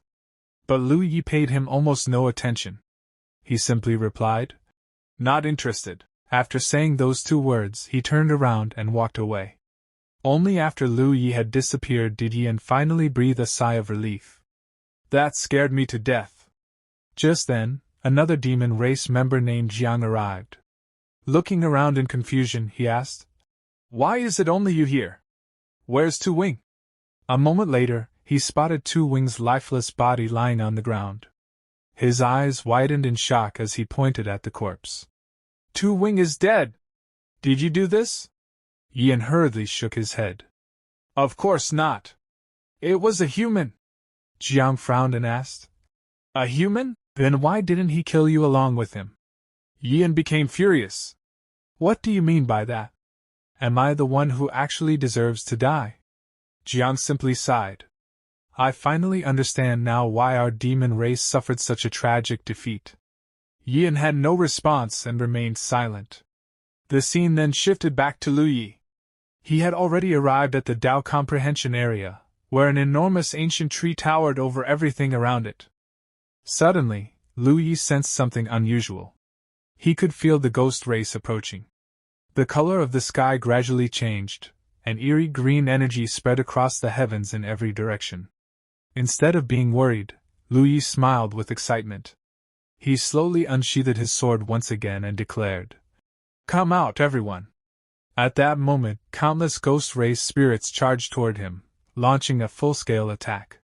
But Lu Yi had no intention of holding back. He unleashed his power and swung his sword repeatedly, cutting through the ghostly figures one after another and completely destroying them.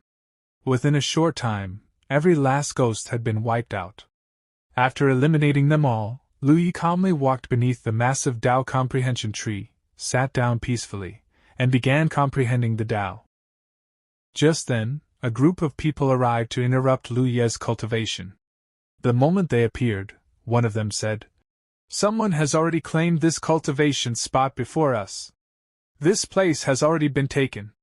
It turned out that these were the very same monks Lu Yi had fought before. They had returned this time to settle the score. One of the monks respectfully said to his senior brother, "The person in front of us is incredibly formidable. At the Heavenly Spirit Pool, many disciples of our wisdom sect perished by his hands." Hearing this, the senior monk asked, "Are you saying this person has an old grudge against our wisdom sect?" The other monk nodded and replied, "There is indeed a grudge, but his strength is truly terrifying. If we fight him, I'm afraid." Before he could even finish speaking, the senior monk summoned his Dharma body. A gigantic golden Dharma body instantly manifested behind him. As its overwhelming aura erupted, he coldly declared, "Afraid of what? You only think he's strong because you have no idea how powerful your senior brother truly is." Then he shouted toward Lu Yi, "Whoever is inside, get the hell out here." Lu Yi naturally heard the monk's voice. Slowly opening one eye, he glanced toward them and thought to himself, "The wisdom sect again. These monks are really annoying." At that very moment, Chu Ling arrived. Looking directly at the monks, she warned them, "Do not dare disturb my young master's quiet cultivation." The senior monk shifted his gaze toward Chu Ling. The moment Lu Yi heard Chu Ling's voice, he became even more annoyed. "Great, another troublesome person has shown up." Not wanting to waste any more time, Lu Yi immediately switched into attack mode. "It looks like I'll have to deal with this myself." The instant he stepped forward, the monks sensed the terrifying pressure radiating from him. Their expressions instantly changed, and they felt as though their souls had left their bodies. In just a single strike, Lu Yi slaughtered every monk present. Even the senior monk's enormous Dharma body was destroyed effortlessly. When the senior monk witnessed his Dharma body shatter so easily, fear completely consumed him. Trembling in terror, only one word escaped his mouth. Amitabha. In the very next moment, his head fell to the ground. His life ended instantly. Witnessing everything, Chu Ling was completely stunned. The young master's cultivation speed is unbelievable. Is he going to leave all of us far behind, and never see us again? With determination filling her heart, she knelt on one knee respectfully before Lu Yi. Young master, I will definitely stay by your side. Wherever you go, I will go. I will definitely become strong enough to catch up with you. After saying those words, she slowly stood up and turned around to leave. As she walked away, she silently swore to herself. Goodbye for now, young master. No matter what it takes, I will definitely become stronger. No matter how you look at it, Chu Ling was incredibly beautiful, with an elegant and attractive figure. However, Lu Ye's heart had already moved beyond worldly attachments. His only goal now was to become stronger. Meanwhile, at another location, beneath a roaring waterfall, someone was quietly cultivating. That person suddenly opened her eyes and muttered with murderous intent. Feng Wusai. I will kill you!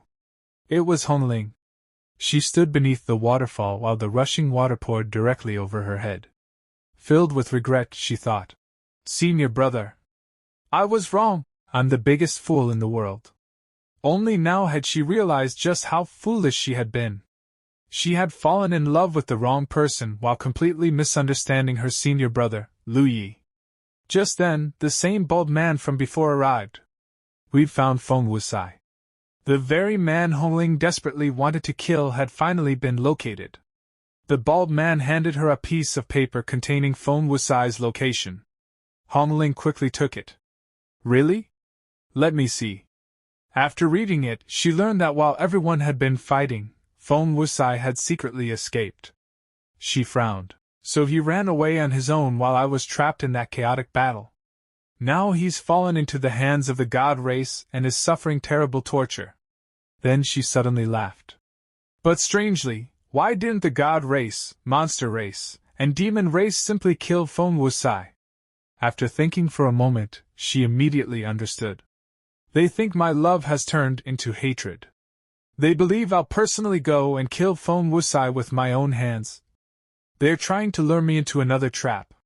Without hesitation, she threw the paper away. As long as I don't show up, they'll continue torturing Feng Wusai. Then let them keep torturing him.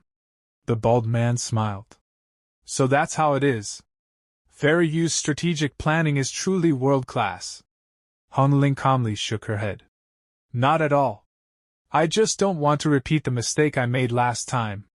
The scene then shifted. This time, it focused on the monks of the Wisdom sect. Someone spoke with a heavy sigh. More than 20 people were killed in a single strike. Has our Wisdom sect really fallen so low?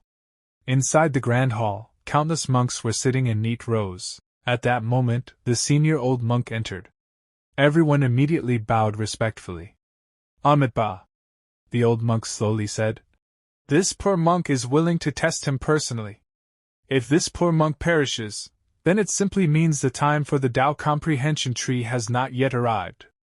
All the monks lowered their heads together. Amitabha. The old monk then sat down as brilliant golden energy began flowing out of his body. If this poor monk can defeat him, then the Tao comprehension tree is destined to belong to the Buddhist sect. The next second, a brilliant golden light erupted from the sect. The old monk projected his soul body across space. Its destination, Lu Yi. The golden spiritual body instantly appeared before him. Lu Yi glanced over his shoulder at the golden figure. It was none other than the old monk's soul. The old monk politely cupped his hands. This poor monk, Dushan, asked this fellow Taoist for guidance. Lu Yi calmly looked at him. Very well. Then he thought to himself. A divine sea realm cultivator truly cannot be underestimated. He continued, I've only recently comprehended a bit of the Tao. I hope the eminent monk can offer me some guidance. The old monk was slightly surprised. Did this kid really comprehend the Tao? Before the old monk could react any further, Lu Yi suddenly attacked. Without any warning, he unleashed a palm strike directly at the old monk. The old monk's eyes widened in complete shock as the attack rushed toward him. Brother! I was only being polite. Are you actually serious? Boom! Lu Ye's palm struck the old monk's spiritual body head-on. The soul body exploded instantly. At the same time, back in the real world, the old monk's physical body suddenly opened its eyes. He violently coughed up a mouthful of blood. The attack had directly injured his soul. The surrounding monks immediately rushed toward him in panic. Senior brother Dushan! Still unable to believe what had happened, the old monk muttered in disbelief. How could this be? After calming himself, he looked at every monk present and spoke with absolute seriousness. Listen carefully. From this day onward, whoever provokes this person will be bringing disaster upon our wisdom sect.